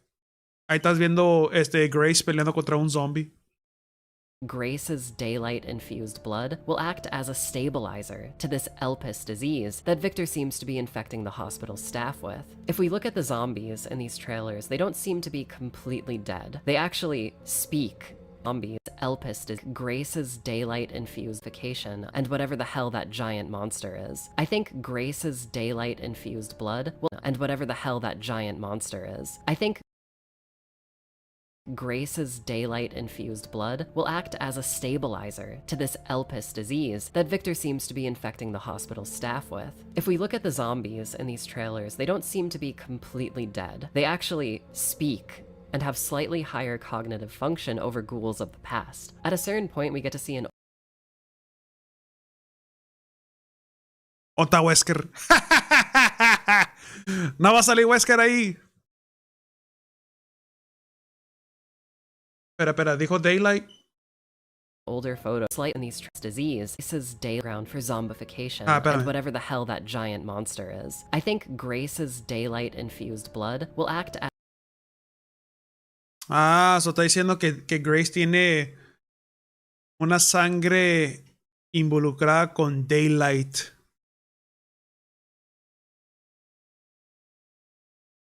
Daylight es la cura con la que nos curamos al final de Outbreak 1. Cañónicamente, las protagonistas se vacunan con eso, incluido Alisa. Así que puede ser que genéticamente Alisa le haya heredado a eso a Grace. Sí, de hecho es... Fuck, se me olvidó de comentar en eso, pero eso fue lo que dice también la chava. Porque como Grace pudo escaparse de Raccoon City, que ella recibió la cura esa, la Daylight, y que cuando nació Grace, resulta que ella tiene esa misma vacunación también dentro de su sistema. Así que puede ser que genéticamente Lisa la haya... Sí.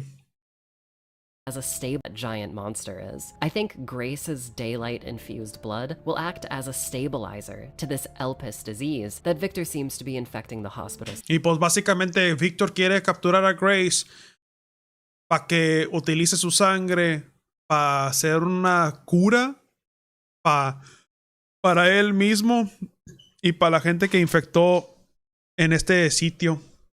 Que pues me imagino que es en un hospital o algo así, no sé. ¿Quién sabe? Todo tiene sentido ahora, por eso la quieren. Sí. Sí, pues prácticamente Grace como que viene siendo el antivirus que digamos. Pero pues obviamente el villano quiere tener quiere tener ese control. Staff with. If we look at the zombies in these trailers, they don't seem to be completely dead. They actually speak. Ahora lo que dice aquí la chava, dice que supuestamente los zombies no están completamente muertos, sino que un parte de ellos pueden hablar. O sea que estos zombies tienen cerebro de vida, como quiera. Por eso cuando Leon se topa con este vato, cuando Leon se topa con este vato le dice algo. So, indicando que el resto de los zombies capaz y a lo mejor van a hablar. Imagínate que estos zombies digan: ¡detrás de ti, imbécil! Ya estará pasada de verga eso. Al chile, güey. Eso sí estará cagadero. Si en corto los zombies comienzan a cagar palos así como los del 4.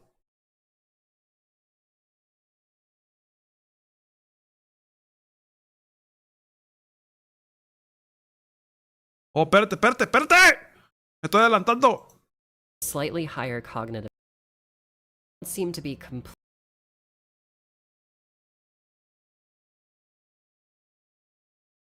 zombies in these trailers. Sabe verga eso. Ay, un forastero, literal. Ok. Y de ser así, no. Ok, y de ser así, no irían también tras otros protagonistas porque todos ahí se vacunaron.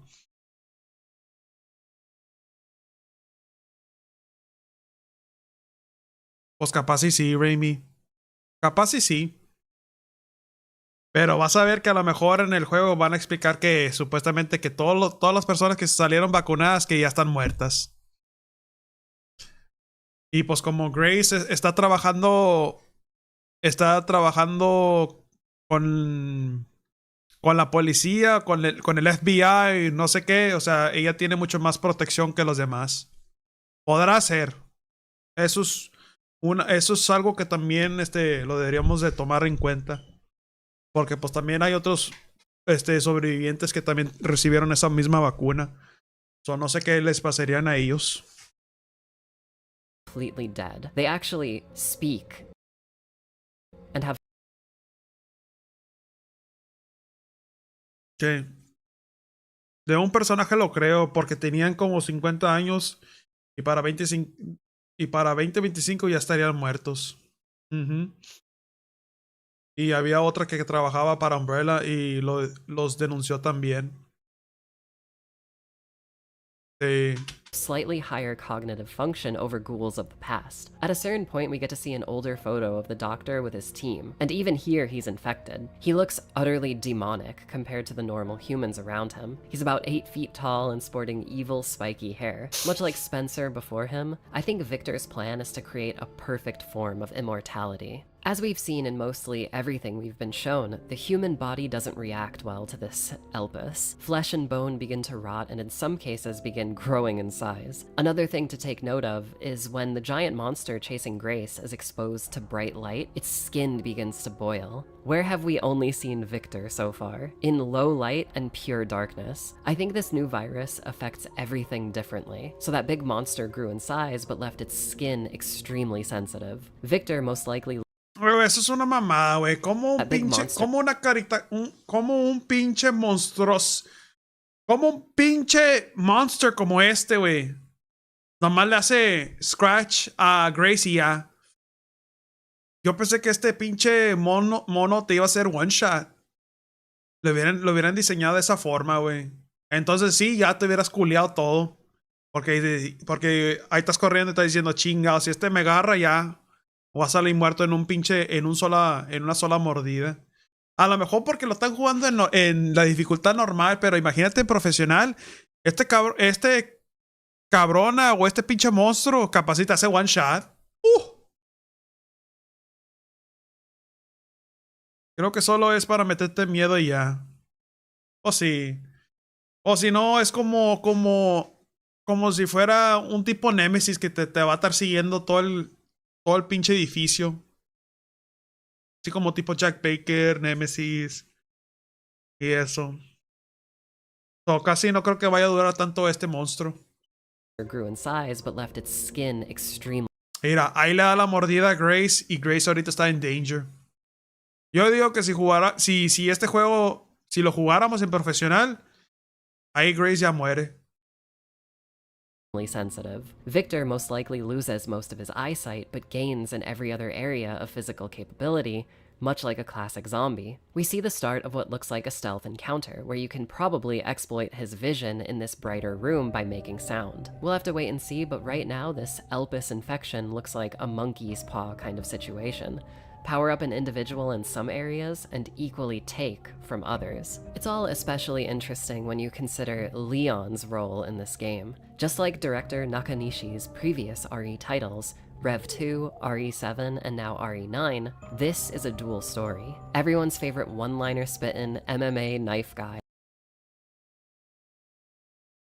A ver. Nakanishi's previous RE titles, Rev 2, Ok.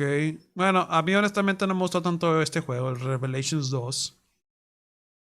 ¿Ustedes qué piensan de este juego, chavos? A mí me gustó mucho más el primero. RE7. Este güey en particular fue el que hizo, que ayudó a hacer Revelations 2 y Resident Evil 7 Biohazard. And now RE9. ¿Nunca lo has jugado? ¿No visto? ¿En serio, Raimi? Yo tengo ese juego en el Play 5. Creo que lo agarré gratis o no recuerdo. Pero yo me acuerdo que lo jugué por primera vez y no me gustó tanto, que digamos.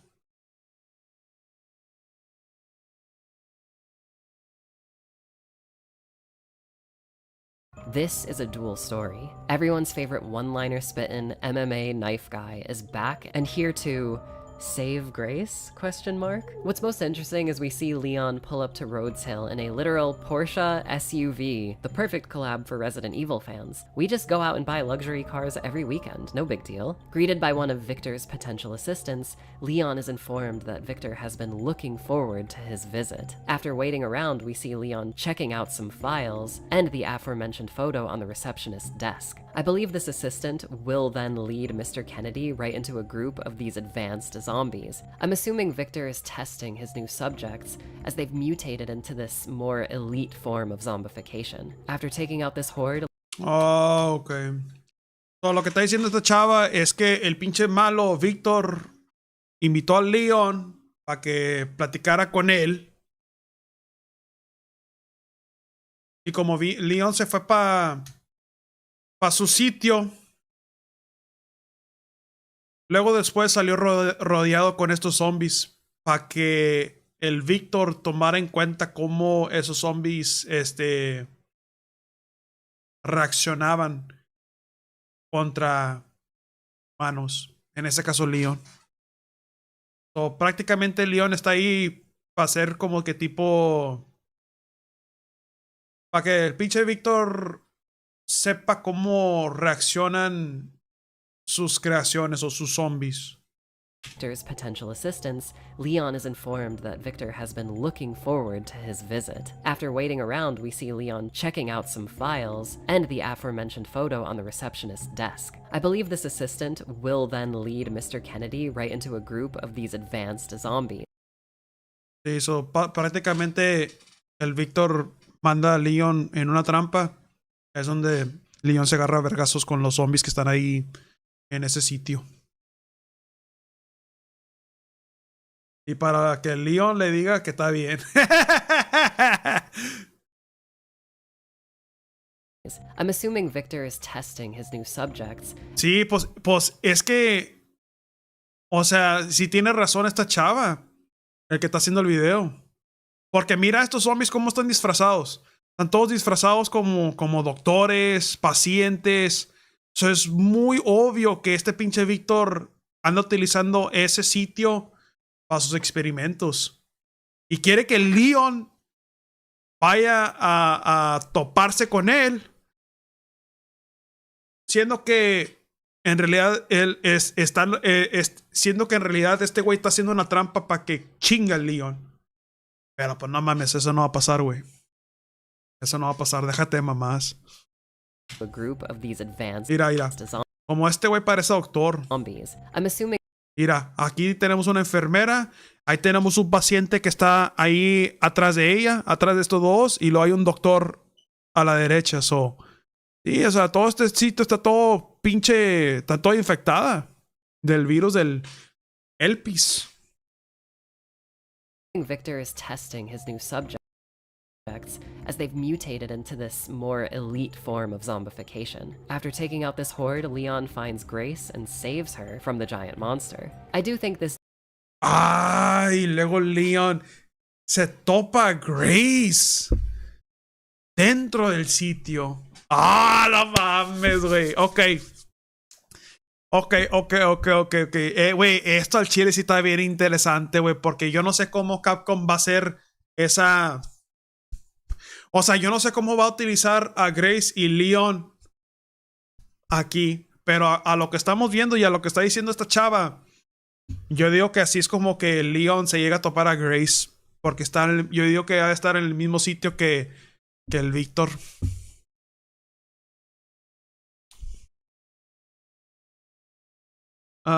Es lo más lógico porque de otra manera imposible que Leon cayera en esa.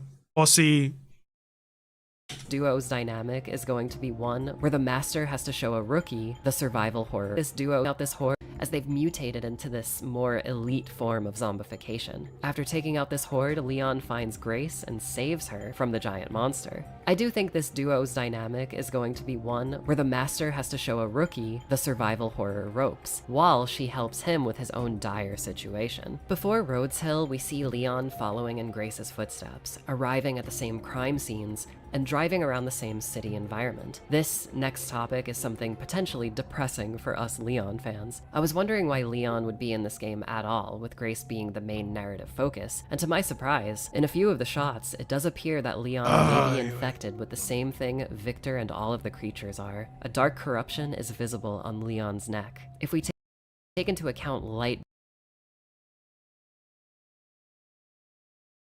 Güey, espero que pinche Grace lo salva a la verga, güey. Porque al chile, güey, se me hace una estupidez que Leon está infectado de ese mismo pinche virus del Víctor.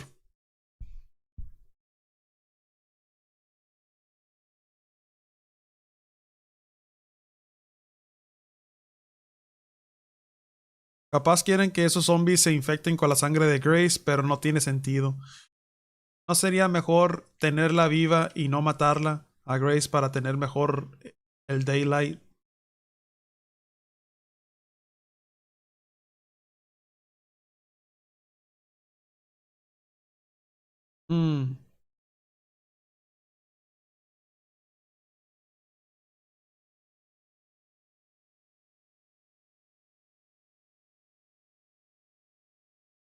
Pues no necesariamente que se infecten, Remy. O sea, lo que yo tengo entendido es que yo digo que Grace ha de tener como que un tipo antivirus para que... ¿cómo se dice? Para que yo digo que los zombies sean un poquito más sanos o no sé. No creo que se vayan a curar al 100% del pinche virus, ¿verdad? Pero capaz a lo mejor los va a ayudar a tener mucho más conciencia y sentirse un poquito más humanos que zombies.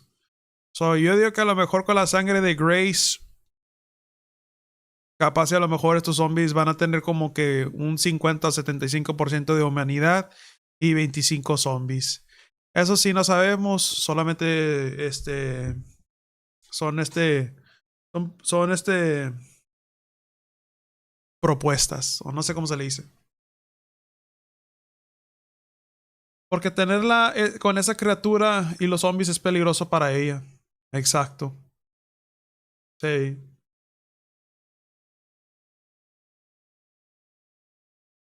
Es lo que digo, sí.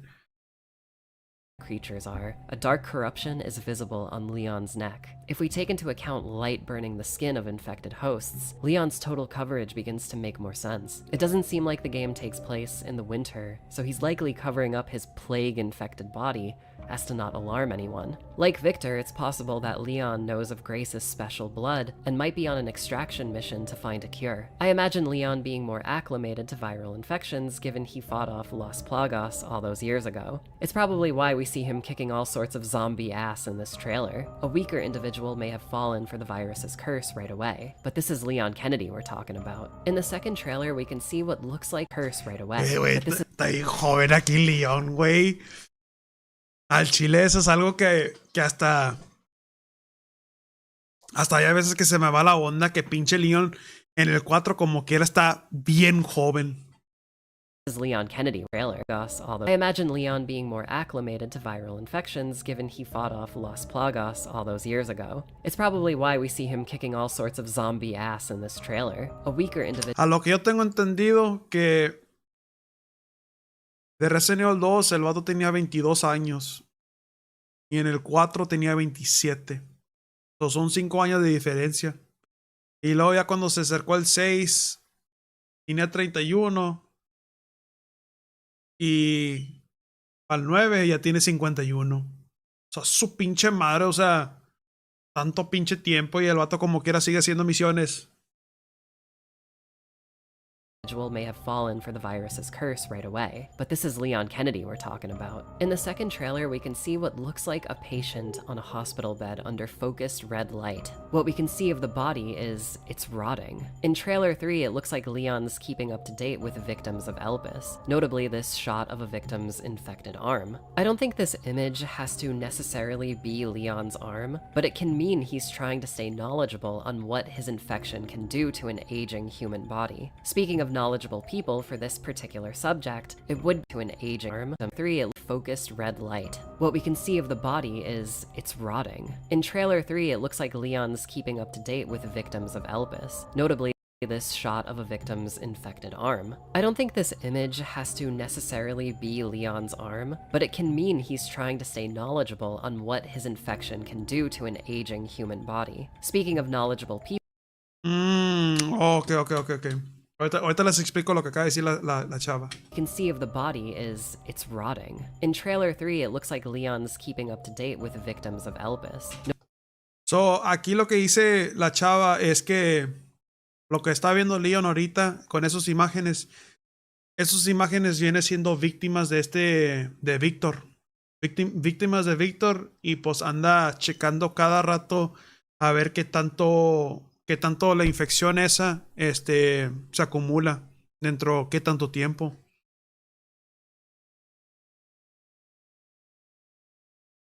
Notably this shot of a victim's infected arm. I don't think this image has to necessarily be Leon's arm, but it can mean he's trying to stay knowledgeable on what his infection can do to an aging human body. Sí, y dice la chava que estas manos no son de Leon, sino que son de pacientes para que él tenga conciencia en qué tanto se durará en que la infección sea 100%. So, él anda como que haciendo investigaciones para saber qué tanto se tardará para que ya se convierte al 100.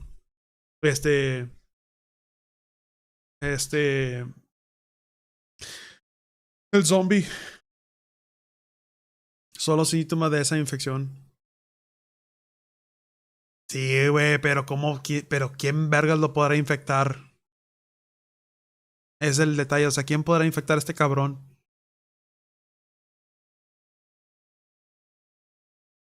Speaking of knowledgeable people for this particular subject, it would be very, Very appropriate for Leon to have Sherry Birkin on this mission with him, seeing as she's lived with the G-Virus for the past 30 years. Sherry found Jake back in RE6, whose blood helped cure the C-Virus, so who's to say Sherry hasn't already pieced together the Ashcrofts having daylight in their bloodstream? Of course, Sherry would be there for her adoptive father. I just hope her adoptive mother is also in this game. The idea of Leon going out in a blaze of glory on one last mission feels appropriate, but will... So, obviamente está diciendo que Sherry también tiene la cura. O sea, obviamente que Sherry también tiene antivirus, pero eso es para la G-Virus o C-Virus. A ver, espérame. Be there for her, the Ashcrofts having daylight in their bloodstream. Have Sherry Birkin on this mission with him, seeing as she's lived with the G-Virus for the past 30 years. Ah, o sea que Sherry tiene tiene la G-Virus, que viene siendo la cura, el antivirus de la C-Virus. ¿Okay? Sherry. Y pues también yo digo que le agarró sangre a este cabrón también, al Jake. O sea, hay tantas maneras de hacer una pinche cura, güey. O sea, inyéctaselo a Leon y ya, que se le quite esa mamada, güey. No, güey, pinche Capcom los tiene aquí, traumándonos a la verga porque estamos aquí pensando uno que ya se va a morir y que no sé qué. Tenemos 3 personajes que tienen la cura. Utilizan uno de esos 3 personajes para que le quiten la infección, ya.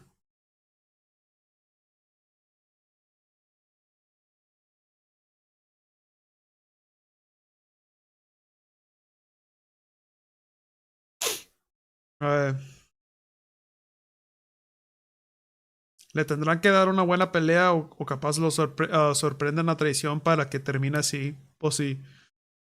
Esa señorita y yo pensamos igual. Sí. Found Jake back in RE6, whose blood helped cure the C-Virus, so who's to say Sherry hasn't already pieced together the Ashcrofts having daylight in their blood? A puta madre, güey. Pues es Sherry o es pinche Wesker que tiene la cura de para la C-Virus. Bueno, el punto es que estos güeyes tienen antibióticos para el virus. Antivirus. Stream. Of course, Sherry would be there for her adoptive father. I just hope her adoptive mother is also in this game. The idea of Leon going out in a blaze of glory on one last mission feels appropriate, but will undeniably be very sad if that's what Capcom's going for. Legacy characters like Chris and Leon have been around for a very long time. Those two in particular have gone on the most missions out of anyone else, and it feels like it's only a matter of time before they're forced to hang up their guns. When I first watched the trailer, I thought to myself, why wouldn't Leon and Grace just stick together for some cooperative action? Then I realized, oh, there are probably going to be parts of this game where Leon can't fight due to the infection and has to rest. Grace is probably going to have to learn how to do survival horror by Leon's guidance. Eso sí es muy interesante. Ahorita se los traduzco. Eso es muy interesante lo que acaba de decir esta chava.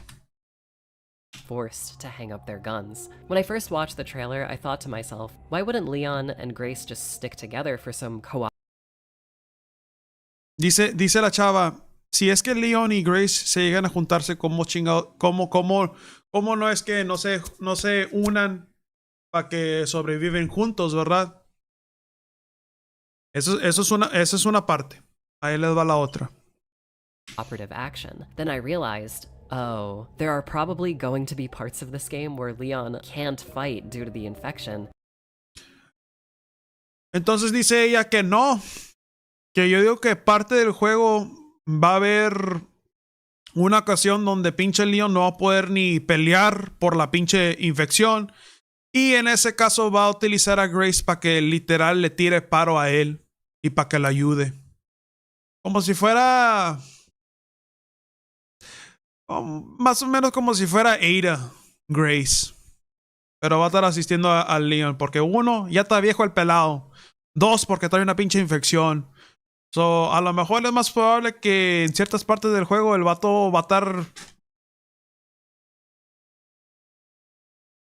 Y pues obviamente Grace va a tener que ayudarlo.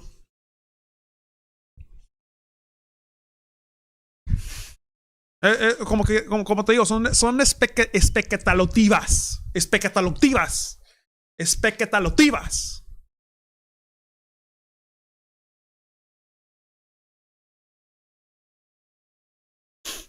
Sería una sorpresa si Jake aparecía, pero esto queda entre Grace o Sherry.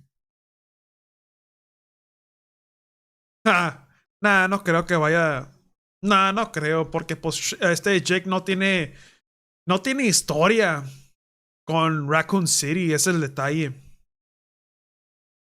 Y aparte, pues es un pinche personaje, es un personaje que salió así de la nada. O que es hijo de Wesker, o siendo que Wesker desde el principio ha sido bien mamón. Yo nunca he visto a Wesker como un personaje que se irá a juntarse con una chava y hacer un huerco. O sea, vete a la verga, no mames. Si desde el principio el vato le importaba más en las pinches, a Wesker le importaba más en las, fuck, ¿cómo se le dice? Le importaba más en las experimentaciones que nada.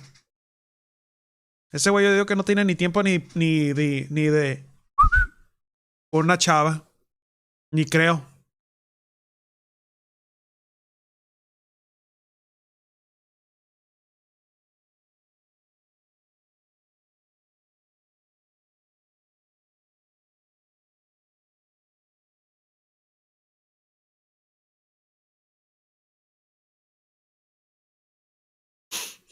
Ok.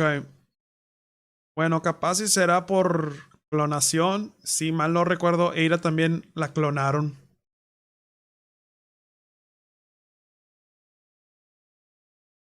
Bueno, capaz si será por clonación. Si mal no recuerdo, Eira también la clonaron. Pues sí, eso sí. Eso sí, el detalle es que aquí, ¿a quién podrán hacer? ¿Quién podrán hacer? ¿A quién podrán clonar?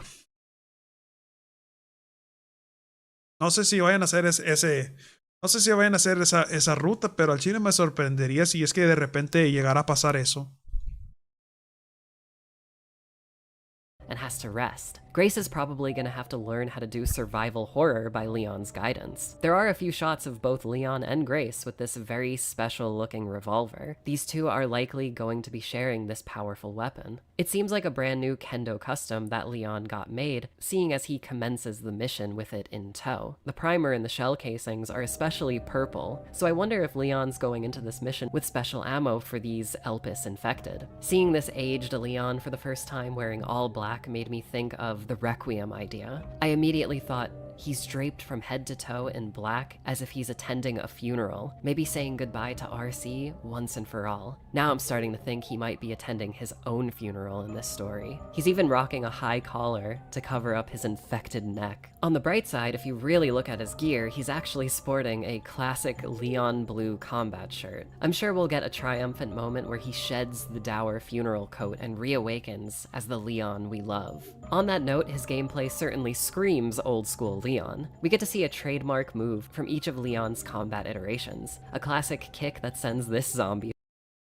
Dice ella que la razón en por qué Leon trae esa ropa puesta es que porque no quiere que otras personas se den cuenta sobre la infección que él tiene.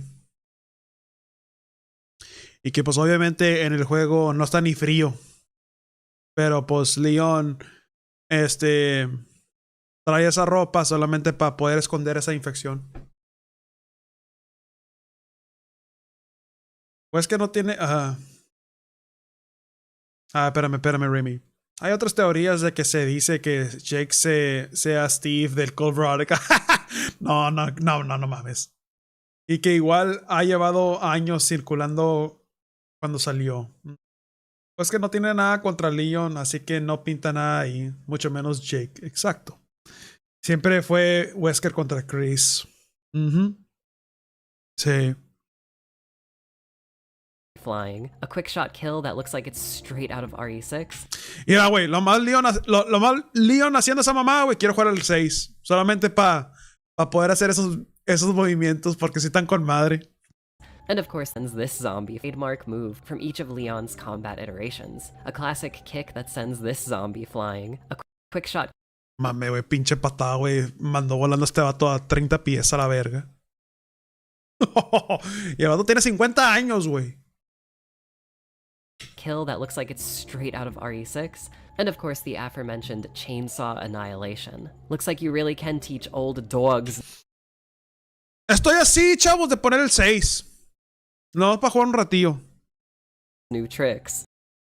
What is completely new is it seems he's traded his primal knife for a tomahawk. We don't get to see any Mortal Kombat tier kills with this thing, but this cinematic looks brutal. What blew my mind was hearing the same RE9 theme song from the other trailers, now in a more metallic context.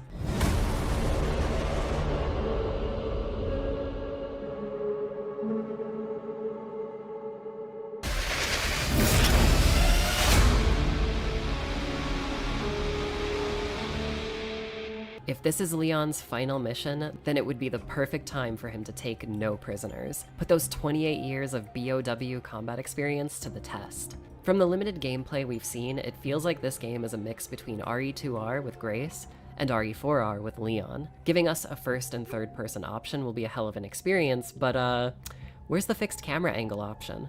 Hopefully unlockable, I say. I mean, how can you celebrate 30 years of a series without paying homage to the style that started it all? I am hoping that... Mira, yo digo que en la forma correcta que se debería de jugar en este juego, porque pues obviamente vamos a jugar contra dos personajes, yo digo que en primera persona debería ser para Grace y tercera persona para Leon. ¿Por qué? Porque pues como Leon está mucho más enfocado en acción, pues así es como el 4 empezó con ese estilo, sobre todo en tercera persona. So, para Leon, tercera persona, Grace en primera persona, porque pues estoy viendo Grace y me recuerda como si fuera Ethan Winters. So, eso está chido que te da las opciones de cambiar las dos perspectivas. Si quieres jugar el juego en primera persona, lo puedes hacer. O si lo quieres hacer en tercera persona, también está así. So, yo me acuerdo que también en Village, en Village, hicieron ese mismo rollo. Que puedes jugar el juego en primera persona o lo puedes jugarlo en tercera persona. Pero pues para mí personalmente yo prefiero jugar Resident Evil en tercera persona porque se siente mucho más cómodo. Especialmente si te estás llegando a topar a chingo de zombies que puedes ver alrededor. Eso es mucho más preferible que en primera persona. Claro, el 7 también me gusta muchísimo. Sobre todo porque está en primera persona. Pero ya después de ahí, pues no hubo tantos juegos que Capcom ha hecho en primera persona. Eso también lo dice. Lo que hizo esta chava, Remy, es que, pues obviamente menciona sobre las dos perspectivas, pero que a ella también le gustaría si Capcom hubiera incluido el estilo viejo, el estilo clásico de los originales que viene siendo de cámaras. Para mí, no sé cómo, no sé, se va a sentir raro si de repente lo llegaran a poner. Pero pues quién sabe. Aparte porque pues yo digo que será muy raro si es que Capcom pone el estilo viejo a estos juegos modernos, porque aquí tienes que apuntar y ¿cómo se dice? Tienes que apuntar y tirar. O sea, dándote la opción de si tirarles en la cabeza, si tirarles en las patas para que se caigan. So, si es que llegan a poner ese estilo viejo de los clásicos, va a estar bien raro porque pues literal le vas a estar pegando a los zombies en el puro pecho. Y pues no. Yo digo que aquí el punto es de pegarle a los zombies en cualquier manera que tú quieras. Así para que luego después hagas un follow-up con un pinche patín o con una pinche hacha o sea, así es como se debería de jugar. Grace's blood ends up coming through in the end to save Leon. At all. You celebrate 30 years of a series without paying homage to the style that started it all. I am hoping that Grace's blood ends up coming through in the end to save Leon.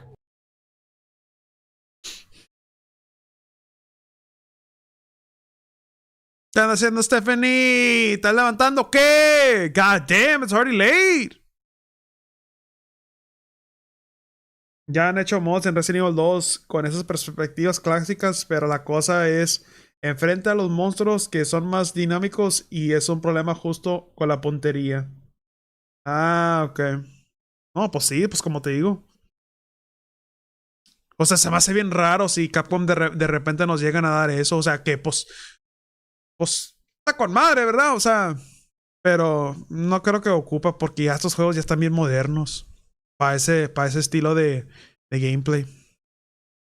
Puro sleep. No manches, dude. Apenas está adelantando entonces. Ah, damn.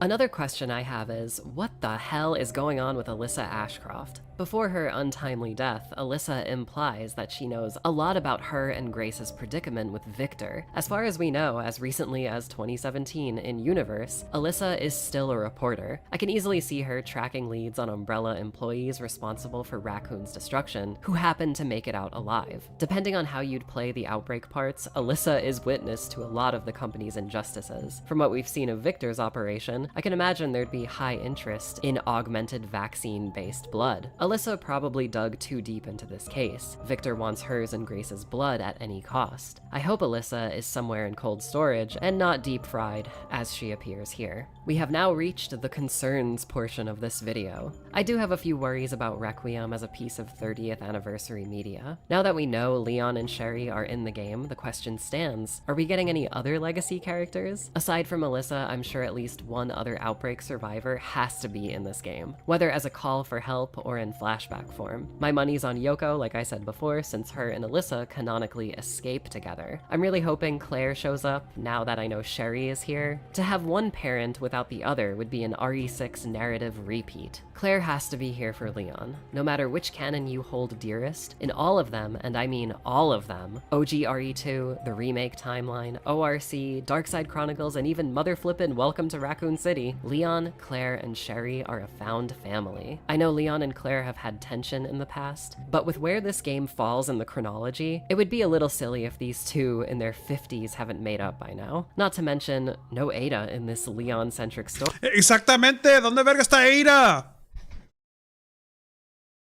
Güey, mucha gente, güey, se está esperando que Eira también salga en este juego. Hasta yo también, yo quiero que también salga ella. Yo quiero que salga también Eira, pero no sabemos. No sabemos. O sea, lo que está diciendo aquí la chava es que quiere que salga también Claire en este juego. Por un ratillo nada más. Pero pues no sé, güey. Es que ya son chingo de personajes a la verga. Ya son chingo de personajes. Yo digo que este juego nuevo va a durar como unos 30 horas, yo digo, no sé.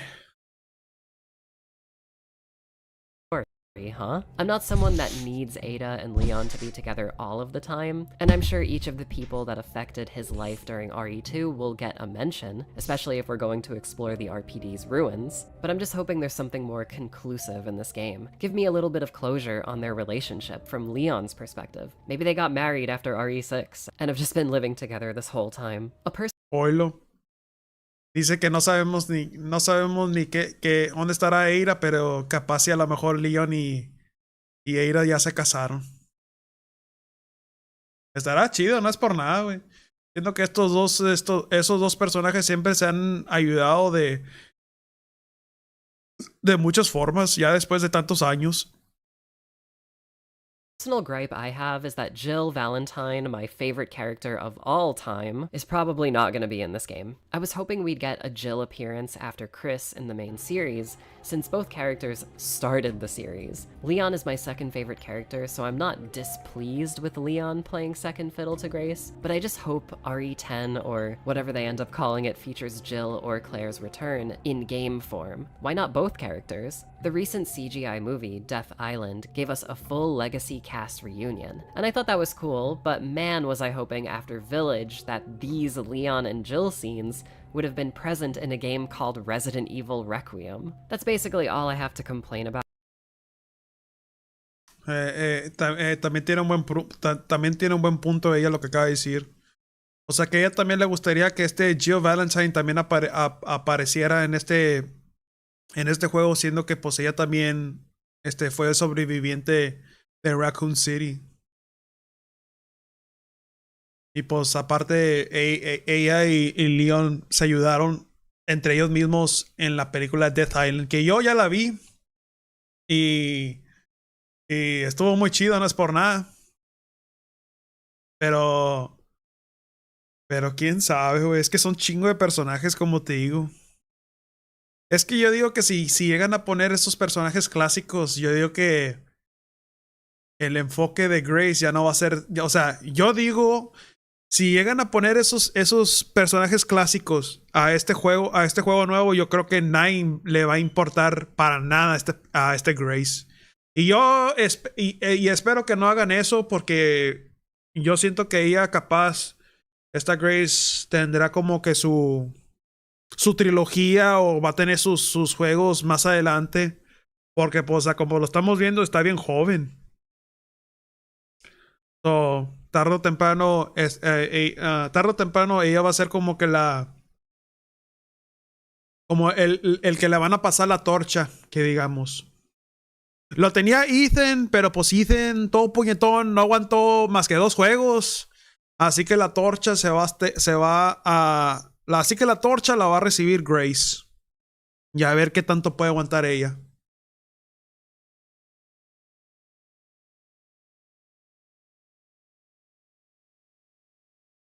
Igual, siento que esas películas no son cañón. Grace tiene que hacerle justicia a Lisa, porque imagina que la trajeran de vuelta para morir.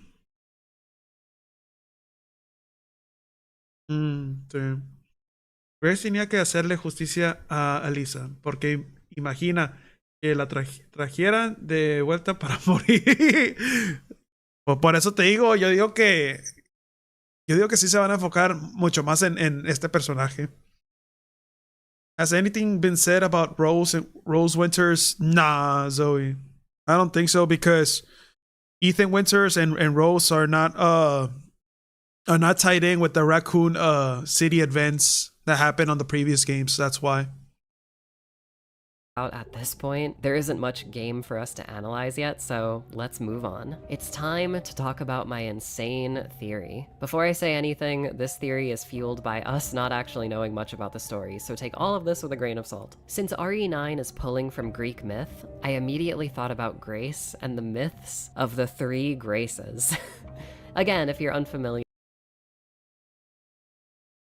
Ahora ya anda hablando cosas de mitología esta chava.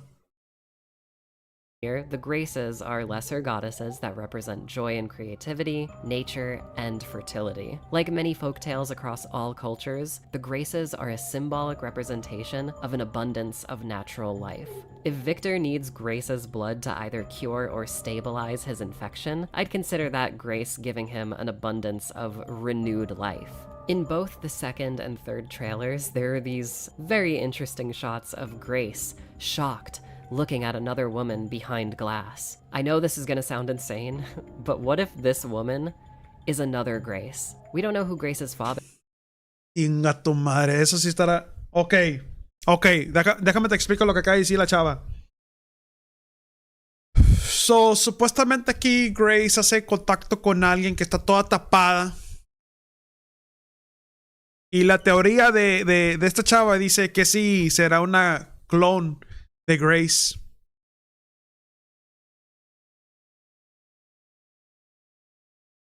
Es una posibilidad, es una posibilidad.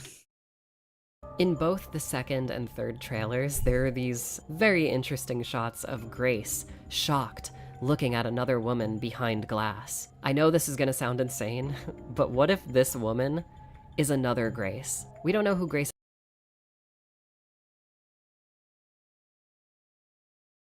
No lo sé, quizá tal vez sí lo hicieron con ira. Por eso mismo. Porque ahí en esa misma foto, pues está sorprendida Grace. Y pues yo digo que está viendo como que un ser humano que está capturado y pues revolvido en todo el pedo. Pero pues no sabemos si es un pinche zombie o es un zombie así, zombie de Víctor o un clon. Así, ok. Así que tienen otra persona con la sangre combinada con el Daylight. Nah, no creo. No creo.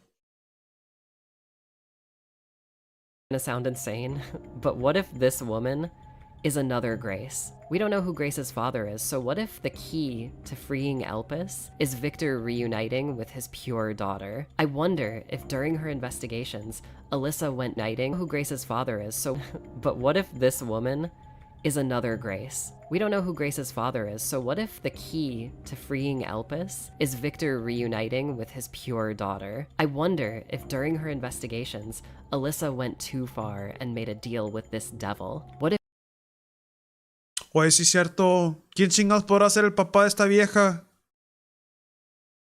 Si lo más, si lo más mencionan que Alisa es la única pariente.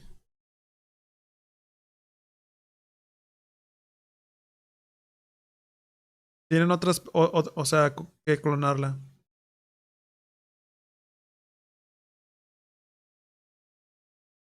Pues será una pendejada si de repente el Víctor será pariente de esta mujer. No sé, eso es algo que ni yo. Eso es algo que honestamente no sé si será. if Grace isn't Gations, Alyssa went too far and made a deal with this devil? What if Grace isn't the birth child of Alyssa, but a clone created by Victor using Alyssa's DNA? The goal. Ay, güey, ya se tapa. Ya, güey. Güey. Ya está sacando teorías bien pasadas de verga, ahora sí. Ya está sacando teorías bien pasadas de verga. Ok. Déjame lo leo. Déjame escucho lo que acaba de decir esta chava y ahorita se los hago translate. Se los traduzco. Pinche teoría pasada de verga que acaba de decir. Went too far and made a deal with this devil. What if Grace isn't the birth child of Alyssa, but dice que sí. Ok. Too far and made a deal with this devil. What if Grace isn't the birth child of Alyssa, but que si Grace no es la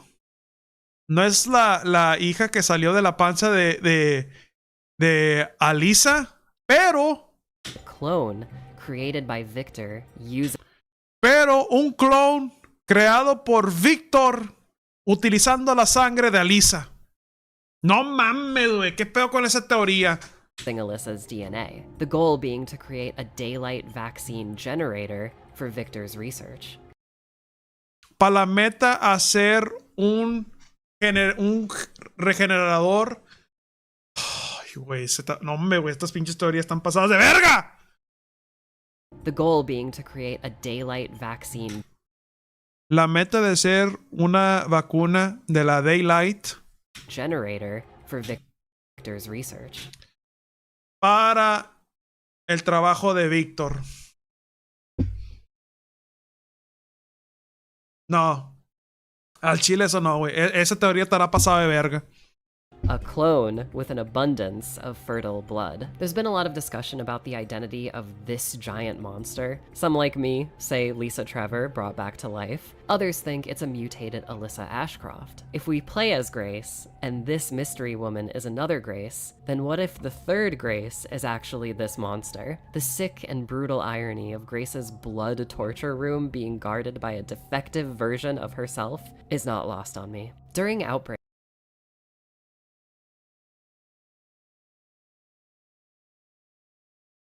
ahora lo que está diciendo la chava es que si de repente...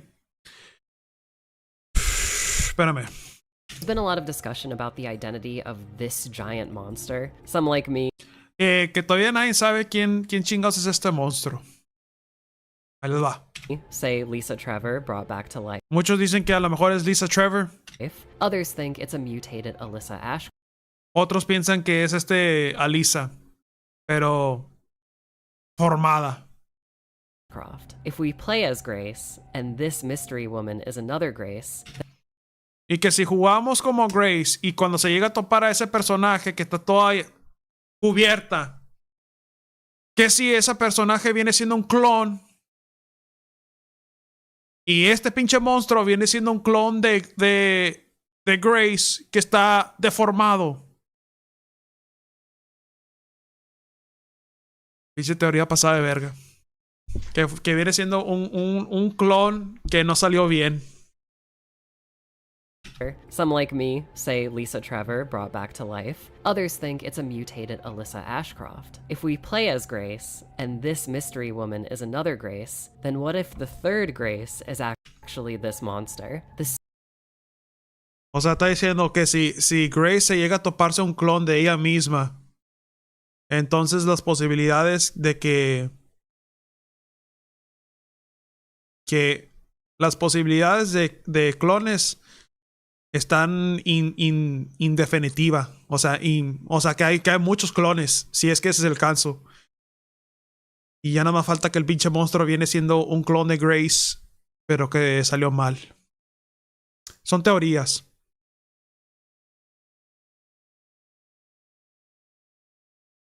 Tres Grace, la teoría de las Graces.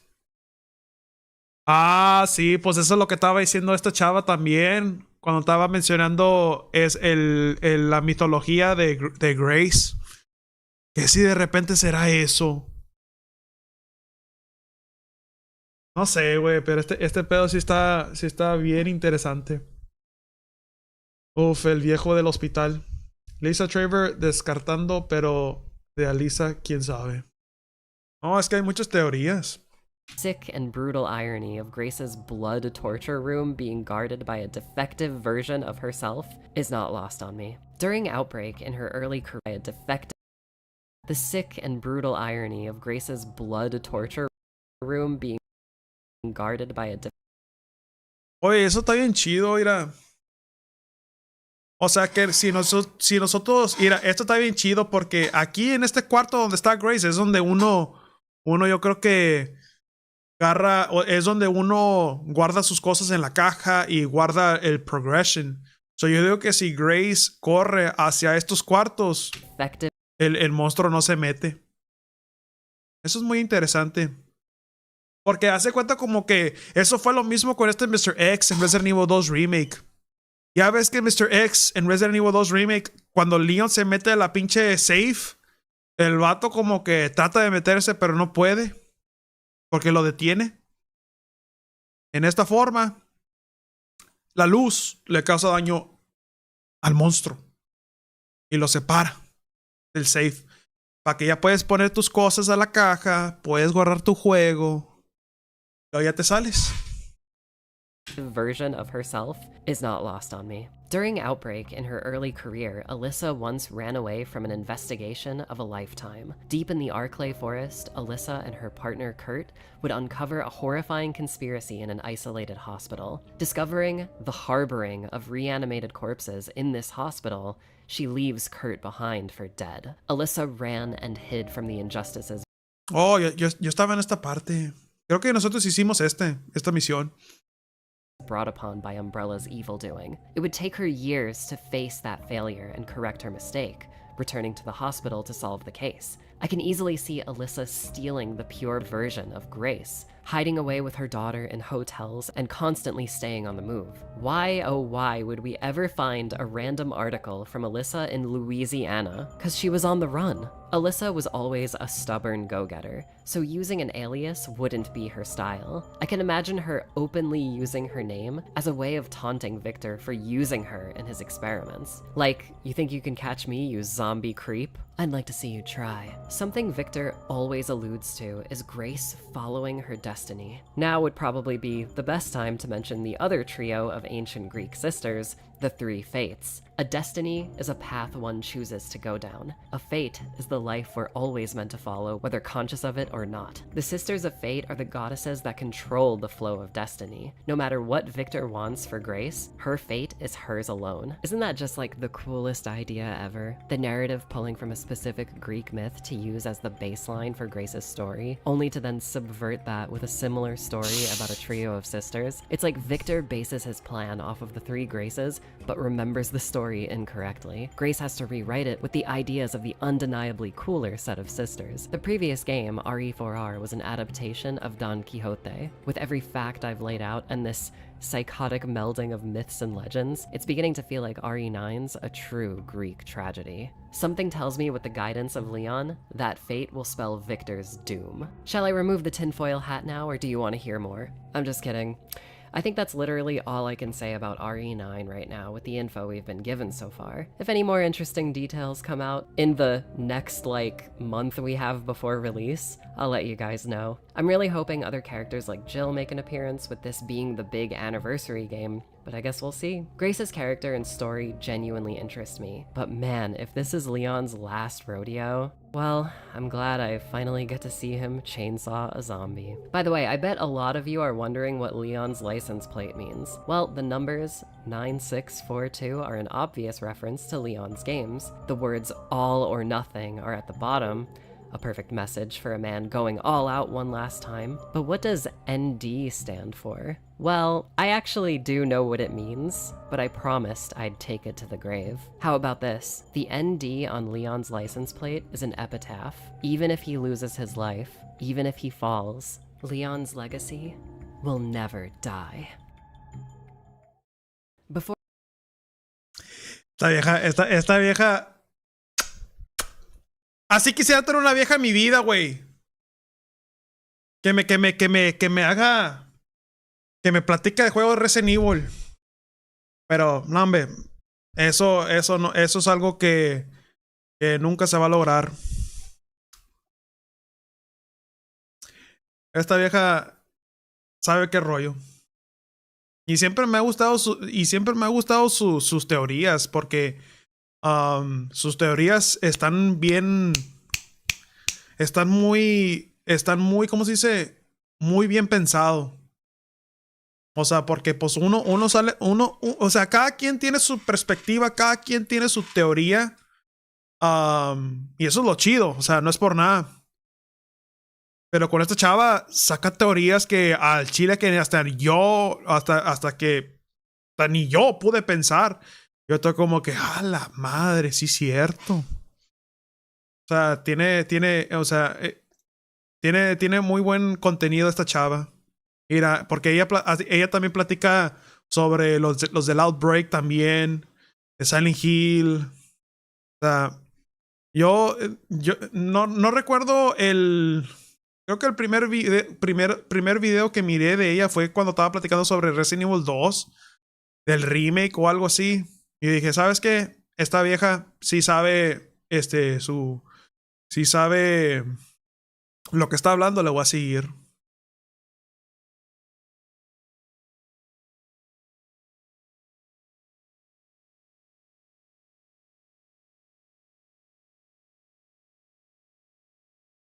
Chingado, güey. Al chile ya me quiero agarrar chingazos con un zombie yo. James, lo lamento, viejo. Es que tú no tienes el mismo aura. Tú no tienes el mismo aura que pinche Leon. Tú no tienes el. Tú no eres él, güey. Tú no eres él.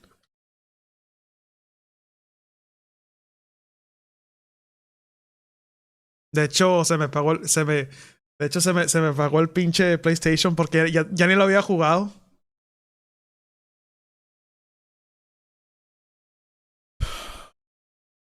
Pinche James ahí con su pinche con su palillo.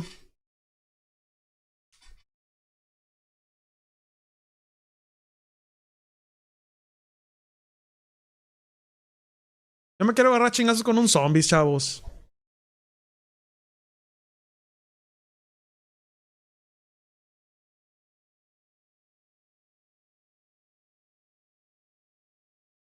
Ay, qué mujer.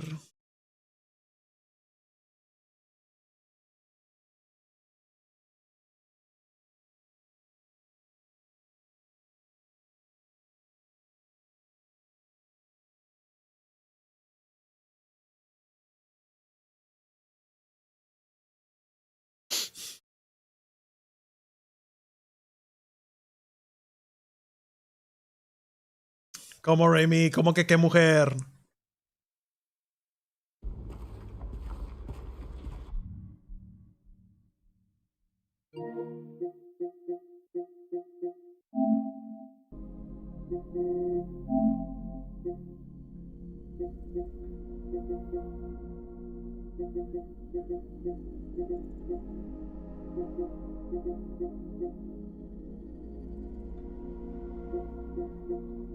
Espérate, ¿si tengo Revelations 2 o no? Ah, sí, sí lo tengo. Sí, aquí tengo Revelations 2. Mujer de uff. Ah, sí, la del video. Sí, hombre. Esa sabe. Ay, güey. Un día, Dios. Por favor, dame a alguien. Dame a alguien que me platique sobre The Resident Evil. Y ya me caso para siempre.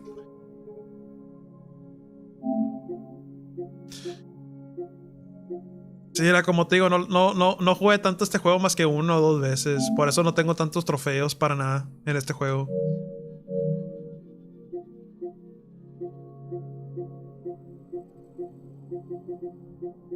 ¿Qué pedo? No tengo el 6 aquí.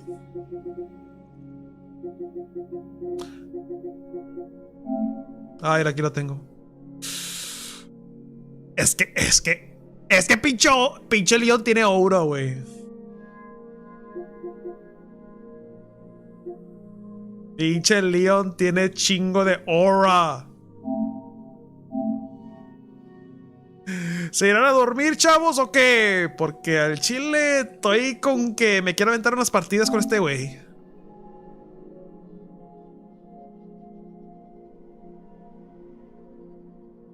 Este pinche James como que no la está armando, güey.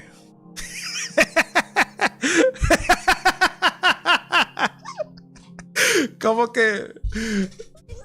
Como que James no la está armando, güey. Yo necesito a este güey. Apenas.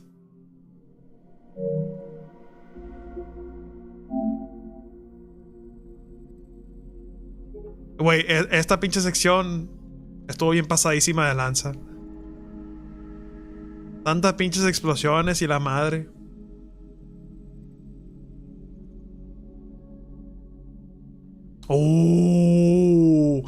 Mira, esto es lo que sí te puedo decir del 6 que me gusta.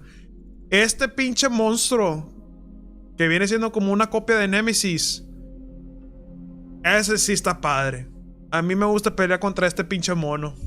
Especialmente en el final cuando Jake se va de hand combat contra este güey en la lava. Ese sí me gustó, güey. De los villanos, me gusta más pelear contra este güey que el pinche Simmons y el otro. Y un pinche monstruo que al chile ni sé ni quién es. Que pelea a Chris. El Ustanak. Sí.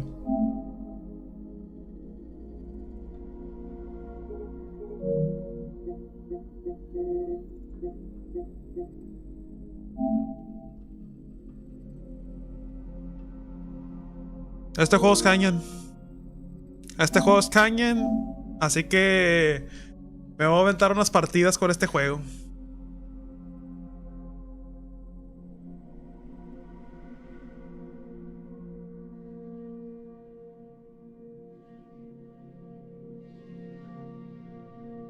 En 3 minutos va a estar listo. Vamos a unas partidas.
Qué pedo, se escucha bien raro ese.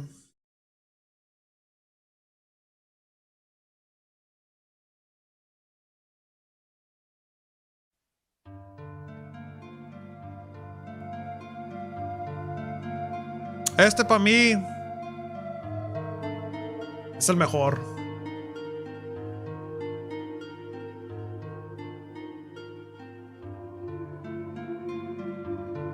Hace poquito estaba viendo mis directos anteriores y creo que lo más me aventé la corrida con Jill, pero nunca con Chris en el juego original. De hecho, lo andaba pensando en jugar también. Andaba entre Silent Hill 2, Resident Evil 2, Resident Evil 3 Remake y el 6.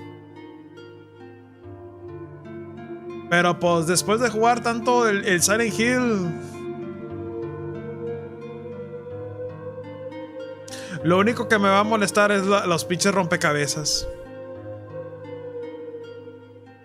Pinche rompecabezas que me tardan como 3 horas en figurar.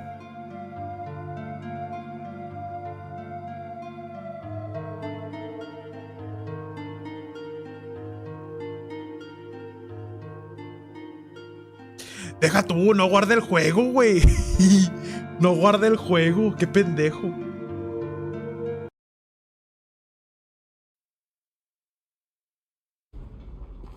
No guarda el juego, güey.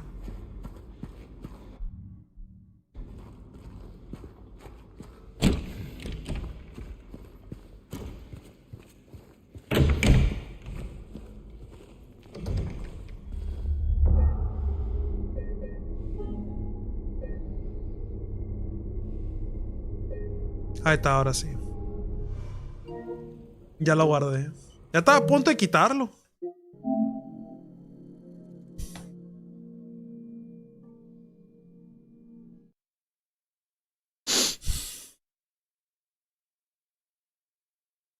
Pero Simmons, güey. Lo que más la caga.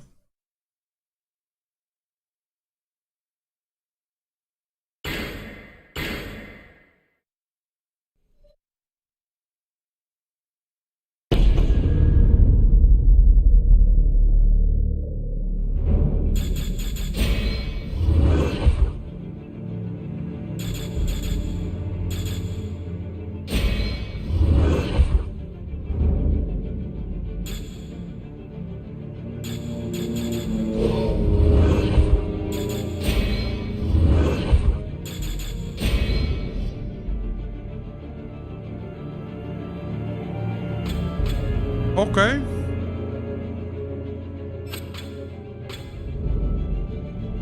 Ok.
Porque está bien pinche fuerte el juego. Está bien fuerte el juego. Su madre.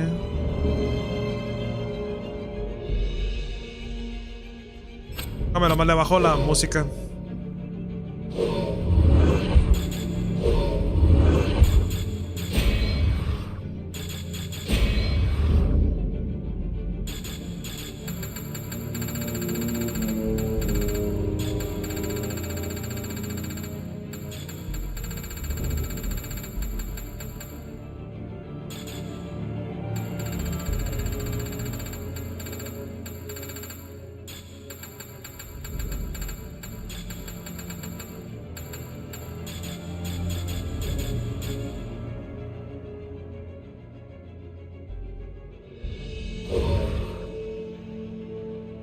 ¿Se puede crossplay?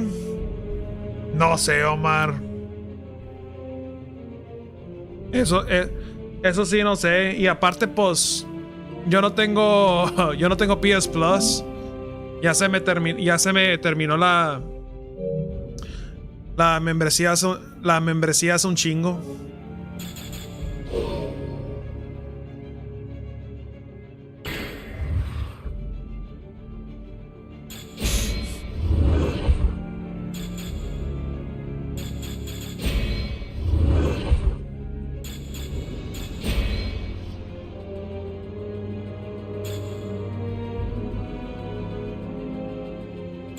Ah, qué pedo, no hice los de Jake.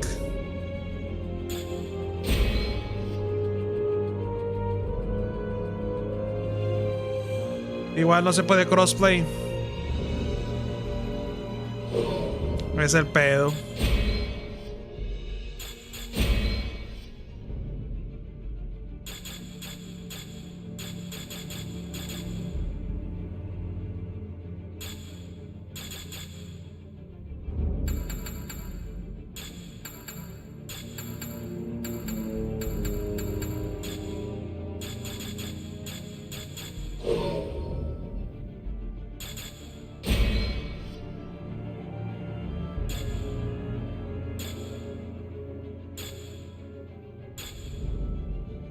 Sí, güey, mira. Para Leon, el del 1 al 3 está con madre, güey. Pero ya el 4 y el 5 ya está ahí en pendejada.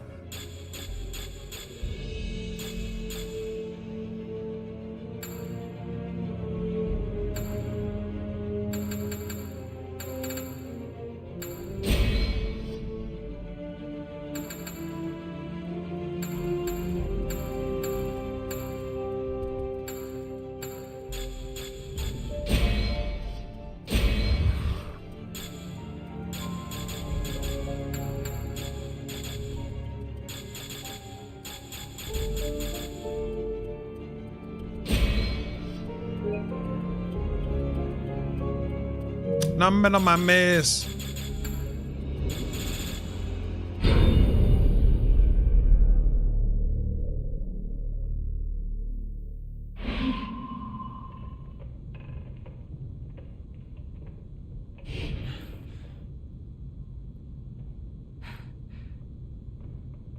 Ah.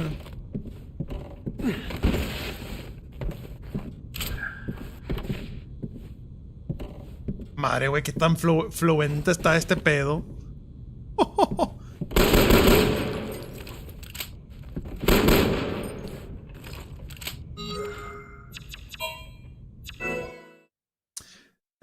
Como te digo, momento de las partidas. Porque el James no tiene tanta aura. Pero me quiero comprar unos skills.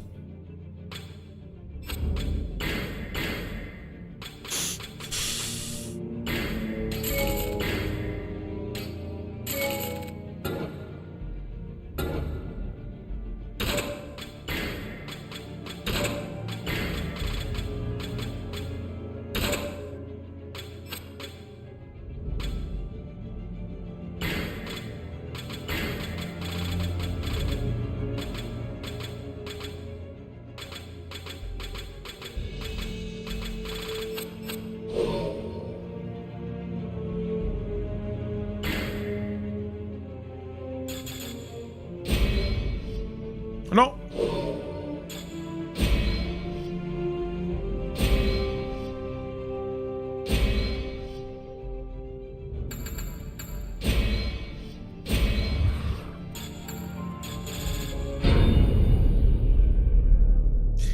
I know, Melissa. It's been a while. It's been a long time since I've been here.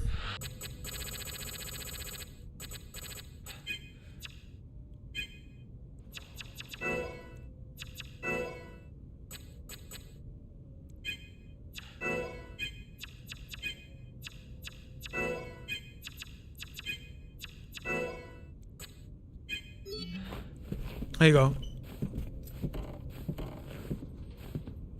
You're gonna tell me everything once we get to the cathedral. Deal? Deal.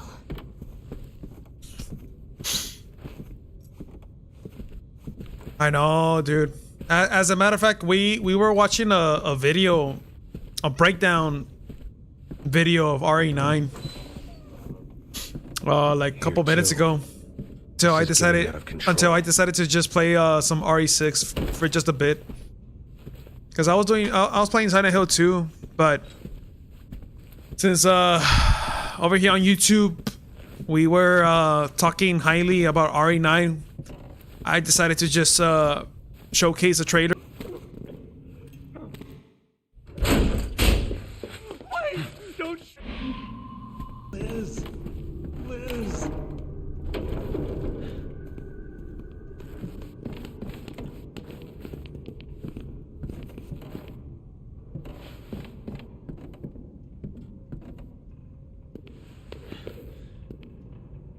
Please answer.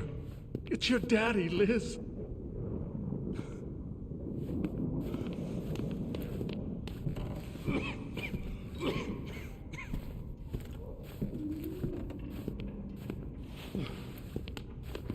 Come on, motherfucker, open the door.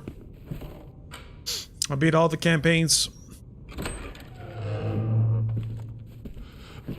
So did I.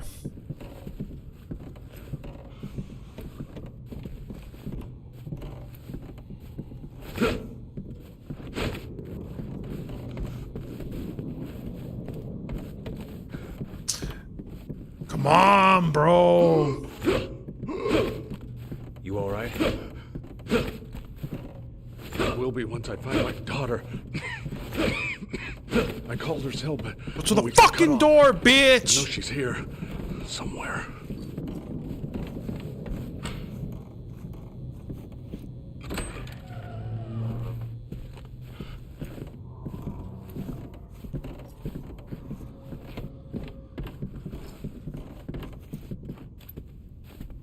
We'll need to get the elevator working again. Man, dude, I should have just started on the campus. I've got the keys. Instead of here. Once we're in, we can take my car. Could have just fucking skipped that shit. Let's find Liz and get the hell out of here. Because in here, we're just gonna come across Liz, is that you? The daughter that's infected. He's gonna get killed. Then afterwards, the basement scene. That's it. Yeah, I just came in to say hello. I appreciate that, Melissa.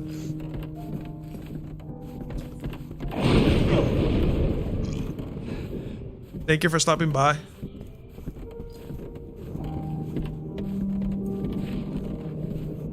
Come on, bro.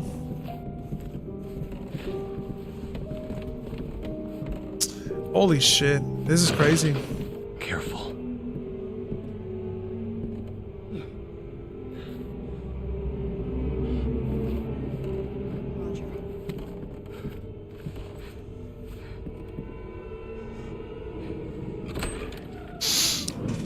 Thank you, Melissa.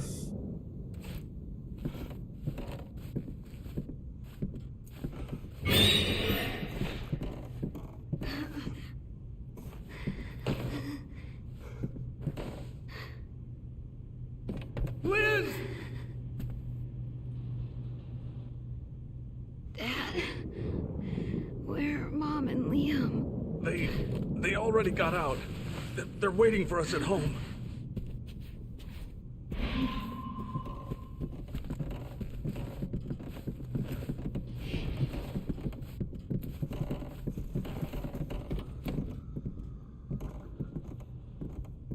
Bro, I just realized that fucking Leon has a flashlight on his earpiece.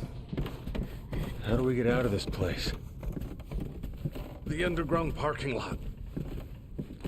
The elevator is up ahead. Hopefully it still works. Alright, sounds good, Melissa. You have a good night's sleep then. I'll see you next stream around.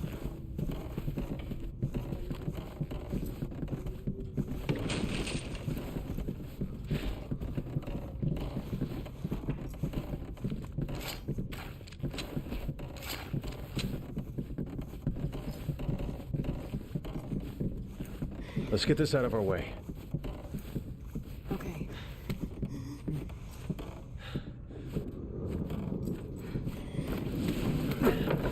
I'm glad you guys were here.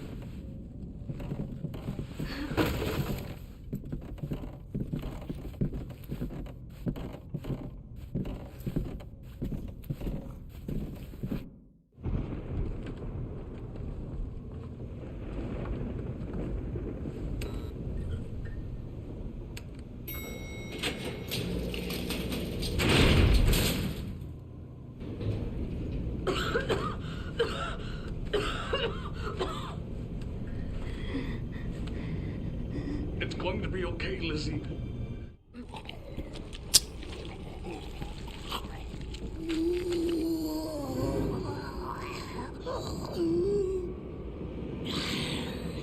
Oh my god!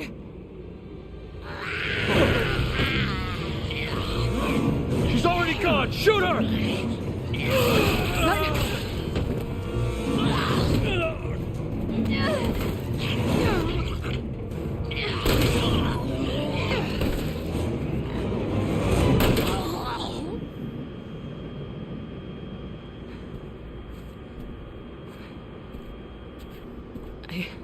I can't believe this. We'll get used to it. It's either them or us, and they don't hesitate. Why did this have to happen?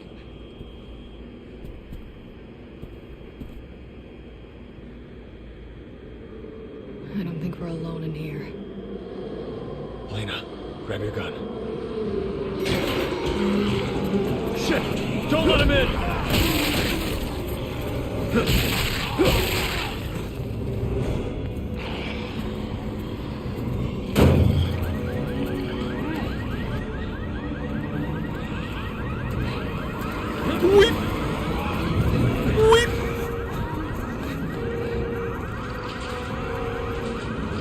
That's our cue to get the hell out of here. I couldn't agree more. Weep. Okay. Elena! Roger.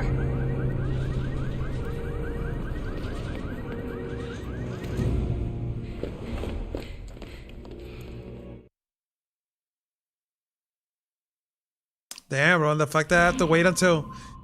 Oh, wow, dude. I could have just started from here. Honestly. I could have just started from here.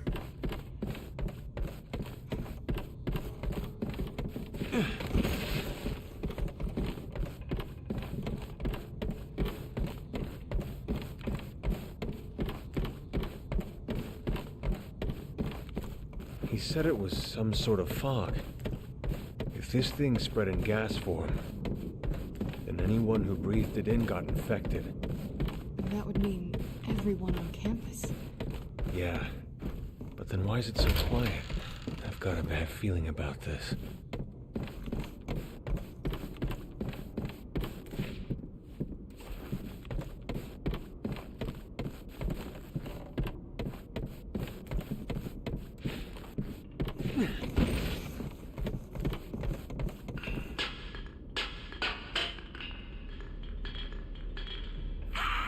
Didn't mean to interrupt.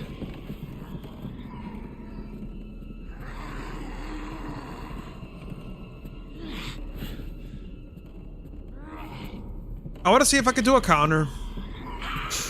Hold on.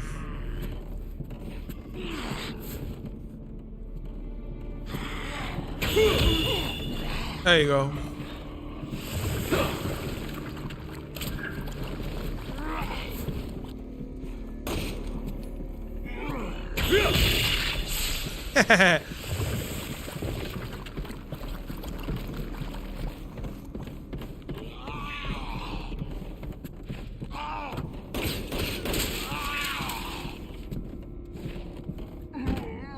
¿Qué pedo?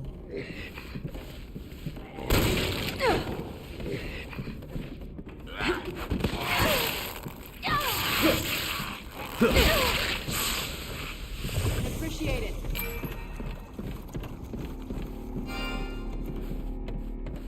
Come on, Elena.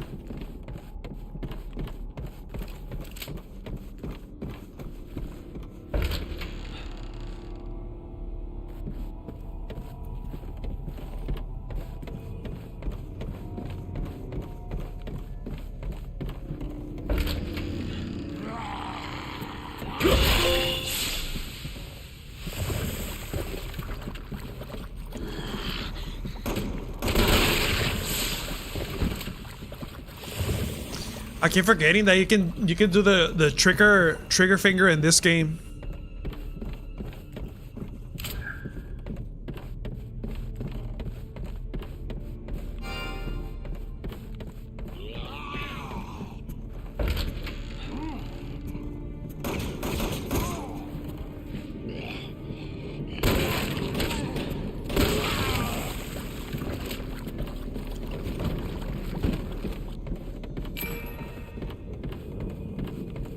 I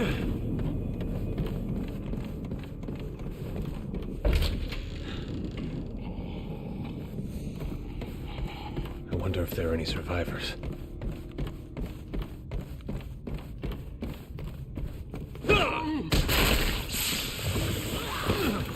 Oh, nice. Thanks.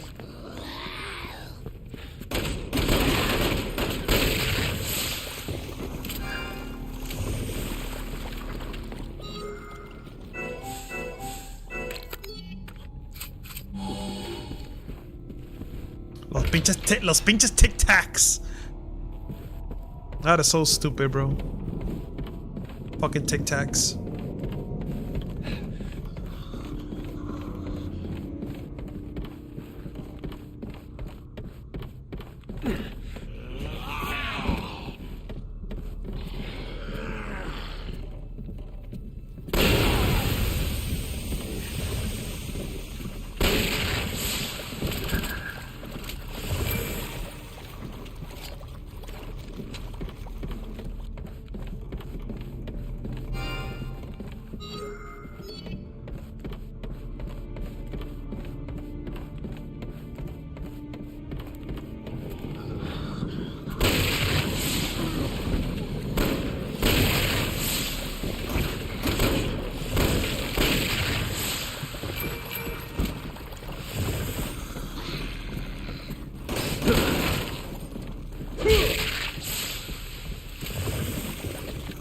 La patada. ¡Ey!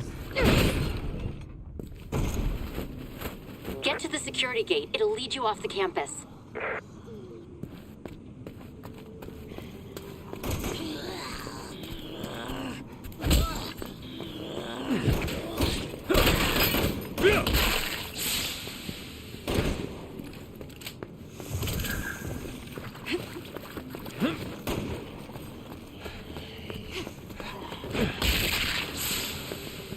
Ay, no man. Damn, bro. These fucking zombies are like flies or something. No manches.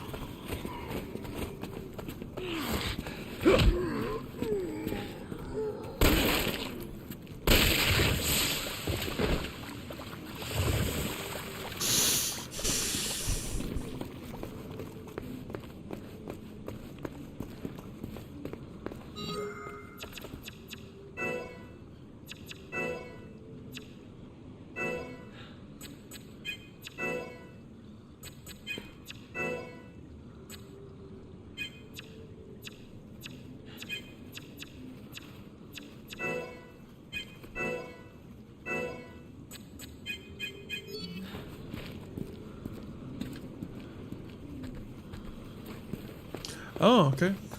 Let's see how this one goes.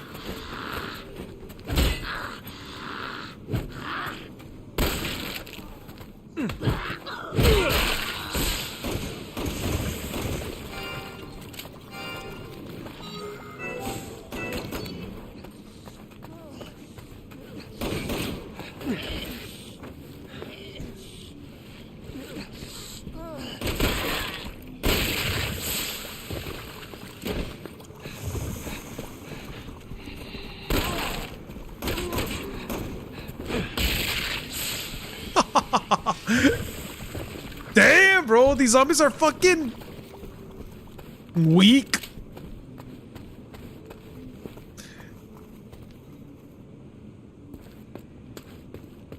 Nah, but if we were playing fucking Resident Evil 2 remake on the hardest difficulty, those zombies will take like legitimately 25 rounds in order for them to be killed. So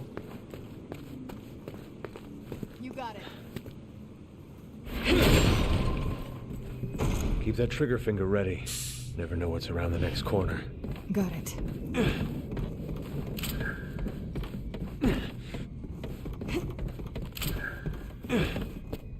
Roger.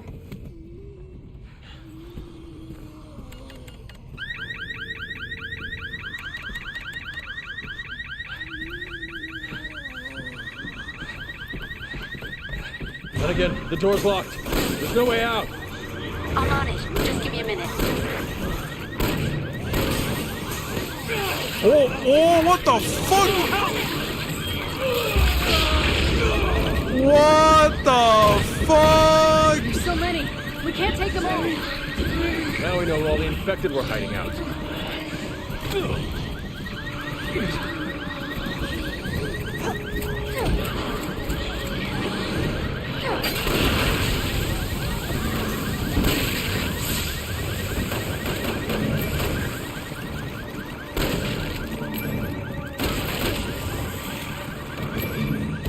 This is some pretty tight security for a college campus.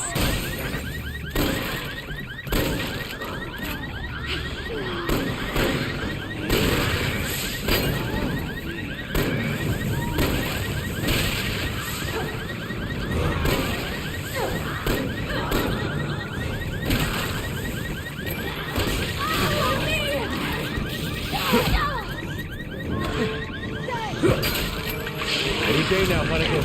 We gotta get out of here. I've almost got it. Hang on.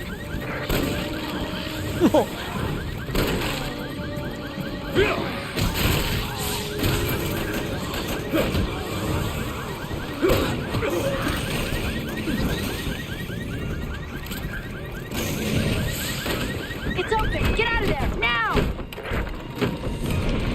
Come on.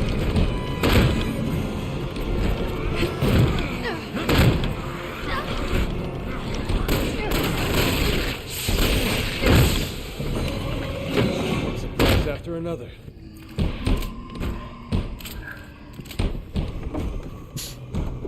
I'm dropping like flies. I think I need to up my fucking defense at this point.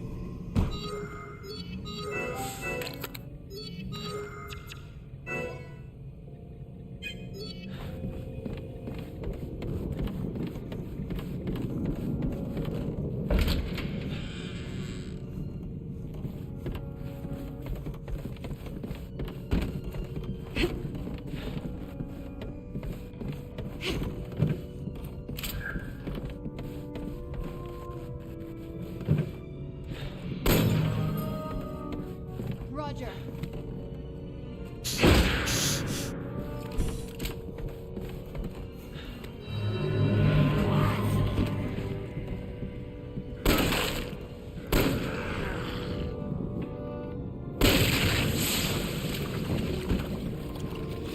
Nice.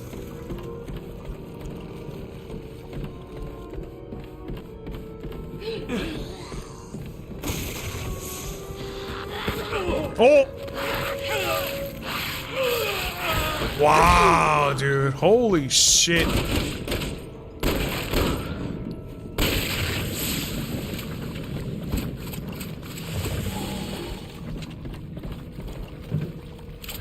I need to get better defense.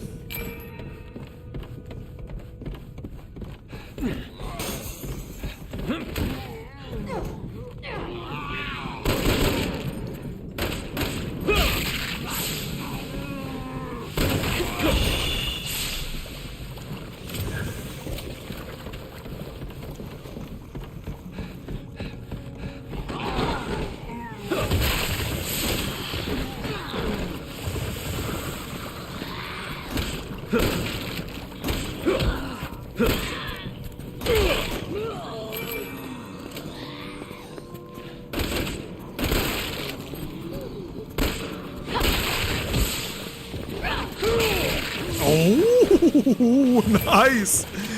Nice, Leon.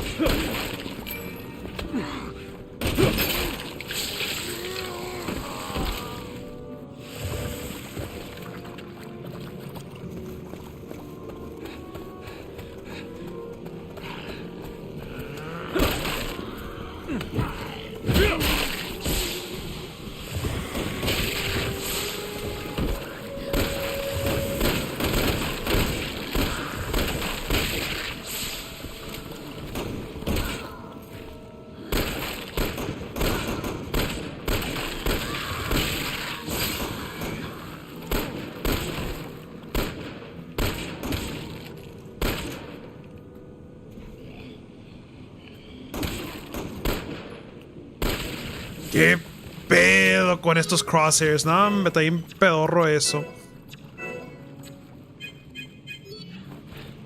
Ya Yeah, this is way more accurate.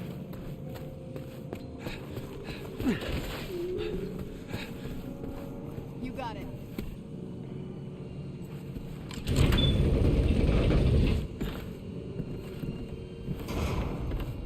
Should have known better.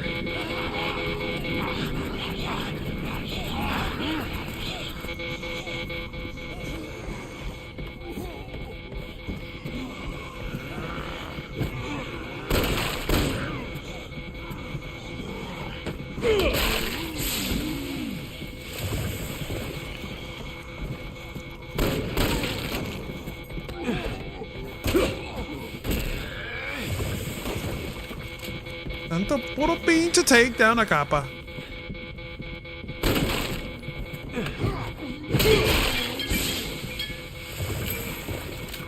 Roger.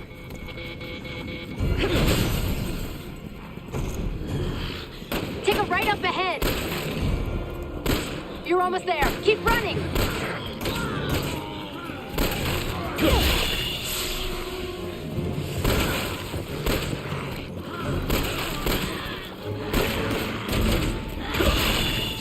Dale, dale, dale, otro.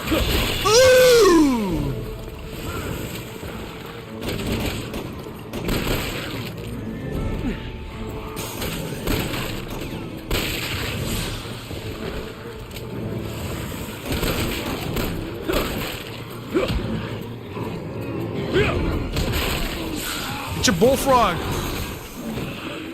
Hombre, vámonos a la chingada mejor. I think we just found our ride out of here.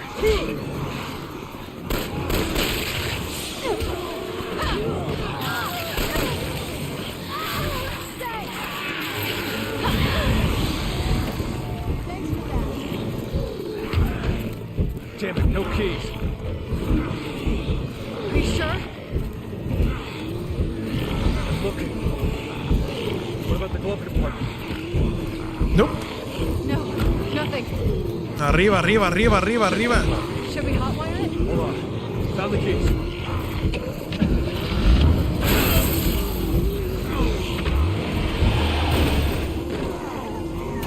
It's clear behind us. Back up. You buckled in? Yeah. Then hold on.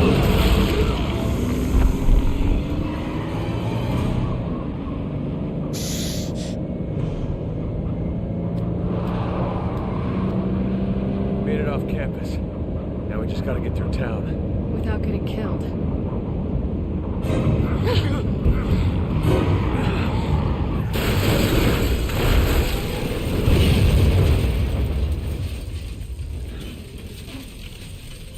Shit!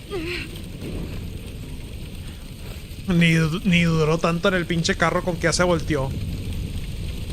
Leon, Helena, are you two all right? Hanging in there. But we need another way to the cathedral. Well, I found an underground route that may be safer. The sewers, huh? Great. Okay.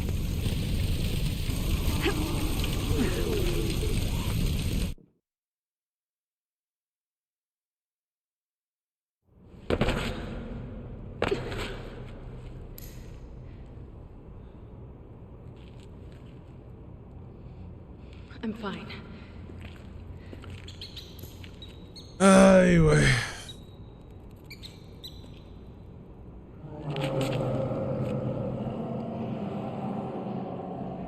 We should hurry. What's the matter? Not a fan of sewers? Come on. Let's just get to the cathedral, and then I'll tell you everything. Bioorganic weapons select. Let's get moving. We don't have much time. Bueno, pues. Damn, guys. We did 6 hours right now, dude. We did 6 hours of stream. It's been a while. Pero pues ya. It's time to go to bed. So time to wrap it up, ladies and gentlemen, because we had fun in today's stream. So let's wrap it up.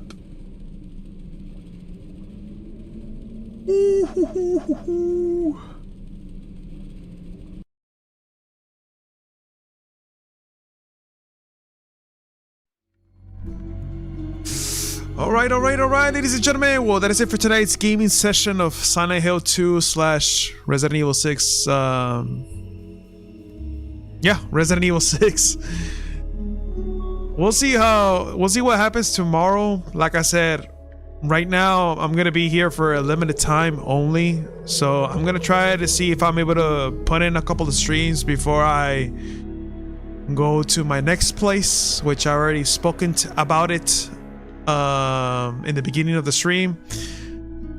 But if you guys happen to come across this stream during live or afterwards on a video, don't forget to leave a like, subscribe if you have not to, and yeah, I'll see you guys next time around whenever I'm free. All right, y'all have a good night. Take it easy.